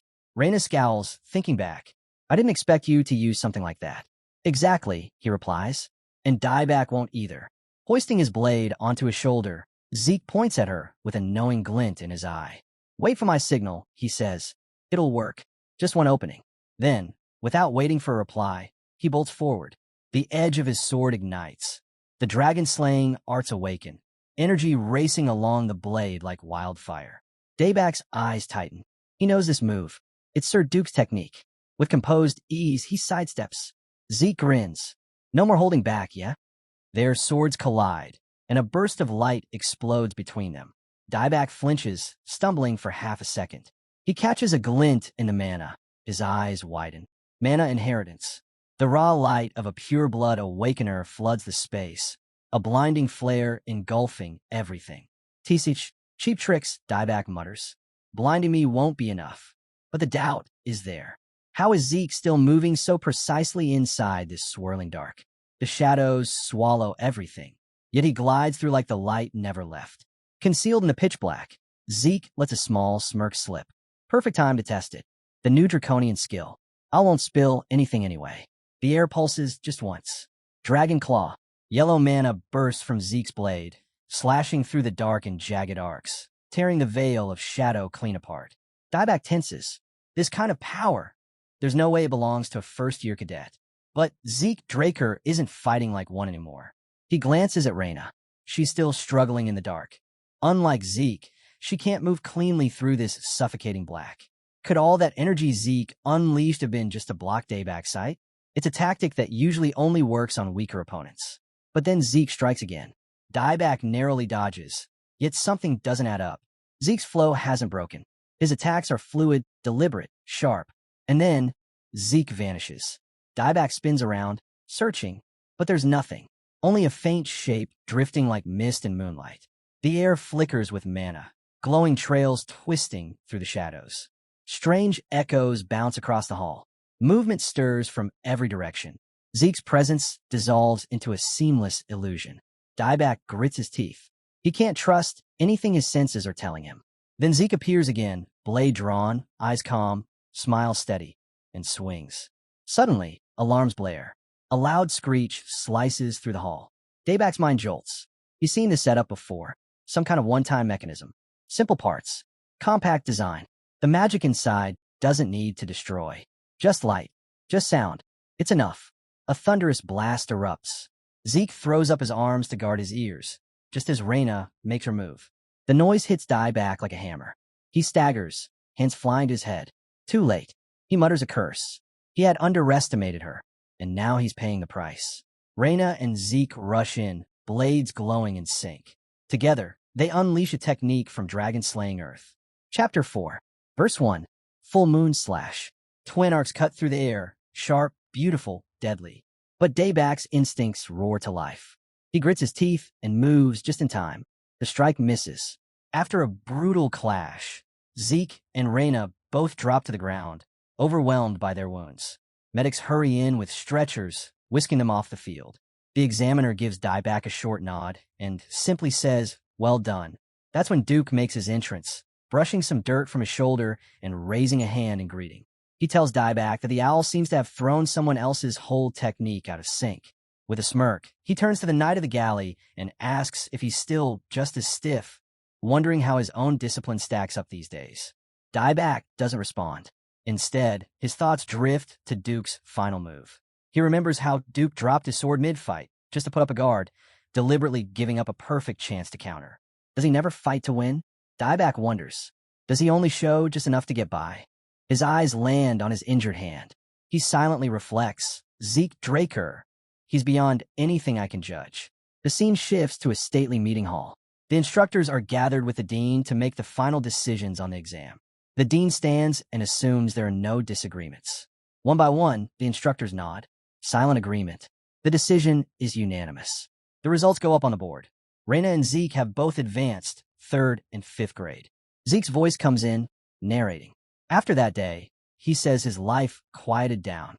He trains in the galley arts directly under Duke for a time, but eventually passes that responsibility to Andre. He stays in touch with Professor Fannin, though eventually Fannin moves on to the Royal Magic Laboratory in Delphi, and Zeke distances himself from the world of noble families. Strangely, the owl still shows up every few months to challenge him. He chuckles softly at the thought. Then one day, something clicks. He takes a leave of absence and shuts himself away in a training hall. 2 years go by. Zeke graduates. Now, the setting changes again to the towering corridors of the Valhalla Institution. Decker approaches, congratulating him. Zeke has just become the youngest person ever admitted. Decker comments that the Patriarch must be pleased. Zeke Draker, 15 years old. His name lights up on the screen. Then Decker adds, a bit surprised, that even the dean wrote Zeke a personal letter of recommendation. Zeke offers a faint smile and nods. Just like that, his quiet 2 years come to an end. With 3 months left before the entrance ceremony, he tells Decker to go on ahead to Atlas. Decker starts to speak, but Zeke lifts a hand, dismissing him with a small wave. He says he wants to be alone for a while. No visits, no interruptions. Surely Decker understands. Yes, young master, Decker replies. Zeke shuts his eyes. His thoughts drift toward the Gate Mountains, where Gezer's remains lie hidden. This vacation is the perfect excuse. He'll head into the mountains through the Argos Adventurers Guild. No need to inform anyone. Then there's a knock at the door. It's Liam. He steps in and bows. Greetings, Zeke Draker. Zeke raises an eyebrow, gently reminding him to drop the formality. He said it before. Liam immediately straightens up, but before they can continue, Decker excuses himself. Zeke gives a nod and reminds him not to forget the black card issue at Valhalla. As Liam reaches the door, he pauses and asks why he was summoned to the Platinum Mansion. Zeke walks over and hands him a notebook. He's heard Liam's been moved to the special class, and that's not something he can overlook. The book has everything Liam will need. Likely exam topics, training guides, a checklist of key gear. If he takes it to Fafner's break, they'll get everything ready. And by the 4th year, he'll need his own blade. Fafner's breath will forge it. Zeke's already covered the cost. Tears well up in Liam's eyes. He promises he won't let Zeke down. Zeke sighs. Just relax a little, will you? Liam straightens his posture and promises to adjust his behavior. The scene shifts. Narration picks up. At the northernmost point of the central continent lies the Kingdom of Argos, one of the 4 great kingdoms alongside Delphi, Thebia, and Elencia. The massive giant mountains are riddled with dungeons, attracting adventurers chasing fortune. Argos's first king made dungeon diving the kingdom's core industry and founded the Adventurers Guild, which now spans the continent under royal rule. Inside one of the guild halls, a clerk calls out, "Number 546, 546. Zeke steps forward. "Congratulations, Zeke Murray," the clerk says, handing over a registration certificate. "Welcome to the guild. I'll need your documents next." Zeke takes the certificate with a quiet thanks. Using a fake name is the smart call. Walking around with the name Draker would only paint a target on his back. He hops onto a caravan heading for the mountains, blending in with a crowd of adventurers. The chatter is constant. One of them leans over and nudges him, eyeing his calm demeanor. First time in a dungeon? Another chimes in, offering to let him join their group. Claims they're decent folks. Says the dungeons have been brutal lately. One wrong step and you're lunch for a monster. Zeke lets out a silent smirk. Scum like this are everywhere. Everyone knows the first team into a dungeon gets half the loot. Rookies? Sometimes they're bait. Sometimes they vanish, shipped off to the slave trade. He says nothing for a moment, eyes narrowing. Then his voice cuts through the chatter, cold and sharp. "Shut up." The man beside him flinches. "Did I say something wrong?" Zeke doesn't answer. He turns toward the front. "Driver. Monsters. 500 meters behind us. Off to the left." The driver laughs it off, says the route's clean. Another adventurer adds confidently, these roads are patrolled by the kingdom. No beasts. You're jumpy. Zeke raises a hand, pointing toward the trees. Then explain that. A giant orc crashes through the underbrush. Chaos explodes. Screams ripple through the caravan as panic sets in. Blood splashes across the dirt road. People scatter, some running, others scrambling to fight. One by one they fall. Zeke ducks behind a tree, untouched, watching the massacre unfold. Orcs this deep in a secured zone? Something's off. The defense perimeter must have failed. But Argo's soldiers are elite. This shouldn't have been possible.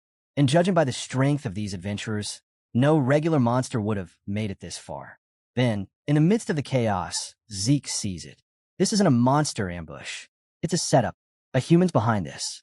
Then it clicks. If this isn't a monster's doing, it has to be human. Someone has gone out of their way to mutilate the bodies just enough to mimic a beast's carnage. But as Zeke studies the wounds more closely, the truth stands out. Each cut is too clean, too surgical. No creature makes incisions that precise. He crouches beside a corpse, muttering to himself. No signs of struggle. Every single one of them killed in one strike. The precision, the force, it leaves only one possibility. Whoever did this has to be at least a purple knight. He rises slowly, voice quiet. Can't linger here. People might get the wrong idea. Leaving the blood-soaked path behind, Zeke sharpens his attention. Right now, nothing matters more than uncovering a trace of Gezer. Soon he reaches a shadowy forest, where skulls dangle from the trees, tied up with strips of bark. He notes the grim decorations silently.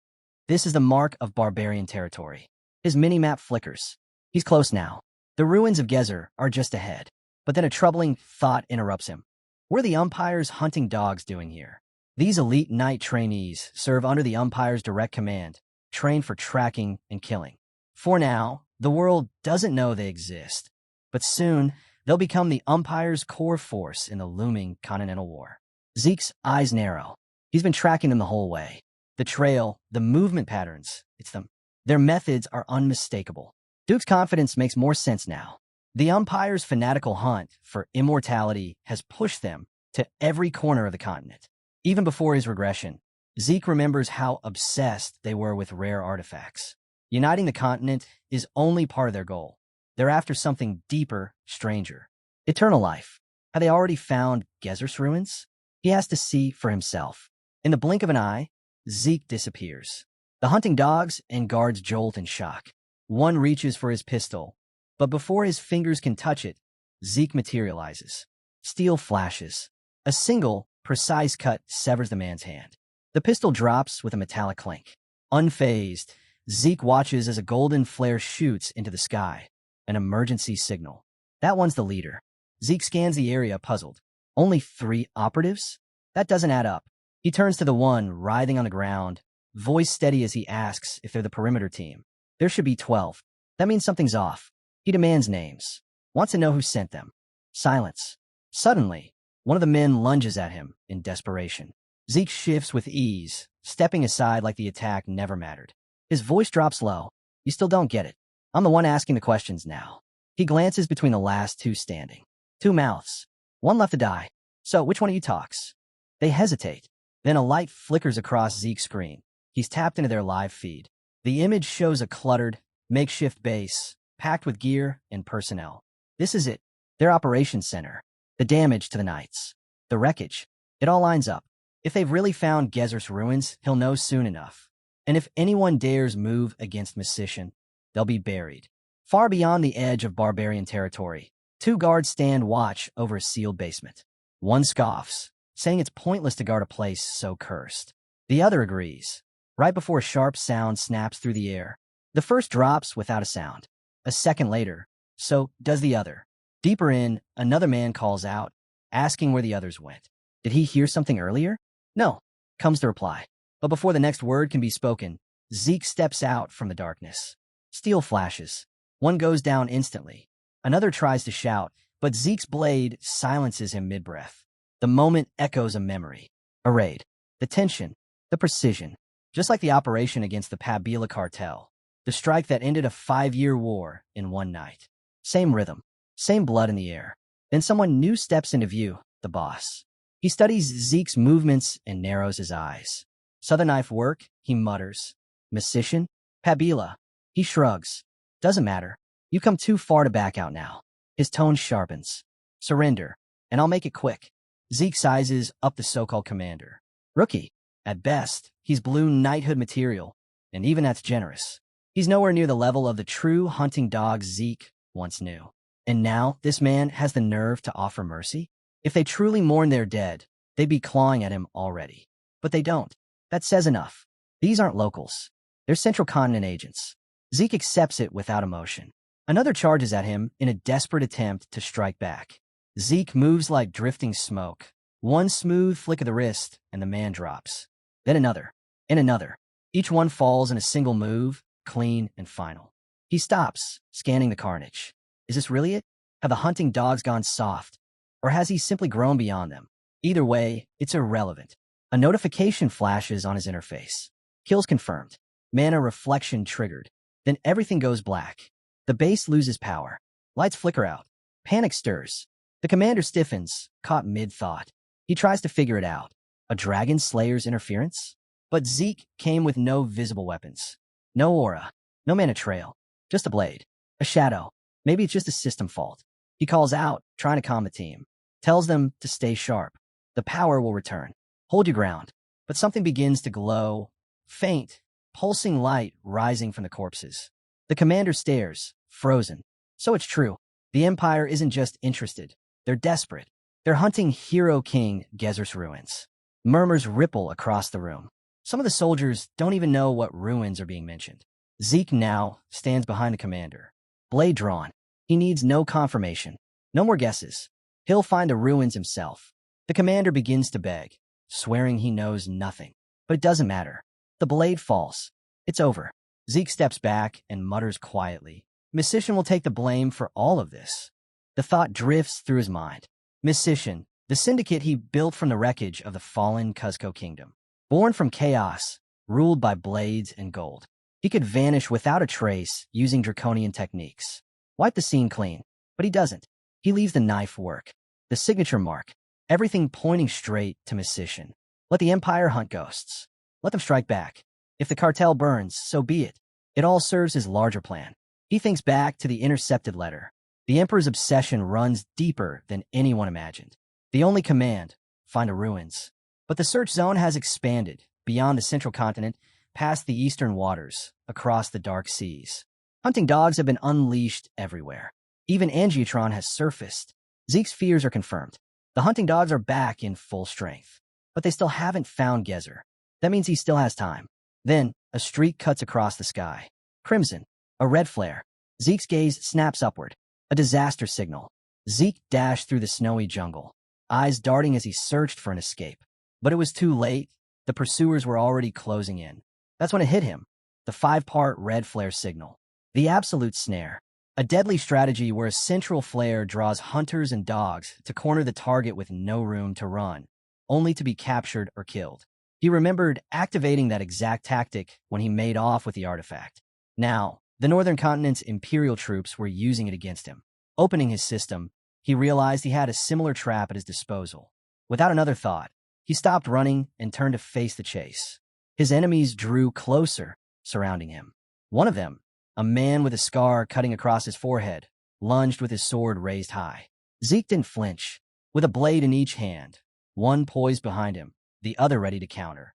He intercepted the strike, the clash echoing through the trees as their swords locked in a sharp cross. From the center of the skirmish, a man clad in yellow flew overhead, silently watching the scene unfold. He recognized the formation instantly. His gaze flicked to the man with the scar, who covered his mouth in a subtle signal. The man in yellow, gripping his sword tighter, sensed it. These weren't the same opponents from the cave. As more fighters appeared from all directions, he stood his ground in the middle of the encirclement. This just got complicated, he muttered, bracing himself. He pulled up his system, scanning the positions of everyone nearby. With their skill level, he knew he should have slipped away earlier. But now, there was no turning back. Reaching for the pendant around his neck, he paused, reluctant to use his power, but there was no other way. He slipped the pendant into his mouth, and instantly, Smoke erupted into the air, drawing gasps from all around. "What the hell is that?" someone shouted. Another guessed. "Is he going for one of us?" Zeke's eyes widened. "Smoke bomb. It's just a diversion," he yelled. Smoke bombs exploded in every direction. His enemies shouted, "Don't let him escape. Close in." But by the time they charged, Zeke had already slipped into the smoke and vanished. "Hold your ground. He's still trapped. Watch for movement. Check the shadows," someone barked. They scanned the swirling smoke, alert. But the man with the scar frowned. Something wasn't right. He couldn't feel Zeke's presence at all. Had Zeke seen through them from the start? Or had the horn they blew changed everything? Out of nowhere, one of his soldiers is flung through the air, and the scarred man's eyes go wide. "What the hell is happening?" he shouts. "There are barbarians nearby, but we've done nothing to provoke them. How are they this aggressive?" Before he can make sense of it, another soldier charges, yelling, "You don't belong here," and swings his sword at the towering barbarians. The blade hits, but does nothing. He stares at his weapon in disbelief. Then, in an instant, a barbarian rushes in and rips him apart without hesitation. Seeing this, the scarred man realizes just how outmatched they are. "We have to fall back," he says, urgent now. "We've never seen them this furious. We're no match for this." He raises his gun and fires a signal into the sky, activating the absolute snare to pull his squad out. The barbarians roar in pursuit, some yelling for their tribesmen to retreat while others chase the soldiers down. Once they've disappeared into the jungle, the man in yellow kneels quietly, eyes fixed on the broken ground. "So, it worked even better than I thought," he murmurs. He holds the pendant in his hand, partially shattered, shaped like a barbarian horn. A battle horn. He recognizes it now as more than just a trinket. Flashes of memory return. His time with the Mohawken tribe, their customs, their warnings. The horn sound was never just noise. It was a sacred call, a signal to alert them when invaders stepped onto holy ground. Though called savages, they followed deep-rooted traditions. He whispers, "This fake horn probably only has one use left in it." He heads deeper into the jungle, brushing leaves aside as he mutters, now to find the real ruins. The scene shifts. Hidden within ancient stone walls, his system picks up on something, a fallen dragon bond tainted with corrupted energy. He ducks into cover, quietly pulling up the system interface. His eyes scan the readings, curious, cautious. Looking at the map, he spots a chamber high above, connected to the downfall of the dragon god. "Can I access it?" he asks. The system responds, "Administrator rights confirmed. Control link established. Home of Hero King Gezer accessed." As the ancient door creaks open, the fallen dragon balls begin to stir. Zeke narrows his focus. If he's fast enough, maybe he can get through without fighting. He bursts forward, dragon sling arts propelling him like lightning. Wind surges around him as he unleashes gale art and casts shadowless traps to cloud their vision.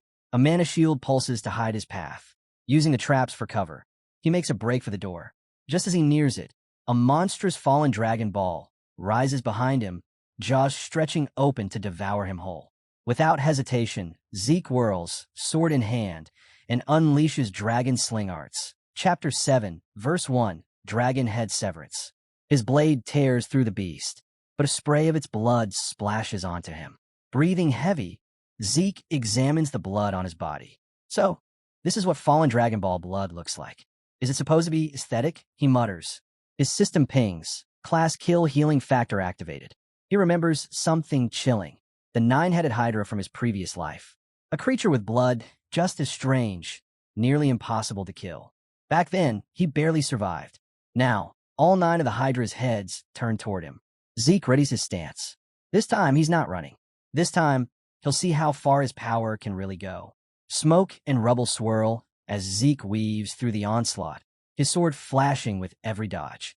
A massive fallen Dragon Ball charges straight at him, blade raised for a killing blow. Zeke grits his teeth. How could his dragon sling arts go up against this? He thinks quickly. In a world where true dragons are extinct, these dragon-born creatures are the closest thing left. But every time he strikes, they regenerate, standing right back up. His frustration builds. He knows it. His current strength isn't enough to take them down. He narrows his gaze on the dragon-born, standing roughly 30 meters from the ancient door. "System," he commands, "open the door." A second later, he adds, "Now close it." The system responds promptly. "Administrator's request confirmed." The door to the home of the hero King Gezer has been closed. With the path behind him sealed, Zeke goes all in. Power surges through him as he unleashes dragon sling arts. Wind roars as he strikes with gale arts. Fifth form, then layers it with wind slips split power. A blue aura engulfs him, energy crackling. In one swift motion, he hurls a mana-infused projectile using the single rope technique. The impact rips through the enemy ranks, and for the first time, victory feels close enough to touch. But as he turns to retreat, one of the dragon-born barrels at him, spinning like a wrecking ball. Zeke throws himself aside, just in time, barely avoiding the hit. But his relief doesn't last. The Hydra is still on him. Its heads whip forward, spewing blood that sprays over him. Zeke scowls. That thing's still coming? He snaps. Sword in hand, he braces himself. Fine. You want my arm? Take it. Purple mana flares around him as he slashes upward. Pain screams through his body as his arm burns, skin peeling back to muscle. His roar cuts through the chaos. Poison fog. That thing's full of tricks. The system's voice cuts in. You have been poisoned by the nine-headed dragon Hydra. Zeke doesn't stop. With his body weakening, he taps deeper, unlocking soul manifestation power, a triggering lesser rate power. The air trembles with raw mana. One of the Hydra's heads explodes into a spray of blood, hitting the ground with a crackling splatter. Another head turns to look at the carnage, almost puzzled. Zeke doesn't let up. He eyes the next target. The Hydra suddenly opens one of its mouths and lets out a thunderous roar, shaking the battlefield. Zeke locks on. One target, one chance. The system flashes. Draconian skill activated. Dragon's dignity. A surge of dominance radiates from Zeke. Mana wraps around him like a storm, pulsing with authority. The air bends, and the dragon is trapped inside the aura of power. In the blink of an eye, Zeke's eyes blaze with a vivid purple light. The world around him shifts. He sees a hallucinated version of the dragon, massive and trembling. The Hydra itself begins to quake, frozen where it stands. If you don't want to be crushed, move, Zeke growls. The beast hesitates, but then backs away, slinking out of his path. Zeke doesn't waste a second. He pushes forward, making it to the door.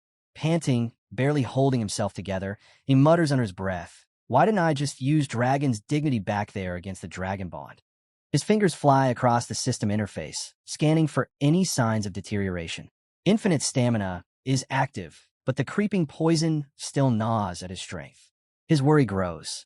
A system prompt flashes. Fear status inflicted on fallen Dragon Bond. Do you wish to activate Dragon Control Authority to attempt subjugation? Zeke's eyes narrow. The fear from Dragon's dignity. It worked. But as he reaches out to dominate the creature, the system halts him. Access denied. Administrator authority insufficient. He clenches his fists in frustration. I need admin rights for everything, he mutters bitterly, voice rising. I can't even use this power properly. Just then, another alert slams into his screen. The Hydra's poison has intensified, reaching a lethal stage. Zeke screams, pain ripping through him. His healing factor falters. His breath shortens. There has to be a way to fix this, he gasps. The system responds. Suggestion, activate Glutton, capable of consuming bloodline-based abilities. Zeke's eyes spark with sudden hope. If the poison is tied to a bloodline trait, maybe Glutton can counter it. He stares at the dragon, pulse pounding. The draconian skill flares to life. Blood near him begins to glow faintly, illuminating the ground like embers in the dark. The dragon watches, startled. Fallen dragon-born energy absorbed. Glutton's skill rank increased. As the last of the creature's life force seeps into him, Zeke feels strength return, but only partially. Partial bloodline absorbed. Constitution incomplete. He drops to his knees, trembling from the overload. Then, with a sudden burst of energy, he slams his fist into the ground. Bingo! He breathes, a weak grin spreading across his face. The system chimes one final time. Hydra poison neutralized. Poison resistance constitution acquired. Zeke glances at the updated stats. Low-rank administrator privileges, new skills, and one crucial trait. He leans back, thoughts racing. So this is what poison resistance really means. As his gluttony skill levels up, Zeke pauses, wondering if it's because he absorbed an elimination target. The system confirms it, and his eyes sharpen. This wasn't just a power boost. It came with crucial insight. He pushes forward through the ancient doorway.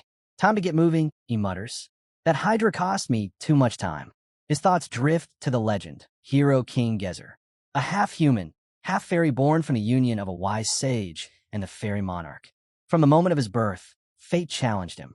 Betrayed and abandoned in the forest, he survived only because a sacred wolf found and raised him. As he grew, he freed oppressed humans and eventually founded the Kingdom of Kronos, right here on the central continent. Zeke walks deeper in, recalling that records of Gezer's life are rare. Yet now, the evidence stands before him. The kingdom might be smaller than the stories claimed, but there's no doubt it's real. He stops at the massive door, sensing it a bridge between legend and the present. The system chimes. The home of the Hero King Gezer has opened. With a steady breath, Zeke steps through. Inside the dimly lit corridor, a large stone catches his eye. As he lays his hand on it, he whispers, "So this holds Hero King Gezer's secret technique." The system responds instantly. An achievement quest has been triggered, tied to Gezer himself. Zeke barely has time to process before a warning hits his screen. You cannot exit this area until the quest is completed. His body stiffens. Someone or something behind that door just reacted to his thoughts. He looks back, uneasy. The system reveals the quest's title, Linked Quest, Hero King Wisdom. Details unfold before him. But it's the reward that stops him cold. Reward, the fairy monarch's tear. Zeke's breath catches. A relic said to grant wishes, directly tied to the fairy monarch, Gezer's mother. His mind races. A wish-granting item, with fairy lineage power? This could change everything. Zeke couldn't take his eyes off the mission reward, the fairy monarch's tear. A relic said to grant any wish. Holding the stone, he muttered, "I don't know how this works, but it's definitely something special." Curious about how to advance, he asked the system. Request acknowledged. The system began scanning magical video logs. It found 546 recordings of Hero King Gezer, with 12 matching the criteria. The first clip loaded, the language of ancient Kronos detected and instantly translated. On screen, Gezer declared, "A sword's just a sword." A frustrated voice replied, complaining about how he couldn't even swing it properly. "Stop whining," Gezer barked. Then Shatton showed up. Gezer snapped at him, telling him to get it together. The image shook, and Zeke instantly recalled Shatton, the knight who served Gezer without question. Gezer continued, breaking down swordsmanship in his own way. No tricks. Just swing it, hard and nonstop. Red mana surged from the screen, enveloping Zeke. The force dropped him to the ground. He dug in, enduring it. This is Hero King Gezer's advancement. The system confirmed. Zeke grinned. This was what he was after. Play that again. From the top, he said. Sword in hand, Zeke got to work. For days passed inside that sealed-off training zone.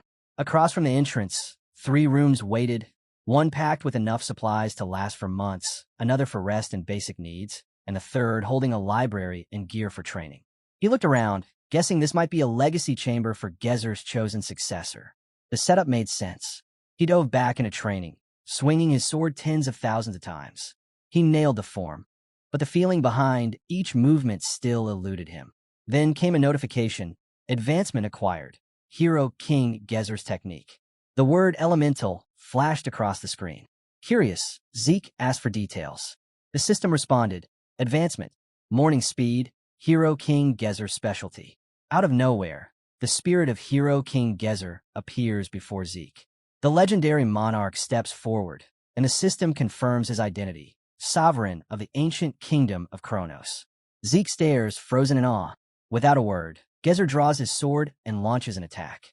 Zeke narrowly dodges, but the force of the strike hurls him into the wall. On your feet now, Gezer barks. Zeke grits his teeth and gets up. It feels like he's facing a battle-hardened master from another lifetime. Gezer grumbles. He might just have the knack for swordsmanship. Old knights would die all over again if they saw this. The raw power is absurd. Zeke wonders if this is some kind of test. Gezer charges once more, sword slashing down. Zeke dodges again, barely keeping up, asking himself if the king is actually trying to kill him. Clutching his weapon, he doubts aloud. Can I really take on a hero king? Gezer laughs mockingly, clearly unimpressed. Zeke stops. He clears his mind, lowers his sword, and stills himself. Then, as he lifts the blade again, blue mana begins to surge around him. All right, my turn, Zeke says focused. Gezer eyes the glow and smirks. What, are you some shut-on trainee? What's that power called? Zeke doesn't respond with words. He charges in, blue energy crackling around him. Gezer casually lifts his sword to block, calling that Aurora. Are you? With little effort, he counters the attack. Nope, that's not it. Zeke's eyes widen. Gezer's minimal movement still delivers crushing power. The king steps in, calm and sharp. Forget the name. If it's fun, that's enough, he says, striking once again. Zeke ducks, shouting back. Then let's enjoy it. Their swords collide, unleashing waves of radiant mana. The clash shakes him to his core. I expected it to be tough, but this, he mutters. This is unreal. The gap in strength hits him like a void. I'm nothing, he whispers, feeling the weight of the difference. No, don't dwell on it. He's just in another league. Is this what being a hero king means? He wonders. Deep down, he knows this is only the beginning. Suddenly, the system lights up, skills activated, one-hit kill, high-speed movement, rapid slash, Dragon Claw from the Dragon King set. Gezer eyes him coolly. So you're throwing around Dragon King moves without being one? The king charges again, eyes sharp. Elemental power, is it? He asks mid-strike. Zeke flinches, but swings back with all he has, unleashing an attack at full swerve level. Blades flash. Sparks fly, each blow heavier than the last. Zeke fights back, but the gulf between them only grows clearer. After the clash dies down, Zeke slowly opens his eyes, still reeling from the battle. King Gezer sits nearby, completely composed. You're still weak, he says, but at least now you've woken up. A faint grin crosses his face. And I wasn't even serious. Shut down skills, Dragon King powers, elemental force. I didn't use any of them. Then Gezer notices something unusual. He approaches Zeke, eyes sharp. Your soul's partially merged with the spirit realm. Zeke echoes the words in confusion. Spirit realm. Gezer nods. You've brushed the edge of death more than once while still in a mortal body. That's probably why you're able to access elemental power. Trying to keep up? Zeke shakes his head. You've been throwing around terms like shotgun skills, spirit realm, elemental power. I don't get any of it. Can you just break it down? The king frowns, his gaze piercing. Quit pretending. You're not that clueless. He steps closer and asks, what is it you're really after? Zeke stays quiet. He doesn't know what to say. Gezer doesn't wait. You're pushing forward for one thing, the elemental sword. King Gezer stands tall, his voice firm and unwavering. Elemental power isn't just energy. It's the raw force behind all existence. Water, fire, earth, wind. These four govern everything. The elemental sword draws from them. Raising his blade, he gives a demonstration. Watch closely. This is wind elemental field combined with the strong blade technique. A controlled gust coils around his weapon, rippling through the air. The source behind all elemental power. I call it Ethar. Zeke stares, stunned. Until now, everything felt like theory. But this was real.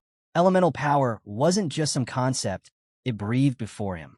It felt more like ancient magic than combat technique, something primal and far older than words. Gezer steps back and motions toward him.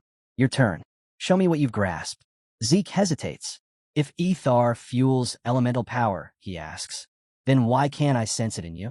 Is there a method to converting Ethar into that kind of force? Gezer's eyes narrow in surprise. He channels more energy, the swirling air intensifying. But when he speaks, he falters. I can't really explain it. Zeke watches closely. That hesitation, he's seen it before. Every mentor he's had operated on instinct, never truly grasping the deeper mechanics. His eyes drop to the king's blade as he sharpens his focus. It's not that there's no Ethar, Zeke mutters. It's just incredibly faint. It's hidden deep in the flow. You've refined it so tightly, I can barely detect it at all. Gezer glances down at his weapon, puzzled. Then why can't I sense it that way? Zeke steps forward, gripping his sword. No matter. I'll find the answer myself. The king raises an eyebrow. Getting bold, aren't we? Zeke closes his eyes and steadies his breathing. He recalls what Gezer said. A full force strike is elemental power. That phrase echoes in his mind, and something clicks. Maybe the secret isn't in releasing power. Maybe it's in holding it back, shaping it. Eyes snapping open, Zeke slashes. A surge erupts from him, the wind flaring to life. The field shifts under the pressure of his aura. Gezer watches, visibly stunned. You just tapped into elemental power, he says. His tone quickly turns sharp. But that technique, it resembles dragon tongue. And not well. Zeke stumbles, panting. Dragon tongue? Gezer scowls. Dragon tongue is sacred. Only dragons, maybe the Dragon King, can truly wield it. No human body can handle it. Every time you use that power, it tears at you. Zeke's face tightens with confusion. You and a dragon are built differently. Gezer continues. Your soul's far too small. Trying to channel that force is like pouring fire into a paper cup. It'll always burn through. What you're doing isn't mastery, it's a flawed copy. And whoever handed it to you gave you a broken curse, not a gift. After a pause, Gezer adds, still, if you can manage to access that power again, maybe it's worth chasing. Zeke's thoughts race. His mind flashes back to the moment in the Dragonslayer's sanctuary, the day he absorbed Bahamut's heart. The system message echoed in his memory. Dragon tongue acquired, currently unusable. It had been listed under the Dragon King skill set. If I can unlock it fully, he realizes I could use full force strikes without restraint. That changes everything. That's a reason to push harder, faster. But before he can sink deeper into his thoughts, Gezer lifts his sword again. Do I need to beat the daydream out of you? On your feet. Zeke scrambles up. The king's tone softens just slightly. Advanced training takes longer than the basics. But with your heavenly born body and all those sync sessions, you're finally starting to get it. You're learning how the elemental sword actually works. Zeke nods, sweat dripping down his face. Gezer continues. Think of it like spell casting. You channel mana through a formula. Same idea here, but instead, you're channeling elemental force through ether. Your sword isn't just a weapon, it's a conduit. It pulls in spirit energy, channeling the raw power of the elements. Days blur into one another as their training intensifies. Zeke pushes himself relentlessly, growing more precise. Bit by bit, he learns to sync his spirit with the elemental field. The more he understands, the more naturally the elemental sword responds. The wind begins to listen. The air hums with energy at his command. Eventually, Gezer sheathes his blade and steps back. Now you're worth watching, he says flatly. But don't get smug. The next phase will crush you if you're not ready. Rest while you can. Still catching his breath, Zeke asks, mind if I ask something while we rest? Gezer gives a nod. Speak. Zeke's eyes brighten. Something clicks in his mind. These floating particles around us. Those are elemental force too, right? He doesn't stop. I met someone named Hissa. He talked about using aura. Said it was part of Shatten's discipline. What did he mean by that? Gezer leans back against a nearby stone, thoughtful. Aura's just that. Spiritual force radiating from within. But Shatun, he had a different take. He believed humans could never wield the elemental sword like dragons or spirits could. So he forged his own path. Zeke's brows tighten. So everything I've been doing, it's Shatten's technique? Gezer nods. Exactly. That's why Hissa recognized it. But there's one piece most don't know. Shatun had a title he never shared. The king pauses, then speaks it plainly. Shatun the Darker. Zeke's pulse spikes. That name, Darker, shifts everything. Shatun, once believed to be the Hero King's right hand, the originator of aura cultivation, was a Darker? Not Terracan? Then why has history buried this? Got it, Zeke says quietly, taking a deep breath. Then one last thing. What is the spirit realm, really? I've felt it ever since I learned the elemental sword, but I still don't understand what it is. Gezer doesn't answer. Instead, he slams his palm against the ground. The floor splits open beneath them, wind erupting outward in a violent surge. Zeke stumbles back, startled. The air changes, thick with energy. The hum of wind echoes in his bones. It's the exact same feeling the elemental sword draws from. Zeke glances around, slowly putting the pieces together. This is the spirit realm's presence. It's not a separate place, Gezer says firmly. It's a layer of reality always surrounding us. Spirits dwell there. So does the purest elemental energy. Once you can truly sense it, power will never be out of reach again. Zeke closes his eyes. He no longer reaches for the elements as something distant. He feels them inside him. The wind doesn't obey. It moves with him. He's no longer using it. He is it. The king begins. Technically, they're not the same, but think of it this way. The spirit realm is like the afterlife, and the material realm is where the living dwell. Once your physical body exits the material realm, it ends up in the spirit realm. There's no returning. It's like an unseen wall that locks you out for good. Zeke's eyes flash with realization. My master mentioned my soul's partly linked to the spirit realm, and now, here I am, standing in front of you like this. The king's voice drops lower. I've never seen a case like yours, but there are ways to pass through the barrier. He lifts his hand, slicing a path through the swirling winds. In my situation, a dragon helped me. Zeke hesitates, then blurts out, "A dragon? Wait, are you serious?" The king looks puzzled. Is there a problem? Zeke frowns. Dragons don't exactly go around helping people. The king folds his arms. Where do you hear that nonsense? No creature holds humans dearer than dragons. Zeke stiffens. What kind of twisted logic is that? He snaps. Since when do dragons care about us? His thoughts wander to Bahamut, the dragon once bent on annihilation. Maybe they did in ancient times. But what changed? Why the sudden distance? King Gezer straightens, eyes firm. You really need me to spell it out? You're standing here because of it. He taps Zeke's chest. That heart beating inside you, and my sword, forged from a dragon's fang. Bahamut didn't just hand those over. Zeke freezes. He didn't give them willingly? The king nods. He's got a foul temper, sure, but he's got a heart, too. He can't refuse someone who speaks from his soul. Zeke's thoughts race. So this king and Bahamut, the so-called destroyer, were allies? That's something best left unsaid. He rubs the back of his head, trying to play it off. Yeah, my clans always serve Lord Bahamut. We offered those things to him. It's part of our duty. He forces a grin. Guess people just get the wrong idea about me. The king laughs heartily. Still got that fierce loyalty in your blood. Then his voice softens. Bahamut's temper's gotten him into trouble more than once. I've had my fair share of clashes with Kronos because of it. Zeke perks up. Kronos? You mean the dragon? He narrows his gaze. Wait, but do you mean the kingdom? Memories flicker, stories passed down by his ancestors. Bahamut talked a lot about him. Was the kingdom really named after Lord Kronos? Gezer lets out a soft chuckle. He was my contractor. I couldn't come up with a name for the kingdom, and there he was, lounging around, sipping tea. So I named it after him. Zeke's eyes go wide again. A dragon drinks tea? That must be that shape-shifting thing, right? The king smiles, eyes drifting to the past. Kronos never seemed surprised by how humans behaved. Honestly, I think he just wanted to make sure his name lived on. Zeke starts to respond, but the king suddenly grows quiet. A thought clicks in Zeke's mind. Thousands of years ago, dragons and humans must have coexisted peacefully. But if dragons openly used their full strength to help people, it would throw the world off balance. To prevent that, they suppress their power, take on human form, and seal sacred contracts with chosen individuals. People like King Gezer, contractors. His thoughts tumble faster. Could that explain why ancient artifacts are so incredibly powerful?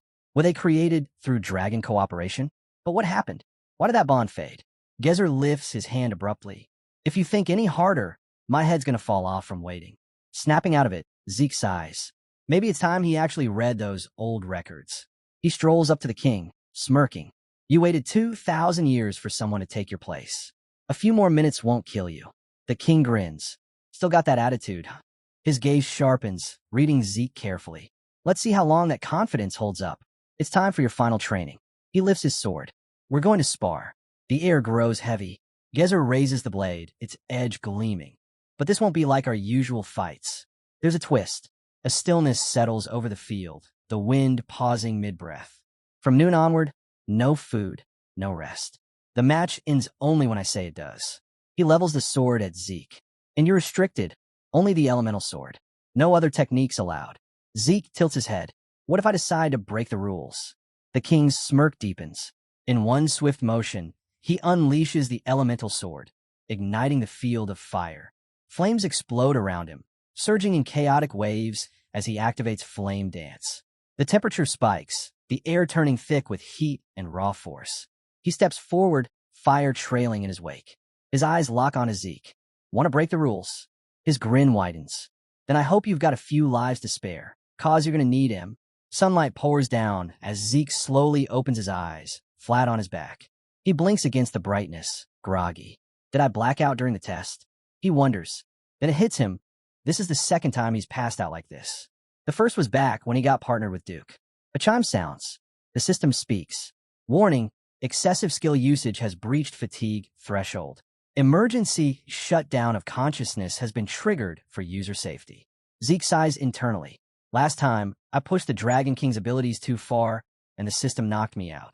But this time, this was pure physical exhaustion. It's the first time since he regressed that he's fainted from sheer bodily limits. He sits up and looks around. King Gezer, he calls. No response. Only broken stones and empty space. He's alone. Did I get sent back to the spirit realm again? He wonders, glancing at the ruined remnants of the kingdom around him. His mind shifts to the trial. I managed to pull off Field of Water decently near the end, he recalls. A system prompt pops up, and Zeke's eyes light up. Linked quest complete. Bonus rewards granted for timely completion. A grin spreads across his face. Nailed it. More notifications follow. Reward. Fairy King's tier, 500 karma points, and 3 random skill quarrels. Achievement quest complete. Bonus rewards granted. Victory recognized. System authority upgraded. Intermediate administrator. New system features unlocked. Zeke's jaw drops slightly. Whoa, that's a lot at once. The messages keep rolling. Wagner quest book upgraded. Intermediate tier. Item shortcut, slots unlocked. Minimap portal travel function activated. Administrator's soul, partial unsealing complete. Bahamut's heart, seal status, 90%. Then comes a cascade of data, skills, system menus, administrator privileges. It's overwhelming. He stares at it all, stunned. This is going to take time to sort through. He strokes his chin, deep in thought. The seal was at 95% when I absorbed the heart. Now it's down to 90%. Another system message pops up. Detected power exceeding host capacity. 95% of acquired power has been compressed and sealed. So that's what stopped the seal from unlocking earlier. Zeke nods. Yeah, I remember what it feels like when power overloads the body. He runs the numbers. So I'm only handling about 10% of what's inside Bahamut's heart. His gaze sharpens.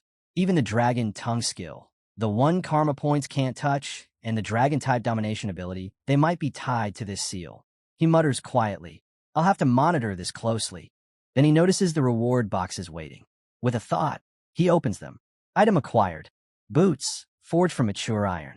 Lightweight, highly durable. Item acquired. Leg armor, forged from mature iron. Lightweight, highly durable. Item acquired. Earrings, made of crystal.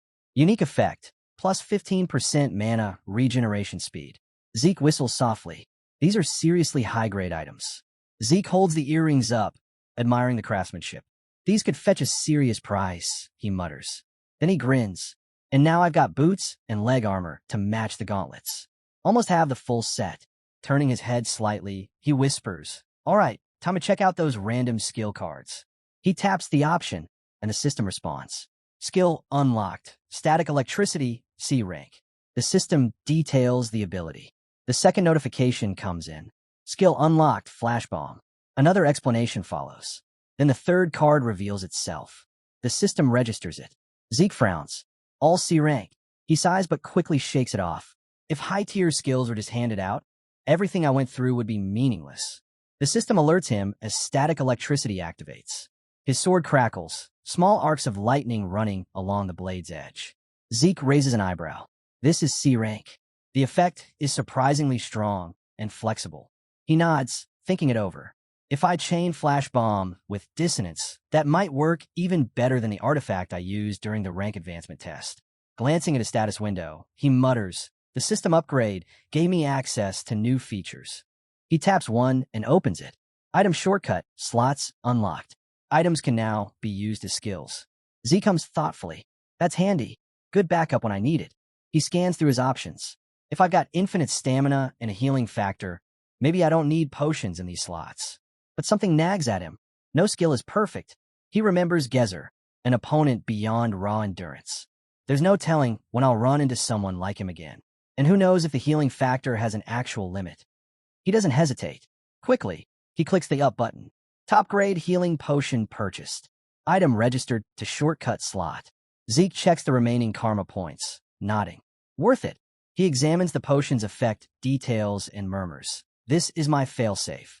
A backup even stronger than infinite stamina. As the system continues flashing with alerts, his eyes settle on one message in particular. The Fairy King's tier. He pulls out the small bottle. The system gives its description. This tear was shed when the hero king fell victim to a treacherous shortcut scheme. It can summon the Fairy King from the spirit realm once, using this item as the medium. Zeke grips the bottle tightly. Out of everything, this might be the real treasure. Zeke blinks in surprise. Wait, the Fairy King from earlier today. He He stares at the bottle in his hand. The legends say the Fairy King grants wishes to humans. If that's true, does this mean I get one wish? Any wish? He tightens his grip slightly. But I only get one chance. No way I'm using it for something random. Eyeing the tear, he makes up his mind.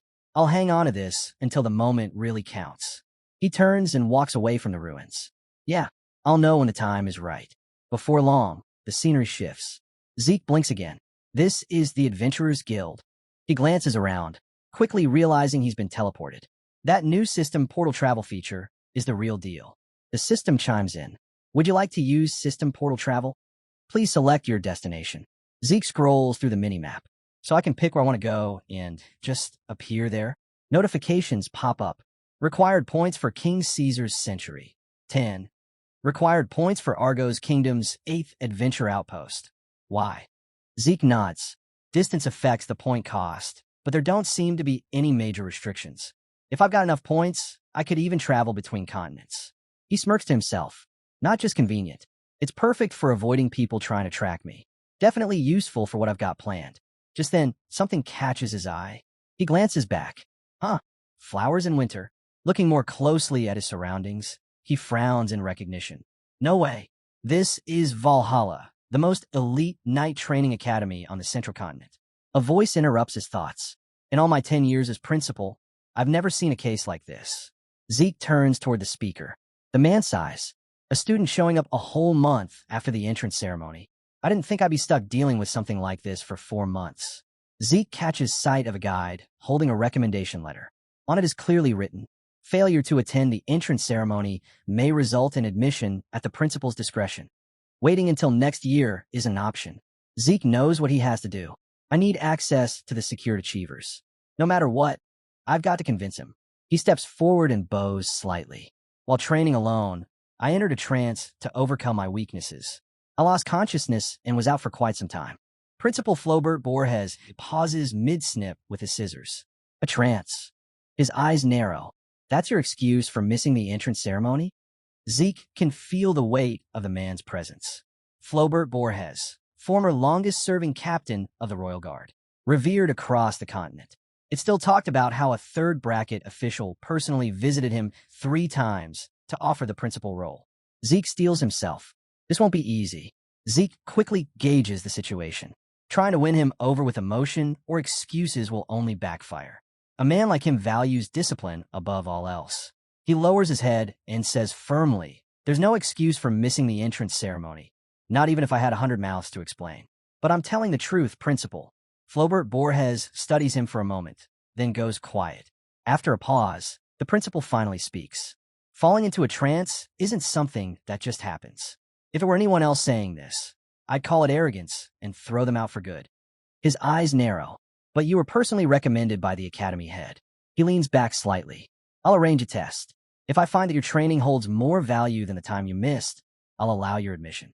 Zeke's eyebrows twitch in surprise. So Howard really did pull strings for me. Even if it's irritating, I've got to admit, he cleared the way. Zeke nods in appreciation. Now's not the time to be picky about how I get in. The principal reaches for a small bell and rings it once. Almost immediately, the secretary enters. Prepare a vacant training room at once, the principal orders, and notify the department heads. We'll be conducting an additional entrance evaluation. The secretary bows and hurries off. Soon, everyone is assembled in Valhalla's cadet private training room. Zeke surveys the crowd. Just as I thought. Every professor here is a name I've seen in the Continental reports. Real powerhouses, renowned knights, one after another. The principal's voice cuts through the silence. Everyone is here. Now, show us the results of the training you've been talking about. Zeke steps forward. Zeke couldn't reveal his elemental sword just yet. Instead, he drew his blade and took his stance. The weight of the instructor's gazes pressed down on him. They were the elite trainers of the continent's finest knights. He knew showing them an outdated move wouldn't even earn a blink. But Zeke wasn't planning to stay hidden. He decided to give them a glimpse of what he could really do.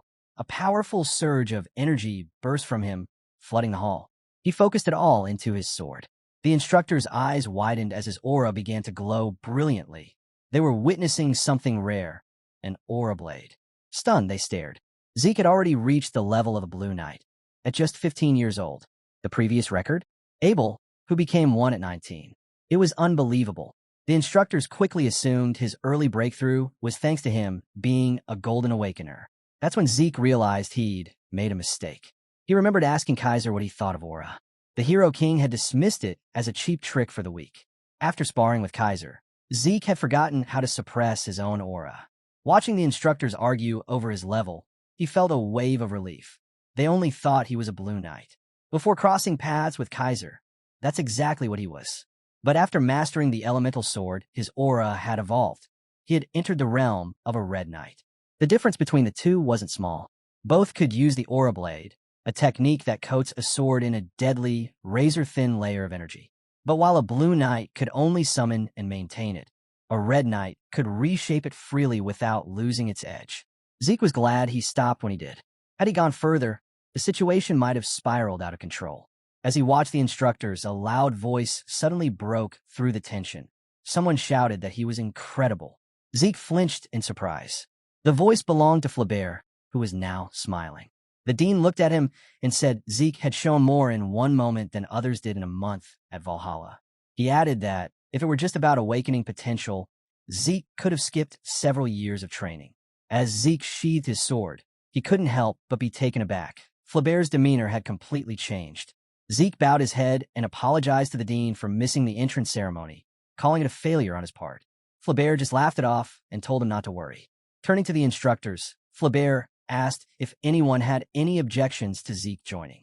It quickly became clear the dean had a soft spot for talented individuals. The instructors exchanged glances before agreeing. One of them even remarked that such a clear aura blade manifestation was rare, even among active knights. There was no need for further testing. Flaubert nodded, pleased, and officially welcomed Zeke to Valhalla. Midland Atlas wasn't just any city. It was massive, easily the size of a kingdom, and located right at the heart of Midland. It was home to the continent's top knight training facility. Valhalla stood here, along with the Draker family's Four Seasons fortress. The fortress, where the Draker patriarch and key figures lived, was widely known as the true stronghold of the Drakers. The scene shifted. Zeke arrived at a grand mansion, his personal residence. Even he thought it was way too extravagant. As he slowly opened the front door, two figures were already waiting inside. The moment Zeke stepped in, confetti burst in the air, followed by loud cheers welcoming him to Valhalla. The one behind the confetti? Duke. And right beside him was Andre. Both were dressed in ridiculous clown costumes. Zeke was stunned to see his master like this. Duke gave him a playful tap on the shoulder and told him he was incredible, joking that Zeke was the first person he'd seen miss Valhalla's entrance ceremony. Then, Duke announced it was time to get started now that Zeke had arrived. Zeke, confused, had no idea what he meant. Turns out, Duke and Andre had thrown him a surprise enrollment party after they got to Atlas. Zeke couldn't help but wonder, what were these two doing here instead of being at the academy? As it happened, Duke had been summoned to the Four Seasons fortress by the Patriarch. A month ago, he'd decided, on his own, to become Zeke's personal housekeeper at the mansion. Andre then told Zeke he'd taken up a role as an assistant professor at Valhalla. He apologized for showing up unannounced. To Zeke, it felt like Andre had just followed him there. He wasn't thrilled. He wanted peace and quiet, and now, these two had barged into his space without even asking. After downing several bottles of liquor, Duke and Andre eventually passed out. It was already deep into the night. The scene then shifted to a dimly lit bar. A coin clinked onto the counter as someone placed an order for a beer. The bartender's eyes widened when he spotted the Draker's emblem on the gloves of the customer. It was Zeke. He casually told the bartender that he wanted to meet Kay. The entire bar went silent. Every head turned. Weapons were drawn. Zeke didn't flinch. He simply raised a hand and asked if they really wanted to try him. The moment they saw the Draker's symbol, the tension broke. The men quickly sat back down and resumed drinking like nothing had happened. The bartender, now clearly nervous, apologized for not stopping the others. Then he reached up, pulled down a bottle, and revealed a hidden door. He told Zeke he'd take him to the branch manager.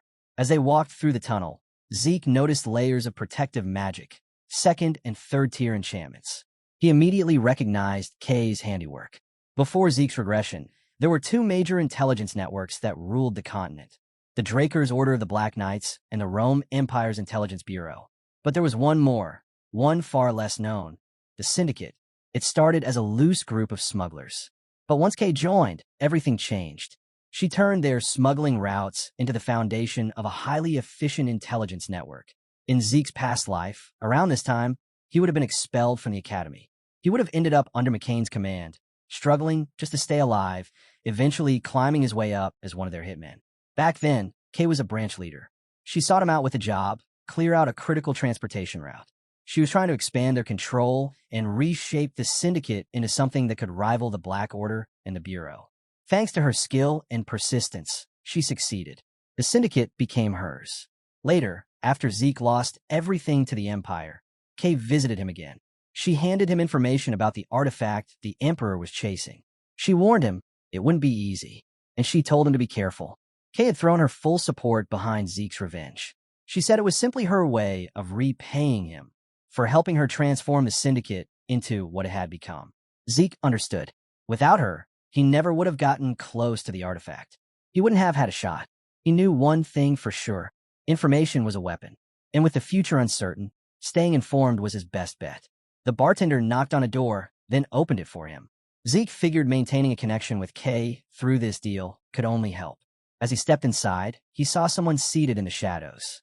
A match flared, lighting a cigarette. Just like before, Kay hadn't changed. A mana lamp flicked on, casting light across the room. Kay looked at him and asked why he was there. She was a striking woman with red hair, and yes, a voluptuous figure, but she wasn't here to waste time.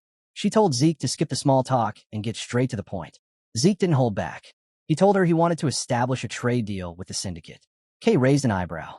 Why would a 15-year-old prodigy, a noble, a pure-blooded awakened from the Draker family who had already reached Blue Knight level, want to partner with a criminal group? Zeke was impressed. She already knew what had happened at Valhalla. He reached into his coat. Clearly, Kay was testing him. She wasn't sold on the idea. So, he laid something on the table and told her to decide after seeing it. Kay's eyes landed on a pair of earrings. Zeke told her they weren't just jewelry. They were artifacts. He urged her to try them on. She'd be surprised. Kay asked if they were from mana recovery. She wasn't exactly excited. Those were pretty common. But she humored him and put them on. Then her cigarette dropped from her mouth. In an instant, she felt it, the power of the artifact. Her mana recovery rate had jumped by 15%. That was insane. Most recovery artifacts only gave a 1% boost. Even top-tier ones barely hit 3. Yet here she was, wearing something 5 times better. Kay stared at Zeke, stunned. There was no way an item like this was on the market without her knowing. That meant only one thing. Zeke either found it through a secret channel even she didn't know, or he got it himself. Kay grew wary, but Zeke, still smiling, casually asked if she was finally ready to talk. She couldn't help but question who this man really was. In the following scene, Zeke broke things down for her. He explained that with the sealed personal statement she had, she could now open a new account. He'd already arranged for a representative, so all she needed to do was head to the Northern Atlas Bank and take care of the item. Kay knew he intended to sell the earrings, but she didn't expect him to bring her in to move mysterious artifacts for him. Zeke laid out the terms. She'd get a 10% cut on each sale, plus a bonus for every 10,000 earnings. It was exactly the kind of deal Kay had hoped for, the best she could have asked. She quickly realized Zeke wasn't just guessing. He somehow knew she was a magician. Kay rose, took the contract in hand, and told him she accepted. She wished them both luck. But as she turned to leave, Zeke stopped her with one last question. Smiling, he asked if her ghost ship was doing fine. Her eyes narrowed. In a heartbeat, several men stepped out behind Zeke, each holding a dagger. In a cold, sharp tone, Kay demanded to know where he'd heard that. Zeke just chuckled, brushing it off as a question. He teased her for being so tense and invited her to go ahead and make a threat. But then, everything changed. He unleashed his dragon fear. The pressure was overwhelming, a force that blanketed the room and hit Kay like a punch to the soul. It was like staring into the abyss. She trembled. The men behind him began shaking too. In that moment, Kay understood she didn't have nearly enough information. Even with the full strength of the syndicate, she wasn't sure they could touch him. Zeke calmly suggested they relocate. The scene cuts to the syndicate's Atlas branch office. Kay now sat behind her desk, while Zeke stood before her, eyes scanning a contract of oath. He remembered these were typical among magicians, a straightforward way to bind agreements in blood. It was simple, but its power was absolute. Once signed, a seal would appear on both parties' arms. and if either one betrayed the other, death would follow. Though betrayal or assassination could dissolve the seal, the consequences would be harsh, an endless restriction that would make life miserable. Kay, wanting some security, asked Zeke to sign the contract, pointing out that someone like him could easily change his mind and kill her. She wasn't taking any chances. Zeke gave her a knowing smile and agreed. He sliced his hand with the pen and signed the document in blood. As soon as he did, a magic circle formed above him. He told Kay that he'd sign as many contracts as needed if it meant gaining her trust. Right after that, their signatures etched themselves onto their arms. With the formalities done, Zeke sat down and said it was time to talk, partner to partner. He asked if someone was using her ghost ship to move Soma to the market. Kay sighed. Somehow he knew. She admitted it. Yes, she was using the ship to distribute Soma to the market. Soma was a forbidden drug. After the Civil War toppled the kingdom, the southern region became a haven for its production. Zeke quickly guessed the reason had something to do with the Transcendent household. Kay confirmed it. Her clients wanted to steer clear of conflict with them. The only land passage between the central and southern regions was a vast desert, controlled by the Ishtar, one of the Transcendent households. But a few years ago, Ishtar had closed off the region to outsiders, cutting off all trade by land. With land access gone and most sea routes under Pabella's control, Zeke deduced that Kay turned to the syndicate's sea routes for transport. Kay admitted she was lucky to have a buyer willing to pay. Markin and Pabella were the two major crime groups ruling the ungoverned South. The Central Forest split their territories, Markin to the north, Pabella to the south. Markin had used the land routes for their operations. Pabella, lacking those routes, was forced to dominate the seas. But with Ishtar shutting down access, Markin was left scrambling for new sea routes. The problem? Pabella already ruled the seas. Kate brushed aside the history lesson and pressed Zeke. How did he find out about the ghost ship? The syndicate had cloaked it with a full invisibility spell to avoid drawing attention. Hidden from both the Navy and pirates, it had become one of the syndicate's most valuable assets, something they guarded closely. Zeke couldn't tell her the truth that he knew from his past life, so instead, he dodged the question. He smirked and asked if someone in her line of work was really asking him for intel. Then he pivoted, bringing up the offer from Pabella. Kay froze, hearing that caught her off guard, but there was no point pretending anymore. She admitted that he was right. Pabella had offered double what Markin was paying, on one condition: cut all ties with Markin. She told Zeke they were still considering the proposal. Zeke urged her to decline. He explained that keeping ties with Markin could be the syndicate's best move to keep both factions in check. Cutting them off would mean losing a crucial Soma client. Then he dropped a bomb. Pabella, he revealed, were once pirates defeated by the Knight of White Silver. Kay stood up in disbelief. That couldn't be true. Pabella was known for being principled, not reckless raiders. They weren't like the old pirate crews. Zeke shot her down. It was all a front. He said Pabella was after the syndicate's biggest secret, their ghost ship and the sea routes it used. While Markin wanted to keep the operation going, Pabella would burn it all to the ground the moment they uncovered it. Still, Kay insisted he was wrong. She claimed the Southern Pirates and Pabella were completely separate groups. Zeke slammed his hand on the table. He told her information comes at a price, and now it was time to pay. He had one request: arrange a meeting with Don Juan, the head of Markin. If she did that, he'd make her the syndicate's new boss. Kay was speechless. With that, Zeke walked out of the building. Her information network was strong, but Zeke knew better. It wasn't enough. In the past, the fastest path to gaining syndicate intel was to level the field and absorb every rival group in a way. Zeke hoped the spark he lit today would one day turn into a wildfire, one strong enough to bring down Don Juan himself. The scene transitions to Valhalla. Zeke looked around, instantly sensing how different this place was compared to the Cradle and the Academy.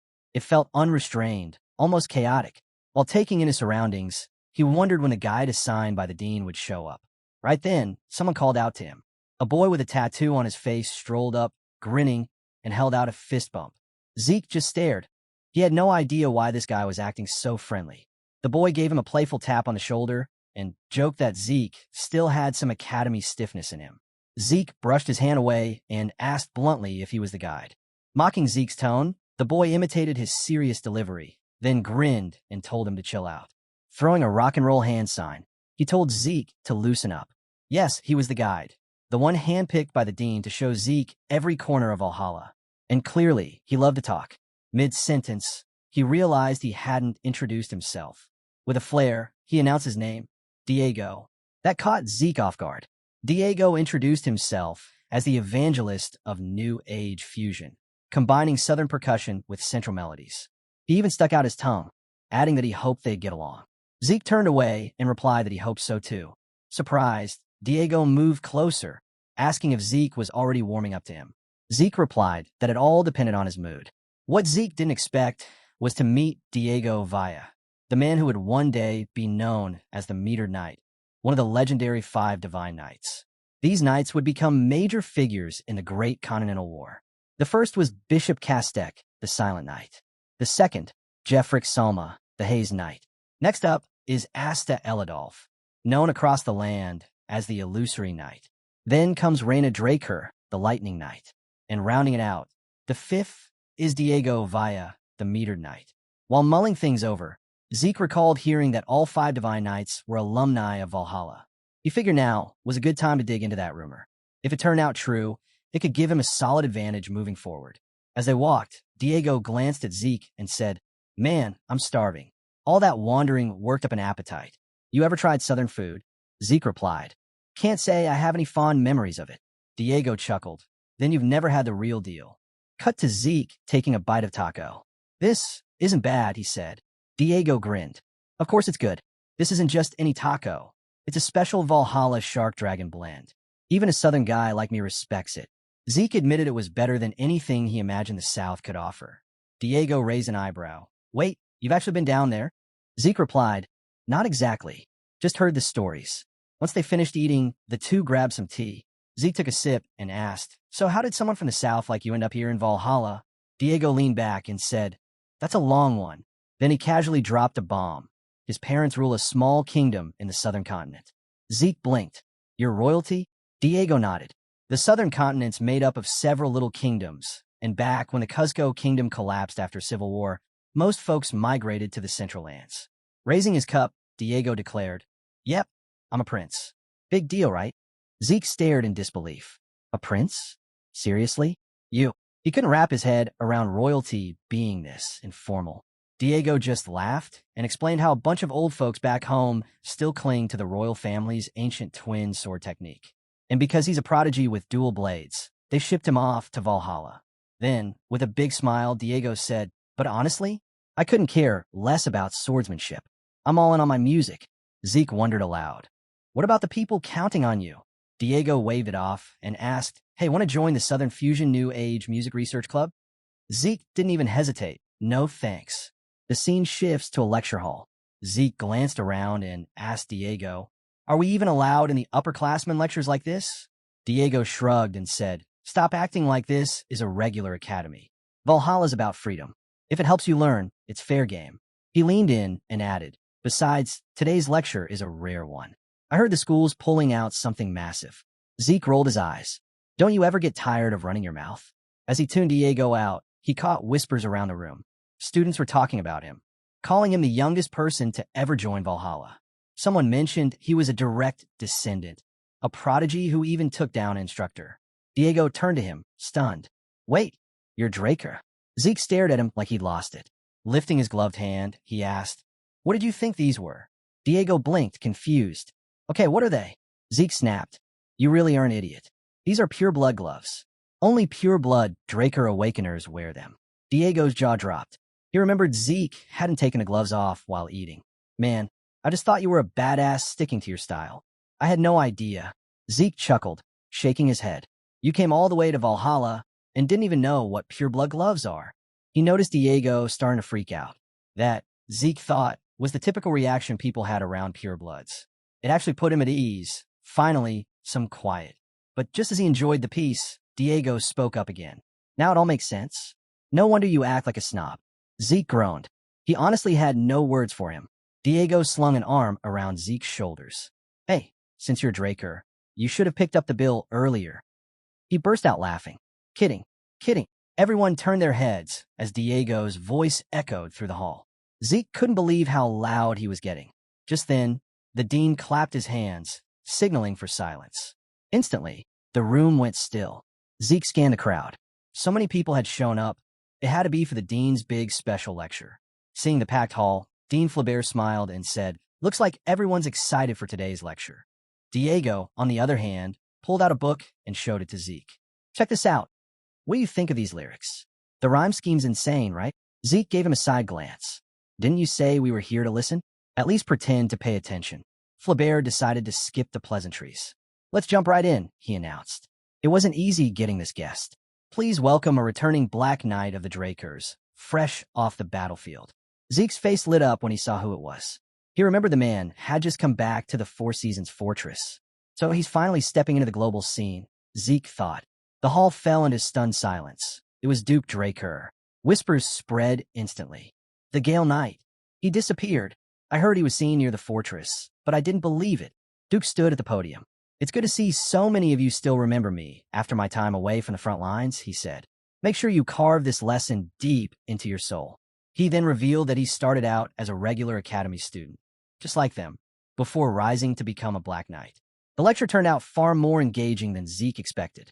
Students strained to stay focused, but eventually fatigue started to win. Heads nodded. Diego, meanwhile, wasn't even pretending. He was still lost in his lyrics. Zeke sat there, mentally counting the minutes. He's been bragging for 2 hours straight. Is he ever going to stop? Right then, the dean stepped up with the mic. "For those of you who've actually been listening, I feel your pain. Unfortunately, we're out of time." Zeke breathed a sigh of relief. Flaubert glanced at his watch. "Next up, we got someone you all know. No introductions needed. Even with her hectic duties as a guardian knight, she still made time to be here." Zeke raised his brows. That caught him off guard. In the Draker family hierarchy, knights rank from normal to intermediate, advanced, and finally, guardian knights. There were fewer than 10 guardian knights total. Whoever this next speaker was, she had to be a major figure. Flaubert looked at his watch again and muttered, "What's keeping her?" A woman with striking platinum blonde hair entered the hall. She wore gleaming white full-plate armor that caught the light. But despite her distinct appearance, Zeke didn't recognize her right away. The students, however, were buzzing with excitement. One of them whispered, "Man, I'm so glad I chose Valhalla. I never thought I'd see the White Silver Knight in person." Zeke's head snapped toward her. That name, White Silver Knight, it hit him all at once.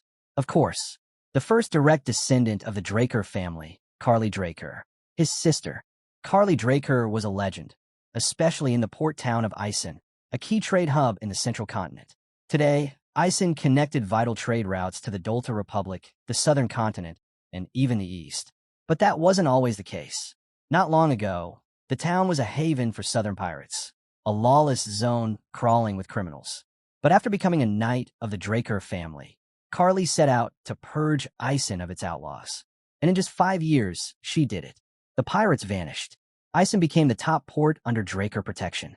The few remaining pirates fled to the deadly southern waters near the Dolta Republic. Her success in securing those routes earned her the title of youngest guardian knight, something even Abel, despite all his advantages, had never achieved. Back in the lecture hall, Zeke stared at his sister. He had expected a big name to show up, but never her. He remembered the ongoing succession battle between Carly and Abel. It made sense he didn't recognize her immediately. After all, something major had happened to her even before his regression. At the front, Carly let out a sharp sigh and tapped her finger on the podium. Then she raised her voice. Silence. Instantly, the hall froze. Not a whisper remained. Zeke wasn't surprised in the slightest. When a guardian knight gave an order, fear was the only natural response. Carly stood before the students, her voice cutting through the noise. She reminded them that this kind of unruly behavior wouldn't fly at the Valhalla she once knew. Back then, silence and respect were given when someone took the stage. She told them plainly, if their ancestors could see them now, they'd be ashamed. She asked if they really thought the peace they now enjoyed came freely. No, it was earned through blood, sweat, and sacrifice. The room fell into silence. The students didn't know how to respond. But Carly wasn't done. Knowing the truth wasn't enough, she said, it had to be reflected in their actions. Only then did it hold any weight. Zeke looked on surprised. This side of his sister was new to him. Carly went on, saying that becoming a true knight required discipline, relentless training, and respect for the rules. That's the only way to forge the right mindset. Zeke had to admit, his sister sounded like an old soul trapped in a young body. As the students filed out of the hall, they grumbled among themselves. Carly's speech didn't land well. Some even wished Duke had done the talking instead. Zeke knew her words carried weight, but clearly, they hadn't struck a chord with the others. While walking, he suddenly recalled something Diego once said. With a wide grin, Diego had turned to him and apologized for the 5-hour writing class, said it had fired him up. He announced that his Valhalla tour was complete and that he was heading out. Zeke was honestly relieved. With Diego gone, he could finally focus on his own plans, finding new talent and chasing down Tarakan's hidden library. Now was the perfect time. But just as he was about to take a step forward, someone called his name. He turned, and there she was. Carly stood behind him and asked if he had a moment. The next scene opened in the Valhalla Public Training Hall. Carly stepped forward and drew a glowing sword. Zeke recognized it immediately. This was the mithril blade gifted to her by the Holy Kingdom. Back then, the Holy Kingdom shared a border with Ison, and pirate threats had plagued them too. After the pirates were driven out, the kingdom offered Carly a gesture of thanks, a pure mithril sword and armor. With her gleaming gear, she earned the title of the White Silver Knight. Carly looked Zeke in the eye and told him, no holding back. She wanted to see everything he had. Zeke laced his fingers together and stretched his arms, still unsure why she had approached him in the first place. A duel wasn't what he'd expected. Then it clicked. She must have caught wind of the rumors that he'd reached Blue Knight level. He calmly set his sword sheath on the ground and drew his blade. Her words echoed in his mind. She wanted to see his true ability. So, he said he'd give her what she asked for. But deep down, Zeke knew he couldn't go all out. His sister wasn't the only one watching. If he revealed everything now, it could cost him. The Draker family lived by a simple rule, survival of the fittest. Becoming a Blue Knight at his age was already making waves. If people found out he had stepped into Red Knight territory, the consequences could be deadly. The Zimmons family, tangled in a messy succession battle, wouldn't hesitate to eliminate him. And the Patriarch? He'd do everything to pull Zeke under his thumb. No, Zeke would only show his full strength after surpassing his father. For now, what he needed was the legacy of a transcendent family behind him. That didn't mean he planned to follow their path. As soon as that thought crossed his mind, he and Carly lunged at each other. Their swords collided with a sharp clang, sending sparks flying. Carly pressed down on Zeke's blade and swiftly swung at his head. He dodged, but not fast enough. Her blade left a mark across his face. Without hesitation, Zeke gave a mental command to pause his healing. Facing a guardian knight like Carly, he couldn't afford to reveal his regenerative abilities. He'd already learned that lesson with Duke. Carly's strikes grew faster, more relentless. She forced Zeke back step by step, then closed the distance and launched a powerful blow that sent him flying. Another slash landed, this time on his shoulder. Zeke started to question if staying at Blue Knight level was holding him back. Carly wasn't letting up, and at this rate, he couldn't keep up. As she soared through the air, sword raised high, she came down at him in a full-force dive. Zeke braced himself and met her attack head-on, his blade locking with hers in midair. The impact from Carly's strike erupted into a massive explosion. When the dust finally settled, she was standing over Zeke, pressing her sword against him. Most blades would have snapped in two by now, she said, eyeing his weapon. You've got yourself a fine sword. Zeke, straining under the weight of her blade, managed to smile. With a swift push, he knocked her back and gained some distance. As he wiped the blood from his face, one thing became clear. Fighting a red level knight while holding back to blue level, that was asking for disaster. Carly's voice cut through his thoughts. You think you're safe just because you've put some space between us. Zeke didn't understand what she meant until he turned to his side. That's when it hit him. He'd messed up. Before she earned the name White Silver Knight, Carly had another fearsome title, the Giant's Blade. Her aura blade, enormous and sweeping, looked like it belonged to a titan. As Zeke turned, he saw that very blade charging toward him. He gritted his teeth and braced for impact, but it was too much. The strike launched him straight into a wall. His sword was buried in the ground, and Carly's attack obliterated everything in its path. Carly paused, concern flashing in her eyes. Maybe she hadn't held back enough? But just then, she noticed movement. Zeke emerged from the rubble, placing a hand against the wall and flashing a smirk. He was satisfied. He'd sold the act well. Hopefully Carly bought it. She sheathed her sword and walked over. You're incredible, she said, surprised. I can't believe you blocked that hit. You've gone beyond what I expected. She let out a sigh. There's something I need to talk to you about. Before she could say another word, Zeke collapsed. Carly rushed over and pulled him up. When she checked his condition, her face turned serious. His internal injuries were severe. She wondered if he'd pushed his aura too far. Reaching into her pocket, she pulled out a small vial and poured its contents into his mouth. This is our family's highest grade recovery potion. Drink it slow. The moment Zeke swallowed it, a soft glow spread across his body. He gave the command to his system, temporarily activate his healing factor. In a situation like this, it wouldn't raise any red flags. Every move he made was part of a larger plan. He was hiding his true power, pretending to be someone who had only reached Blue Knight level. When Carly, the giant's blade, attacked, he deliberately met her blow with the bare minimum defense, allowing himself to be hit. But just before impact, he noticed something strange, a brief, tiny opening in her strike. He didn't know why it was there. Zeke had taken Carly's aura head-on, not through skill, but through sheer resistance. His body couldn't channel aura, so he naturally fought against it. But Carly, believing he could use aura, assumed his injuries came from pushing beyond his limits. As he slowly raised his head, he touched it like someone dealing with a sharp headache. Carly leaned in, asking if he felt better. He gave her a tired smile and called her Dame Carly, thanking her sincerely. She shook her head. "Call me sister," she said. Zeke blinked. He didn't expect that. The scene shifted to the outskirts of Atlas. A carriage rolled along a quiet path. Inside, Carly poured Zeke a cup of tea, telling him she had it specially prepared. It had been airshipped all the way from the eastern continent, she said, because she'd heard he liked it. Zeke thanked her, a bit caught off guard. It reminded him of something his father once said. Just how far had the rumor of his tea preference spread? He glanced around the interior. "I never would have guessed this is what the inside looked like," he said. From the outside, the carriage looked plain. Carly explained it was cloaked in camouflage magic. Too many eyes noticed a Guardian Knight's ride otherwise. Zeke couldn't help but find the situation strange.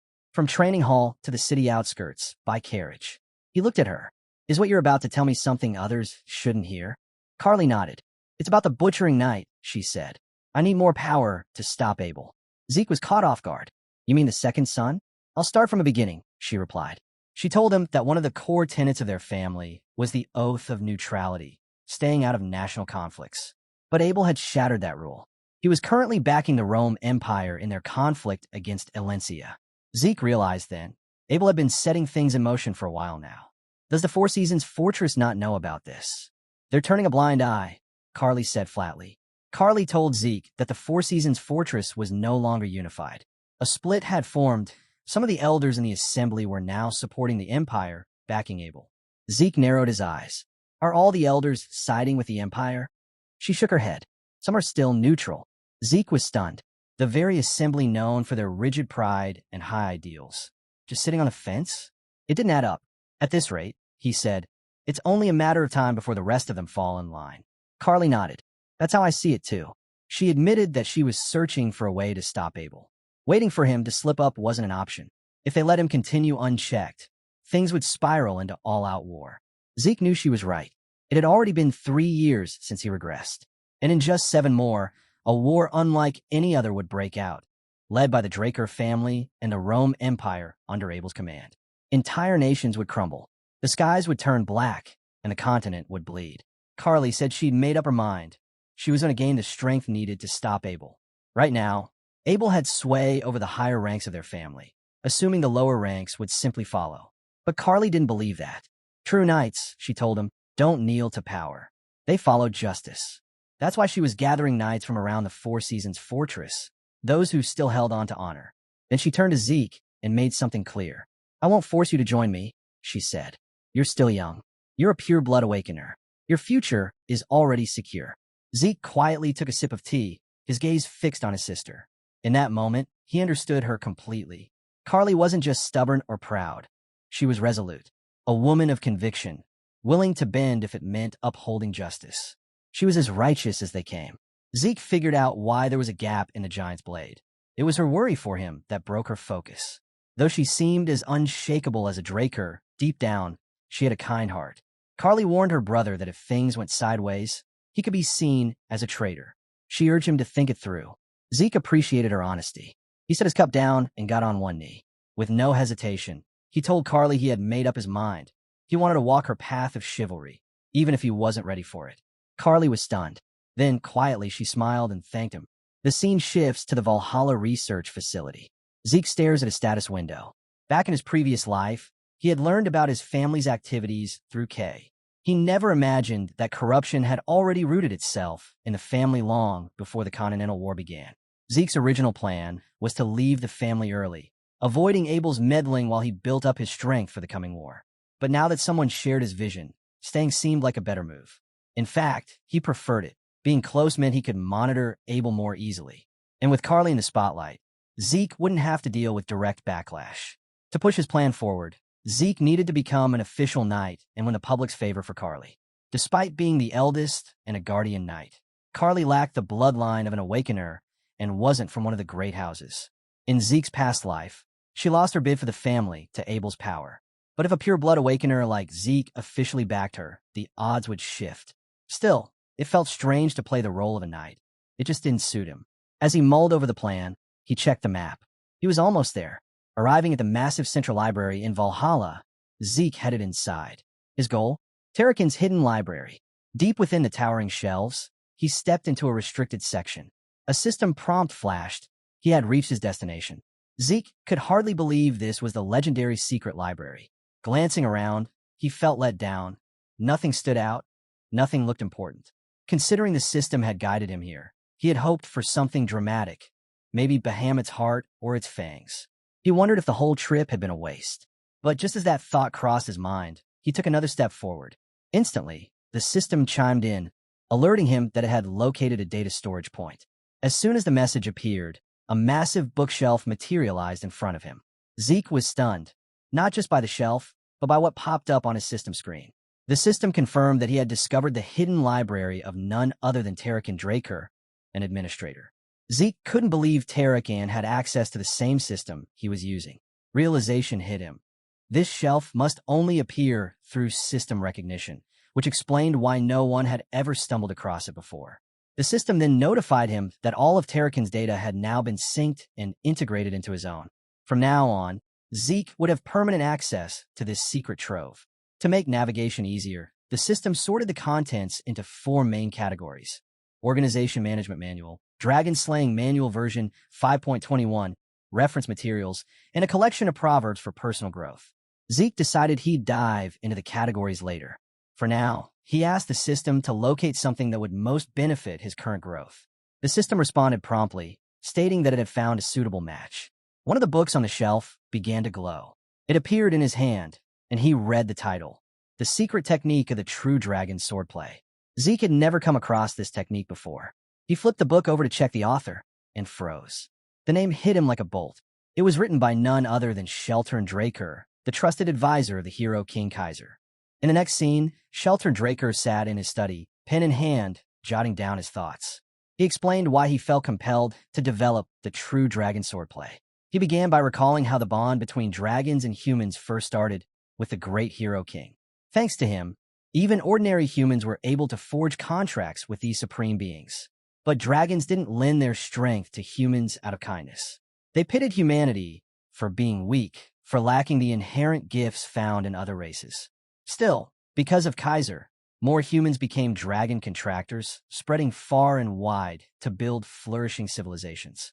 Yet, this rapid progress sparked anxiety in Sheltern. He didn't trust the dragons. If such powerful beings were only helping out of pity, what would happen if that pity vanished? What if dragons turned hostile? In Sheltern's eyes, if that day came, humanity wouldn't stand a chance. They'd be wiped out instantly. Driven by that fear, Sheltern sought a way to fight dragons. His first thought was magic, but magic itself had come from dragons. They had etched magical circles into human hearts, allowing them to wield mana, a power their bodies couldn't naturally produce. Using magic against dragons was like fighting fire with paper. Then he remembered the elemental sword of the hero king, a force that even dragons respected. But that was a unique gift tied to the fairy monarch's bloodline, a power that died with Kaiser. Out of options, Sheltern threw himself into research, chasing a power humans alone could master. He studied the crude sword techniques of the North and the strange arts of the East. Nothing was off limits. He explored every path, every idea, trying to push beyond human limitations. When all seemed lost, unexpected help arrived. From Kronos, the dragon once contracted to the Hero King. Kronos said he simply found Sheltern's work interesting. But there was something deeper, something unspoken, in the dragon's resolve that didn't sit right with Sheltern. Even so, he accepted the offer and pressed forward with his research. Eventually, Sheltern and Kronos uncovered a new force, aura. It wasn't magic, nor was it elemental power. It was something entirely different, a strength only humans could control. After Kaiser departed to the spirit realm, Sheltern continued refining his research on aura. Before long, he succeeded.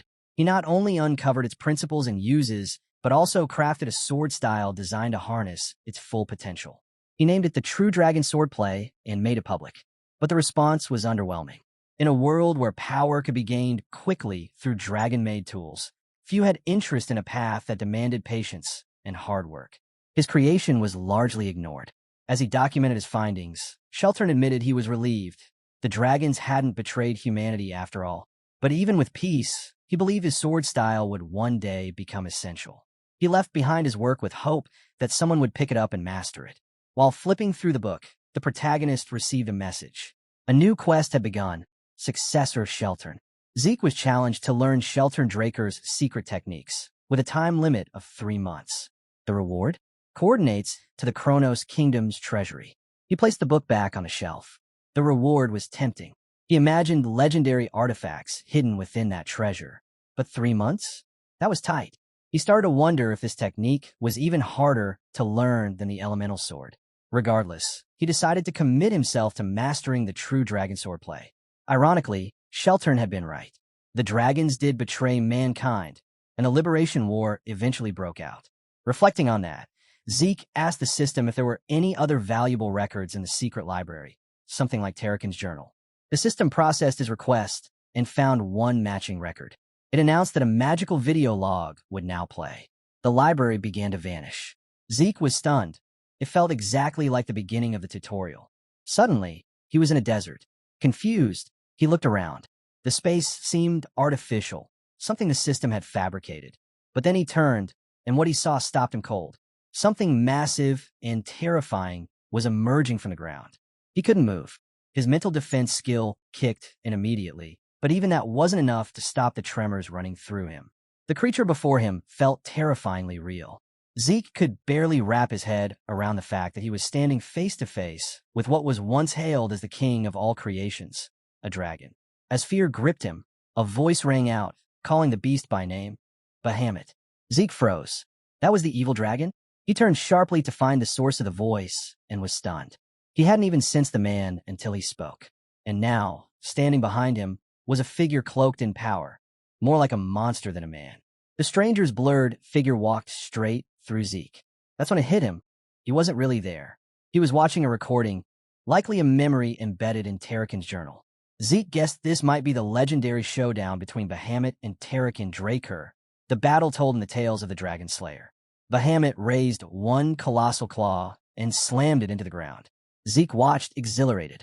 This was history unfolding before his eyes. But Tarakin didn't react, not even a flinch. Bahamut questioned him. Why the hesitation? But Tarakin remained silent. Then Bahamut said something that flipped everything on its head.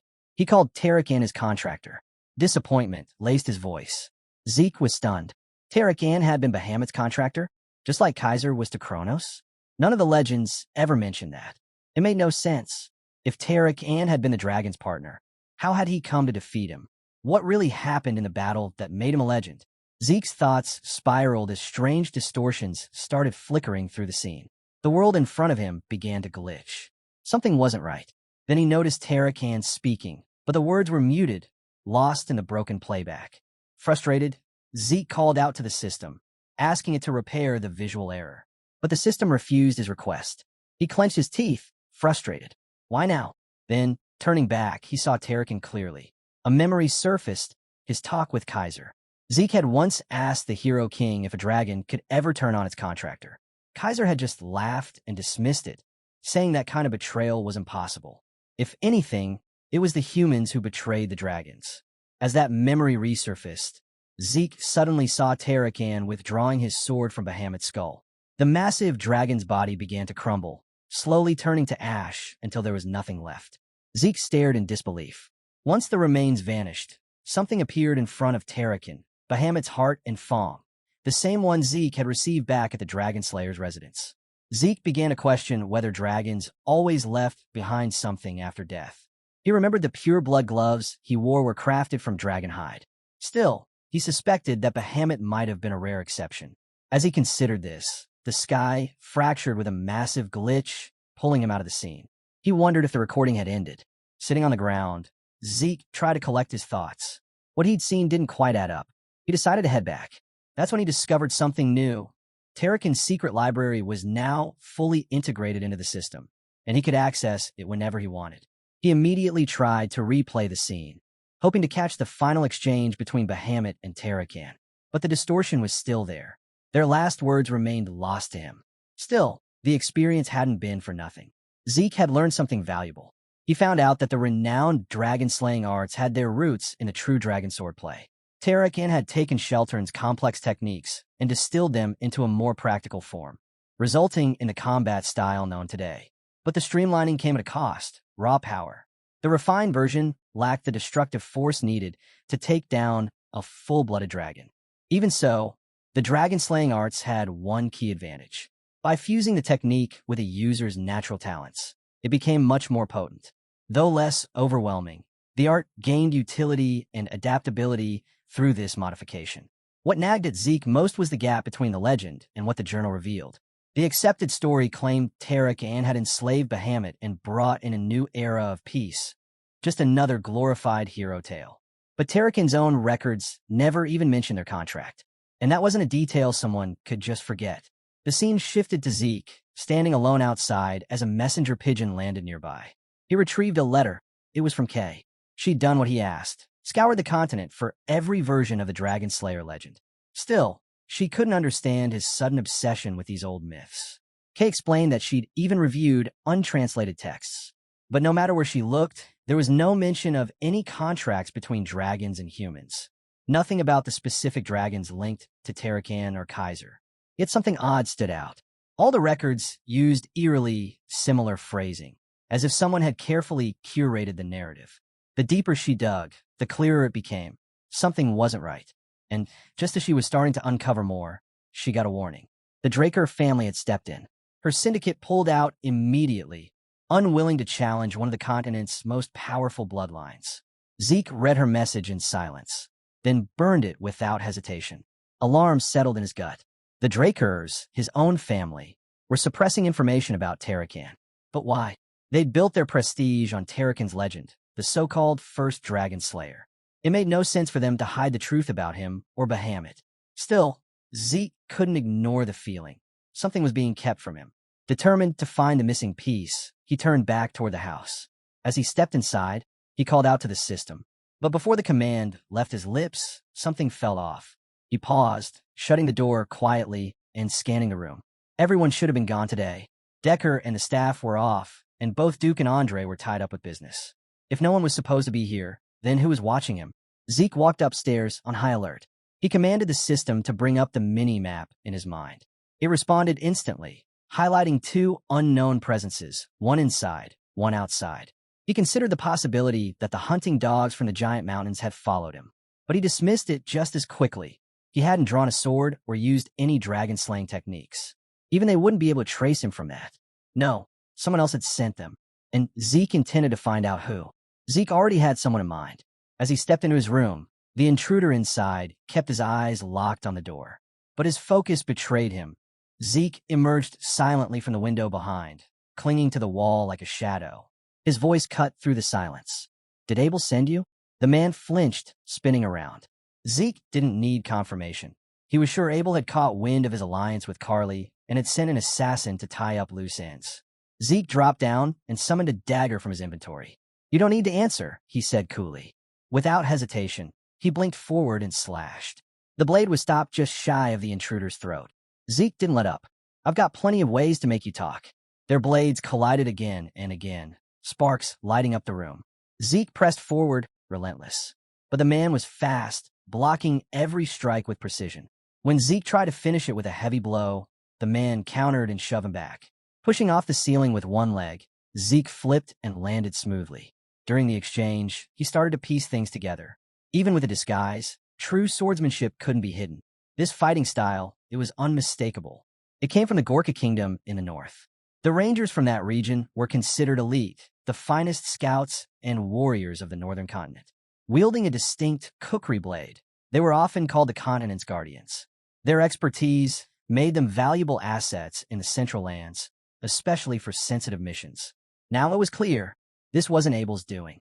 Zeke adjusted his stance, launching another strike while wondering what a Gorka ranger was doing here. Assassination wasn't their style. They stayed clear of missions that sparked vendettas. He held his blade steady, analyzing. The ranger fought like someone holding back. Zeke had left clear openings. Any skilled opponent would have exploited them. But this man didn't. He had the skill, yet chose not to press the attack. Zeke quickly realized the truth. They weren't here to kill him. Their goal was to take him alive. At that moment, he noticed a small ball roll into the hallway from the window. The second person had made their move. He recognized it right away, a sedative device. Without hesitation, Zeke struck it mid-air with his sword, but it was too late. A dense gas exploded outward, blanketing the room. The sharp, earthy aroma confirmed it. Mandragora rootlets, a standard component in sleep-inducing agents. Zeke let his dagger fall and slumped forward, choosing to play along. The moment the system detected the presence of Mandragora compounds, it automatically triggered his poison resistance. He dropped, feigning unconsciousness. The ranger moved in and hoisted him up. Moments later, the second figure climbed in through the window to assist. As they began securing his body for transport, Zeke remained limp, silently questioning who had sent them and what they truly wanted from him. The scene shifted to a remote house on the outskirts of Atlas. Inside, Zeke sat bound in heavy iron chains, surrounded by armed rangers. His eyes settled on the man seated before him, and to his surprise, it wasn't a local. It was Cliff Lionheart, head of the Reinhardt Merchant Group. Seeing recognition in Zeke's eyes, Cliff assumed things would proceed smoothly. Zeke did know him. This wasn't their first encounter. In his previous life, Cliff had been a key figure. The Reinhardt Merchant Group was among the top 10 trading powers, rooted in the Alencia Kingdom. Back then, the war sparked by Abel and the Empire eventually brought ruin to both the Merchant Group and Alencia itself. During that chaos, Zeke and Cliff had fought on the same side. Strangely, Cliff once handed Zeke critical intel on the Empire, only to vanish afterward, returning to his doomed homeland. Zeke never saw him again. Now, the man who had once risked everything to flee had come back. Whether out of patriotism or something else, Zeke couldn't say, but to him, it seemed like a pointless sacrifice. Cliff apologized for the rough way Zeke had been brought in. At his signal, one of the rangers, the same one who'd captured Zeke, stepped up and unlocked the chains. Cliff promised compensation for the ordeal and said he wanted a proper conversation. Zeke stretched his wrists, unfazed, and told him to get straight to the point. Cliff was caught off guard by his composure. Most people, let alone someone so young, would be nervous under these circumstances. But Zeke? Not a flicker of doubt. Cliff had hoped to control the conversation. Instead, Zeke had already taken the lead. Accepting the shift, Cliff handed him a stack of papers. He explained they contained data on a new disease spreading fast through the southern parts of the central continent. Zeke glanced at the stack of documents and asked why he was being shown this. As he flipped through the pages, his eyes stopped on one particular report. Cliff immediately noticed the change in his expression. The file was about Elena Stone, Liam Stone's mother. She had once been afflicted with the Rose disease. Thanks to the instructions Zeke had given Liam, she had survived.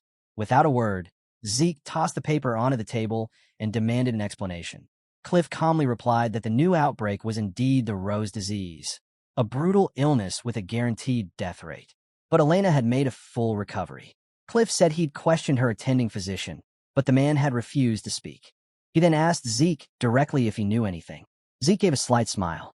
It was clear Cliff had already guessed the truth, but he kept probing like a true merchant. Zeke figured Cliff likely wanted to secure the cure for himself.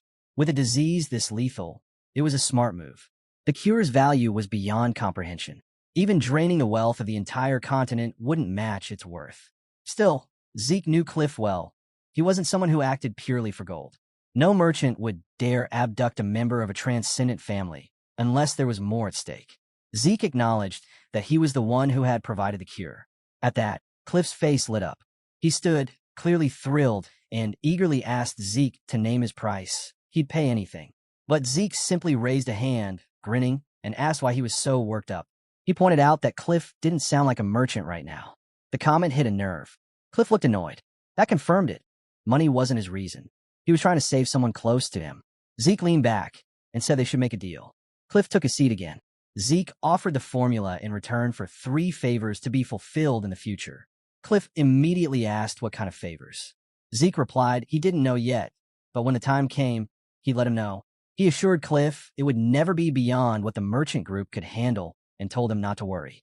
Still cautious, Cliff asked if they could agree ahead of time on any limitations. Zeke just smiled. Then, after a brief pause, he wrote down the instructions for the cure and handed it over. He told Cliff to follow the directions exactly. As Cliff reached for the paper, Zeke pulled it back just slightly. He had one more question. Who was the medicine really for?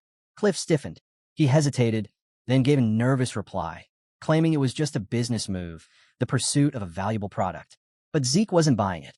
He pointed out the cracks in the story. Cliff had sent Northern Rangers to abduct someone from a transcendent bloodline. His emotional responses weren't those of a calm, calculating merchant. Zeke told him bluntly, this wasn't how the Reinhardt Merchant Group should carry itself. Cliff understood. Zeke had seen through him. Sighing, Cliff returned to his seat. He admitted the cure was meant for someone from Alencia's royal family. That caught Zeke off guard. He asked who exactly, but Cliff shook his head. He couldn't say. Zeke was puzzled. Did Cliff even know how many royals Alencia had? Then, Zeke noticed something in his eyes, a familiar determination. He remembered Cliff once saying he'd return to Alencia. Zeke warned him to think carefully. The kingdom and the merchant group were headed for destruction. Going back would only mean death. He urged Cliff to seek safety in the north. Cliff offered a quiet thanks, but said he was done running. He wanted to face whatever awaited him in Alencia. His eyes, filled with resignation, were nothing like the determined gaze Zeke remembered from his past life. Cliff apologized and said he couldn't share more. Zeke could see now, this wasn't just about business. Whoever needed the cure truly mattered to Cliff. He recalled something his sister once told him. Abel had backed the Empire in its war against Alencia. The kingdom was already cracking apart from racial tensions and royal infighting. With the Continental War still on the horizon, Zeke saw an opportunity. A direct link to Alencia's royal bloodline could prove invaluable later. Without pushing further, Zeke extended the paper toward Cliff. He said it was fine if Cliff didn't want to explain. As Cliff accepted the formula, Zeke told him their contract was now in effect. Cliff's hands trembled as he held the paper, clutching it to his chest like someone who had just been handed a lifeline. It was clear this meant everything to him. Zeke broke the silence, apologizing for cutting into the moment.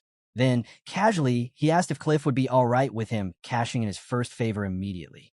Cliff took a breath, carefully securing the paper as if it were made of glass.